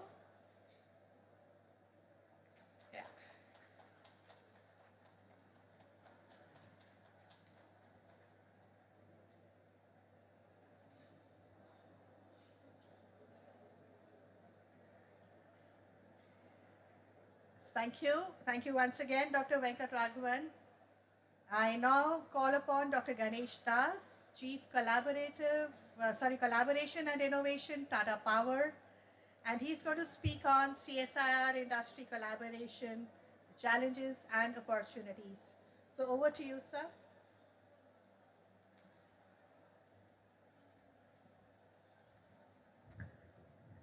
Thank you. Thank you very much, and good afternoon to all. This atmosphere is very vibrant.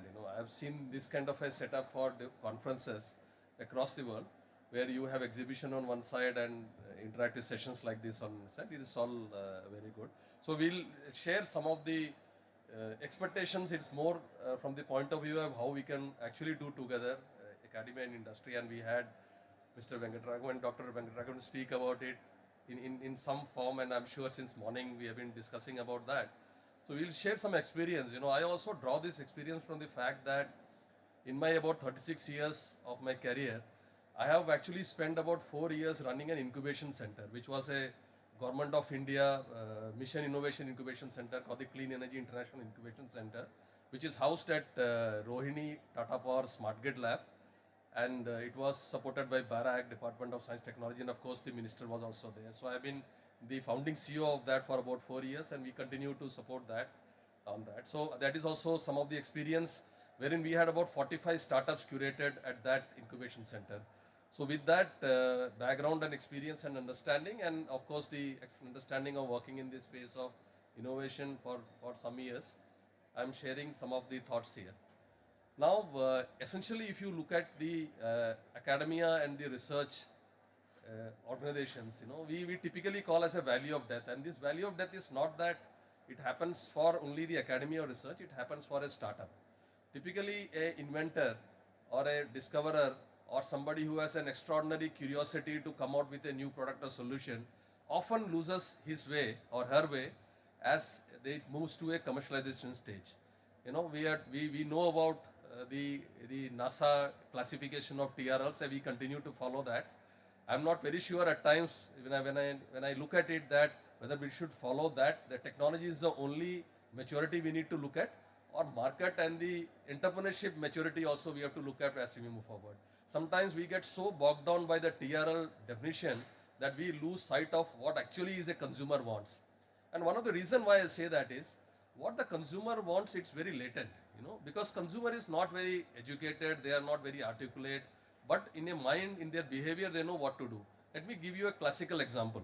If you look at a product of LPs, the tapes, the magnetic tapes which had, then we had the, you know, discs, and now we have the chips. You know, nobody anybody would have imagined that how that the music, which has been predominantly a mechanical activity, to translate that into a sound, will eventually become something which is non-movable. It is something we cannot without think through, and that is what is called disruption. So when you actually look at a market, it is caused by a disruption, and whenever a new opportunity is created, it is again caused by a disruption. Classical example, which we have collectively did together, is the Chandrayaan. And one of the talking points, I am just returned from US, couple of weeks spending at MIT. The only they are talking about is how could you do it at $100 million? You know, that is the kind of figure they are talking about. And that is a disruption. You know, you're telling somebody that it is possible to be done in a different way.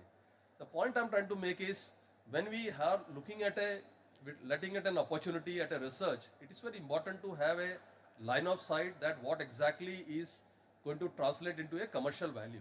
And the commercial value I am classifying not in terms of generating profits, but in terms of a mere sustenance of a business process. It is very important that somebody has to buy the product, somebody has to use the product, somebody has to pay for the product, and the product has to continuously produce by generating employment, developing skill sets, and creating the value to the GDP or the economic indices which we talk about, and in the process also create a social impact. So that is how we look at the entire circularity of the ecosystem of entrepreneurship. And what we typically have is, how do you really work around that? So this is a very big part which gets lost. And one of the things which you are talking about, even if you today look at academia, even if you today look at the research organization, we talk about papers published. Nobody talks about how many pilots have been done. I think it's a time to move away from the publications to actually practically doing things. One example again, Mr. Venkatraghavan mentioned about the scale. You know, doing something at a lab and doing something at a commercial stage is significantly different. So how do we really work on that? At the same time, there exists a lot of opportunities to look at this, that how do we really work around, and this partnership with a industry is going to tremendously help to really cross over the valley of death. One of the reason is, somebody who runs a business knows how to get over it or how to not think through it. So, and if you really look at some of the classical example, and of course I have been following CSR for a long time, been working with CSR for some time, and I just picked up two organizations which have been successfully doing research across the world. And I work with both of them. Of course, Fraunhofer, I work with them more because of the energy vertical. Fraunhofer is again something similar to what CSIR, maybe it is all government supported, but not to that extent that, it is independently run largely by the scientists and the, people around that. So if you look at the way they have come out with, they have worked on new technology with respect to solar, energy efficiency. You look at many products which has come out. They got 84 labs across Germany. And this labs has got a story, This labs emerge, it is not because of a typical funding which comes out, because some ideas, some people come together and it becomes so important that it gets translated into a lab. That is a classical system when you have, if you look at the US national labs also. NREL, Pacific Lab, then Lawrence Berkeley National Laboratory, all this come out through that. Eventually, they create that halo around that, the work they do around that. So, Fraunhofer is a classical example. It focuses on a very strong in-house research with a strong focus to see that how it gets commercialized. And I have actually had a very strong first-hand experience working with Fraunhofer and the way they go about doing things. Another example which I talk about is an Australian organization called CSIR. Again, something similar to what CSIR does. Again, you are talking about the network of experts who work on focusing on the commercialization. It is very important that while we have a display of exhibition of an idea on one side, we have to also tell the people who have put in the mind for that discovery or the invention that this is not a milestone for you. And if you ask me, they should not spend too much energy on this. They should spend their energy at the market, and because that is where they are going to get the value. And somebody is saying that great job, who is not in a potential a situation to buy a product, that appreciation does not have a large meaning. Somebody who has an appreciation to buy the product by spending money, that is where you surely get the appreciation. I think we have to also be very careful that how exactly are we treating our success in terms of our recognition. Whether we are happy to get an award or we are able to get a market share. I think somewhere we have to move from that direction to really looking at a market. And in between, I think very consciously CSIR and similar organizations should focus on inculcating the habit of an entrepreneur, inventor, discoverer, scientist, researcher to understand that eventually it has to have a social and a market impact. If that doesn't have, then it will never reach that space. You will never have that hunger, you will never have that desire to do that. That is the second strong observation which I really seen and experienced in the research organization. There are a few French organizations who work in this manner. There are organizations across, like if you look at Vinnova, of course it's a research, it supports in Sweden. Then you got VTT in Finland, they also work on a similar way. If you look at the kind of patents they come out, the commercialization they do is fantastic. And that is the level at which they operate. And if you look at again the academia trend, across the universities, the kind of funding they get, that money they get is phenomenal. I have again something which resonates to my mind is when you go to a foreign university, in a small lab, maybe a small space, you will find 3-4 electron microscope. And a student there has an experience to look at that electron, use that electron microscope, use many of the facilities, tools, which perhaps we will not have an opportunity to really give that to the student there. That actually adds a lot of value to the research urban. So it is important to look at that when we are setting up the infrastructure, whether it is the hierarchy of the organization which we classify, which I am I have got my reservation when we classify A-level organization, academia, B-level, C-level colleges, etc. I feel that it has to all have the same connotation and support given to the students, because students the marks do not determine the quality and eventually the capability of a student to really translate a research into potential market. I think that is something which we need to look at. The publication part I did see. And what we are sitting here and seeing is, a classical opportunity of an energy transition which is happening in the world. And this energy transition is very interesting. We are talking about how do we use more and more non-carbon or renewable products to really address our energy security and energy challenges. the geopolitical situation in recently, I'm typically talking about the Ukraine-Russia war. This has opened and started making the scientists to redefine their classification of renewable and sustainable energy generation. For instance, nuclear, which was supposed to be a backbone of many things. I had an opportunity recently to listen to the Director General of IEA, and he was talking about some of the dimensions and how the things have changed when it comes to the nuclear technology is concerned. Now nuclear has again suddenly moved into the forefront of things. Of course, it was always quite economical and real value it used to give, but safety was always an aspect. There were controversies around that, management of doing, and then there were different technologies for generating the nuclear technology. But that has suddenly become important because of the energy security challenges which started happening because of the geopolitical situation. So this the transition is also going to give us a lot of opportunity, essentially focusing on the renewables. Now another thing which I have discovered is many a times we try to chase technology. For instance, if somebody is making, say, a car with a particular IC engine, or maybe these days we have got electric vehicle, we feel that, let us try to make it better than the other country. For instance, let us try to make it in China. Believe me, it is extremely difficult to catch China on a technology in which they are there. So what is really important is to look at an alternate technology which can actually disrupt that market and convert and turn that market towards us. So essentially the focus has to be not at or looking at a Me Too technology and saying that we do a better job, because once the market accepts and it gets standardized, it is very difficult to cut through that market. So it is very important to come out with an alternate or a substitute to handle that requirement. Again, some of the major focus area is again carbon sources, zero carbon sources, hydrogen, bioenergy is important, and then again CCUS. I fully agree with that point. CCUS utilization is extremely important. What you are going to do with the stored carbon, unless until you cannot put it into use, it has got no meaning. It has to have a value at a social level or also at an economic level. Then only you create a market. If it doesn't have a value, you don't create a market, then everything is going to die. It's very important as we move forward to create a market. Solar for PVs and battery energy storage system to support that. When you're talking about the battery energy system, it is important to look at non-sustainable or looking at non-lithium based technologies also, because lithium generation, again, it has got a lot of challenges with respect to the environment. So can we look at something alternate to really address and look at this requirement? Some of these small examples, I will not get into the detail. Initiatives on the solar development, great schemes from the government of India. You would see many big players using the performance linked incentive program to really come out with a new plant. But again, what we are trying to do in this process is we are trying to look at a Me Too. We are trying to say that somebody is making it who has a 98% market share. I am going to do it better than them. Again, it is how we are going to do it. It's a big challenge, but definitely there are certain government somewhat which is going to help that.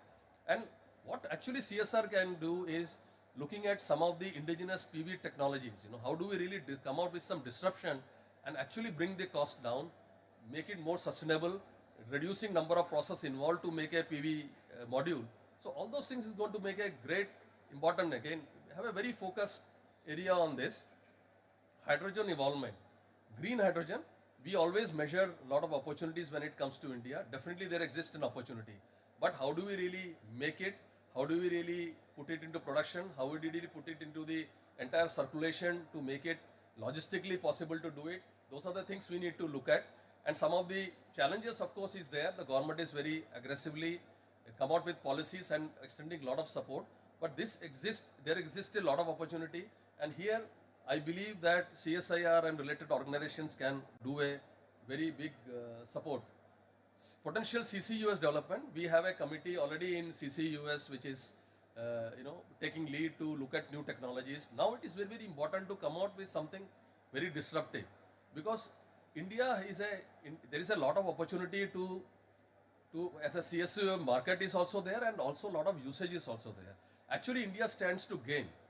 And once this market is, and typically what happens here is, I have started observing that people have started they talk more about carbon trading than the technology, because that is where the money comes. So once we get some technology to really make this utilization and storage or system coming in a big way, then we have it there. The point I was wanting to make in this, giving these few examples is, actually if you want to really disrupt, again, while we look at new technologies, perhaps there has to be some sort of a, check or some sort of a filter has to be there that is this technology is going to do a substantial disruption. If the technology is not going to disrupt, then it will not actually create a big impact. Of course, it will provide us the learning, it will provide us a lot of things, but supporting it with resources, one has to look at. But if a technology is distinctly different, and one of the tests which I always believe is, if a technology which has been, we always have a committee, and the committee decides whether these things are good or bad. It happens everywhere, in government, in private. I mean, the management sit together and decide. And always believe that if a set of people who is going to look at a disruptive technology, had they been in a position to decide whether it is a disruption or they would have done it earlier. So I think we have to also figure out some way to really find out that how do we really qualify a technology which can be supported as a disruptive technology for the future. These are some of the things I thought I'll share from my point of view, considering my experience. Thank you for your attention. Thank you. Thank you so much, Dr. Ganesh Das. And one thing that's coming through, in all these presentations is green hydrogen and CCUS. As you know, CSIR has major missions on this, and I'm glad that we're going to partner with some of you in those missions. May I now request Dr. Srinivas Reddy, Director IICT, to kindly felicitate Dr. Ganesh Das.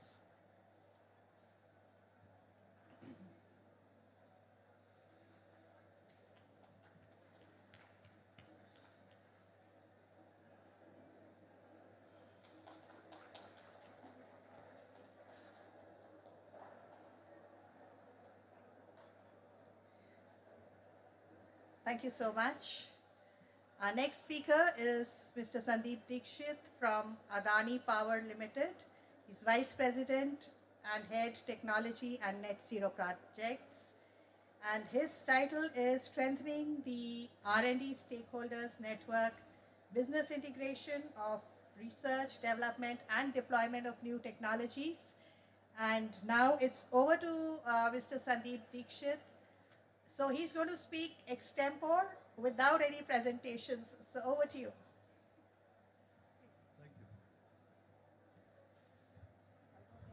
Thank you.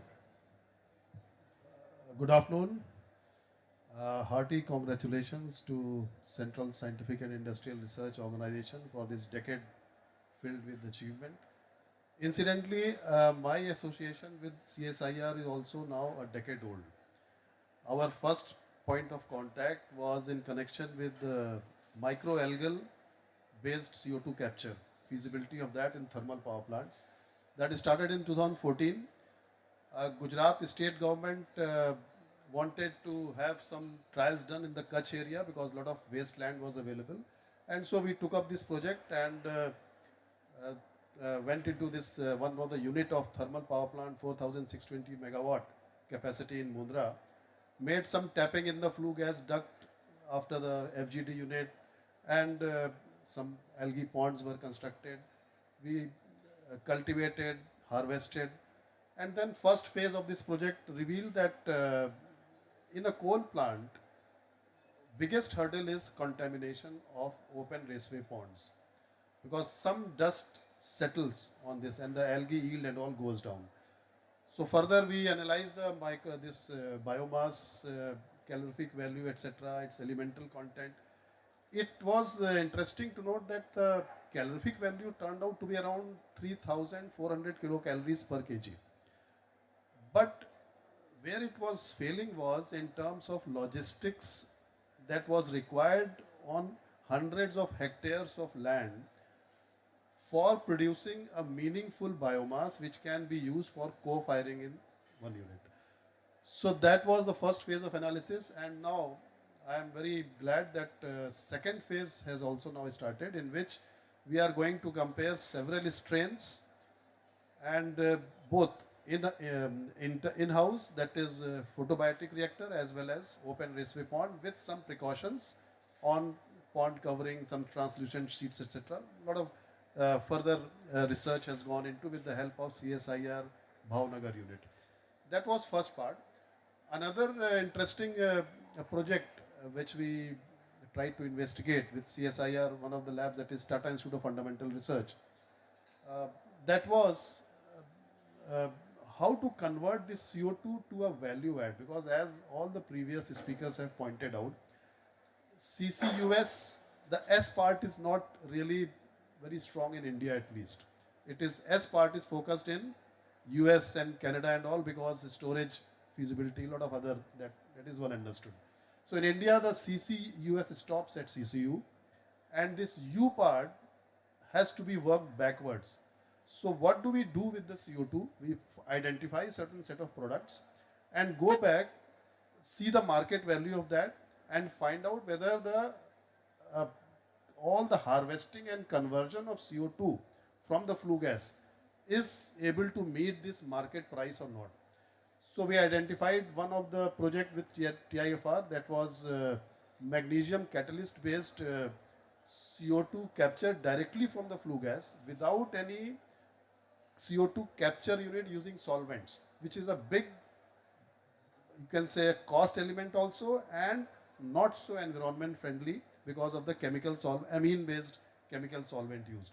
So this was what was the crux of this, that how to directly feed flue gas, take out the CO2 using magnesium catalyst, and convert to an end product by controlling the reaction conditions in the reactor to basic magnesium carbonate. This we started building the pilot plant, and just last week we got some results out of the reactor. The key point we are noticing is that the shape of the crystals formed decides the application. So basic magnesium carbonate, if we go by sigma Aldrich and all, it is very highly priced. But the shape of the crystal, etc., has to be tuned to the end industry use, like rubber industry or fire retardant, and so many other uses are there, pharma and all. So that again is a hurdle to be crossed, which we'll see what happens ultimately. The third project which we conceptualized was to convert this CO2 to end product like ethanol from the flue gas. This is something which has not been tried anywhere, and mostly CO2, this biomass and other such off gas has been used in gas fermentation by LanzaTech. Our idea was to see if flue gas CO2 with capture and activation. So in this process, what we realized was that CO2 being, of course, well understood inert type of molecule, it has to be activated. For that activation, we need a reverse water gas shift reaction to be inserted in between. Now this RWGS imposes another cost penalty and energy penalty in this chain. So again, this has been taken up with our partners in US, and we have asked them to develop a low temperature reverse water gas system using some novel catalyst mechanism. So they have turned back and reported, yes, we'll be soon reporting on possibility of this, and it is likely that in the pilot project which we are going to undertake, this RWGS will be one of the novel type with some novel catalyst involved in that. Now, the reason I mentioned this association with CSIR and TIFR and other R&D organization is that in this whole process, what my experience has been that starting from idea to scale up, majority of the projects get shunted down at pilot stage. There is this type of syndrome that after pilot, even if it is successful, it just remains there. I was trying to find out the statistics on the idea to pilot and from pilot to scale up. If we have 100 such starting points, how many actually end up in a large scale commercial unit? I'm really finding a scarcity of data in this. So I'd love to get some information on this part, that ultimately in several decades of R&D experience, how many ideas actually saw a large scale commercial operation in India, which is happening in West. So why that is happening, all that, several reasons, reports, research, analysis are there. Most of the time in India we say that it is funding issue. What I find, funding is not the only hurdle, we can say. The starting point of picking up an idea, as Professor Mashelkar has reported in his several articles, the push and the pull, two types of projects can be there. The pull type of projects, going back into the scientific and industrial research R&D organization and getting developed and flowing back into the market, that is much less as compared to the push projects where ideas are incubated, scientific thought is sent into, and product comes out, which then market is searched. Let us fit this, find a market for this. So probably that may be one of the reasons where pilot to scale up success is finding limitation. I would love to hear from CSIR that, okay, some success stories certainly would be there. And regarding how to bridge this gap, how to remove this gap, one of the proposal which I mentioned in my laptop is now not connected, but in the slide was, we must begin on deputation exchange program. CSIR scientists, when I meet, not just CSIR, many R&D scientists, when I meet, they are extremely focused on the science and technology part. The market side is really a big disconnect. And if they stay in the corporate or in the industry, spend 2 years there on deputation, even if it is government body, it doesn't matter. Today, private people are going as additional secretary and joint secretary. So if CSIR scientists come to industry, stay in the corporate, learn those business development tactics, the techno-commercial tactics, how to negotiate with the vendors, how to cut down the price drastically to the, neatest level, and then go back into this organization and then feed these ideas, what industry wants, how industry works, how the market expects, what the market expects. All these ideas can flow back into the R&D organization, and vice versa. I would love to spend time from corporate in a CSIR or some other research laboratory for at least 2-3 years.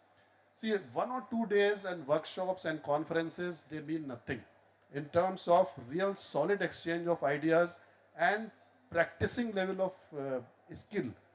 This exchange, I think, may help a lot, and CSIR may consider this. I would love to come to CSIR, and your scientist, if he comes to Adani corporate, spends time with BD, regulatory bodies, he will learn the whole ecosystem, all the stakeholders connected with this value chain of R&D from idea to market success.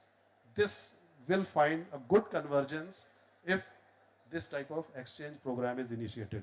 Other point which I highlighted in the slide was, and this I shared, I think about 2015-16, there was some idea box in the government body regarding these research stakeholders, getting them together. See, every lab has got very, very sophisticated instrumentation lying with them, and a lot of technical such, which is now captured in that SAIF type of scheme of the government, sophisticated analytical instruments, etc. But industry really tries to hunt. Yeah, if I want to get this boiler tube, this whole XRD and all done, where should I go, whom to meet, all this nitty-gritty. I think a digital platform where every stakeholder is given a tab that consolidates all these requirements, and the problem exchange, a sort of problem dictionary built there, which the R&D organizations can tap and build their projects on that. Similarly, vice versa, the corporate can tap into that digital platform and pick up the push type of concepts which are being incubated in the laboratories. This may help to some extent resolve this pilot to commercial scale success gap. That's all from my side. Thank you very much. And of course, the whole day has been busy with you. lot of statistics has been exchanged, so nothing to mention that. Thank you.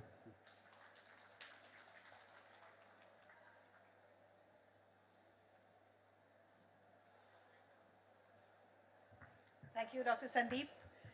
In fact, a very good wish list and what you expect from CSIR. So thank you. We'll definitely work towards that. May I call upon Dr. Sridevi Annapurna Singh, Director, CSIR CFTRI, that's the Food Technological Research Institute, to kindly felicitate Dr. Sandeep Dikshit.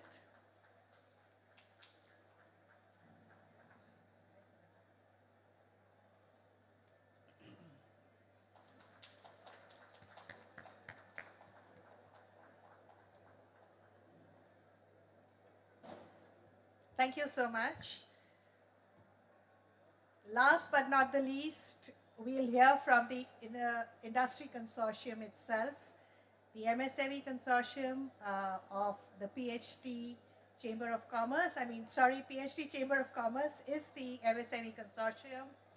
Dr. H.P. Kumar, the advisor, PhD Chambers of Commerce and Industry, and he's also the former CMD of NSIC. He's going to give a talk on innovative technologies to give boost to Make in India program. So over to you.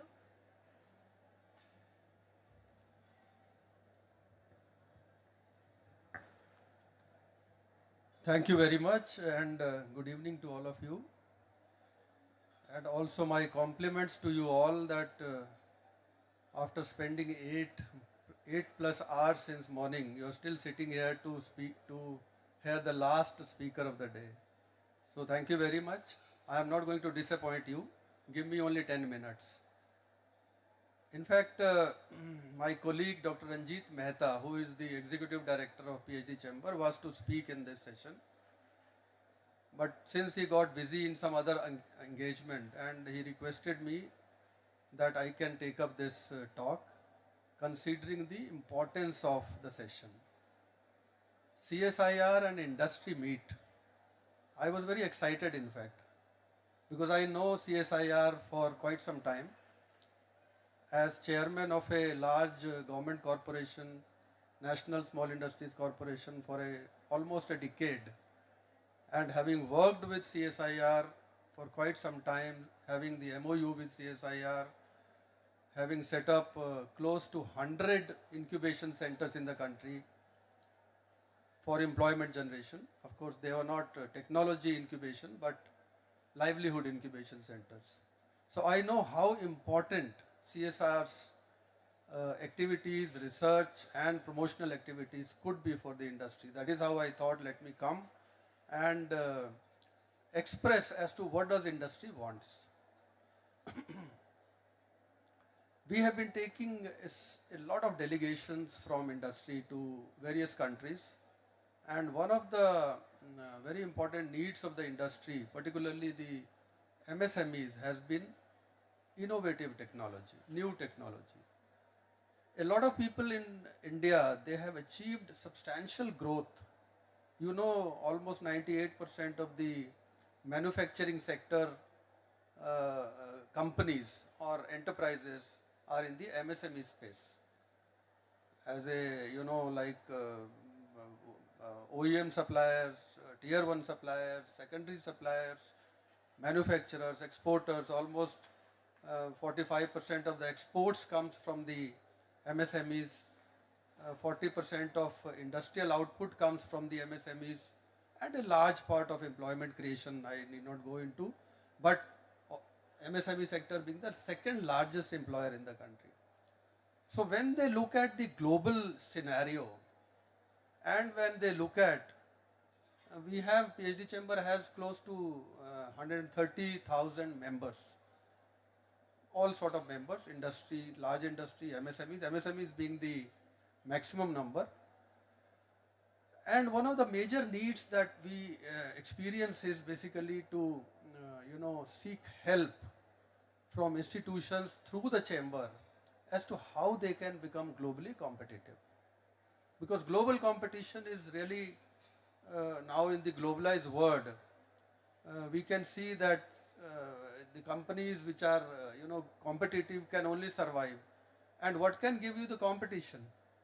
I mean, it goes without saying, the quality, cost, and of course the environment friendly technologies.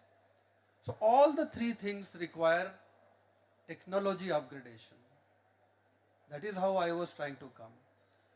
Technology upgradation and technology needs of the industry can really make the industry competitive. And the vision of, like 5 trillion economy and increasing the manufacturing sector contribution.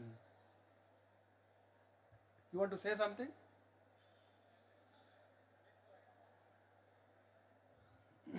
So the vision of the country to achieve 5 trillion economy can be achieved only when you make your manufacturing grow. And what has been the manufacturing scenario over the last decade? I started at 15% of the GDP. Today I am standing at 17% of the GDP. Whereas other sectors have overtaken. Services sector has gone from 35% to 40%, 45% of the GDP. Manufacturing is constrained. While the government has been bringing several initiatives, last being the PLI scheme of course, but earlier also various subsidy programs, innovative technology development programs. I know Ministry of MSME and Ministry of Textiles have been implementing credit linked capital subsidy scheme where they were providing close to 15% capital subsidy for bringing in new technologies, upgrading and innovating the technology, gaps. What I am trying to say is that we have tremendous need from the industry for technology upgradation in order to achieve various objectives and vision of the government to become globally competitive, to participate in Make in India, to increase our GDP contribution, and more than that, to create more and more employment opportunities. Let me also, incidentally, that issue is also very burning. Close to 250 districts in the country have been identified as one district, one product centers, ODOP centers. And ODOP is the talk of the town now. You talk to Ministry of Commerce and Industry, talk to Ministry of MSME, talk to Ministry of Textile, one district, one product, one district, one product. UP government has started it 4 years, 5 years back. Then other governments, other state governments have also taken up. I was part of that development process. The Ministry of Commerce and Industry has now decided to spread it across the country, in all the states. One district, one product requires what? One district, one product requires improvement in their working conditions, technologies, and the scaling of their operation. That can come only when technology advancement can take place. You give them new tools, you give them new machinery, you give them new ways of working, they can become globally competitive. So again, trying to justify the need for this CSIR industry meet and how CSIR can really be, through its various labs, institutions, and can really work with the industry to gauge as to what are the requirements. I was working on some of the areas where CSIR and chamber, PhD chamber, I advise the PhD chamber in the MSME space. So there are several things which we can do together to really improve the overall scenario as far as technology infusion and innovations is concerned. Let me give you a few points. Evaluating the present level of technology in various sectors and desired technology levels ought to be achieved.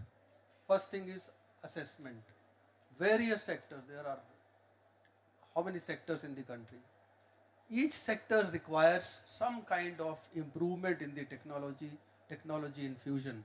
We have 130,000 members.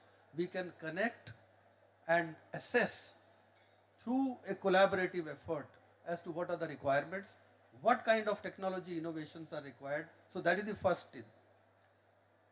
To tap on the innovations and technologies suitable for MSMEs for implementation. So that is of course a follow-up measure which will come only after we assess the needs. Set up information centers and a bank for innovations and their transfer mechanism along with support institutions for facilitating such technology transfers and upgradation. I remember when we signed the MOU with CSIR a long time back, as when I was chairman NSIC, we have a bank of technologies. CSIR has also done a wonderful job developing tremendous, big bank. But the problem is transfer of technologies from the institutions for commercial use or for upgradation of their production processes is a challenge in itself. So for that also a kind of a mechanism has to be worked out, and chamber will be ready to help in that. Facilitate regular consultations with various agencies, innovation and technology centers and institutions engaged in technology management. In fact, these are the pointers that I am reading. These are the pointers which we had prepared. I was part of a one-man commission report for growth of MSMEs in the technologies areas, which we have given to the Government of India, and that is under consideration at various levels. So these are the pointers I took from there, which basically we had drafted. These are the pointers which we are, in fact, to be actioned upon. Encourage research and development of indigenous technologies for micro and small enterprises. As I mentioned earlier, there are lot number of enterprises who are interested to go to abroad. Fraunhofer was being quoted just now. I also took delegations to Germany to meet with Fraunhofer and see what kind of help they can provide us. My point is, when we have institutions like CSIR here and a host of important labs, we can also do all that work here. Create large number of innovation infrastructure in various institutions to encourage and incubate startups. Incubation, of course, has become a culture now in the country. We heard from our friend here, a lot of additional work needs to be done in the incubation space. And organize awareness programs amongst MSMEs with respect to quality, standardization and import substitution. So import substitution is another key word, because ultimately what we are doing is, ban China, ban this, ban that product. Why? Because we want to develop our own infrastructure, manufacturing infrastructure. We want to develop our own Make in India program. We want to create more employment, create more enterprises, more. So all that can come only when we work together. And I can assure CSIR, thank you very much for inviting us. We will be ready to work with you, and in any way that we can really take this mission forward, I will be very happy. Thank you very much.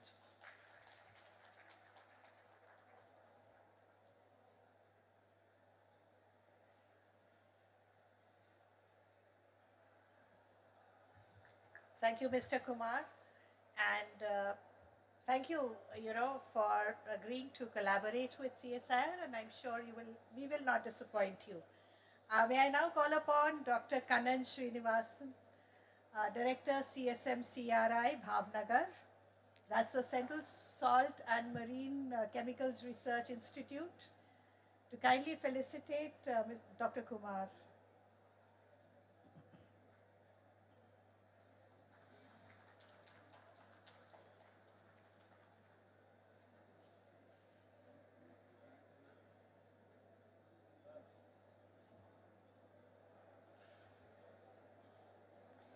Yes.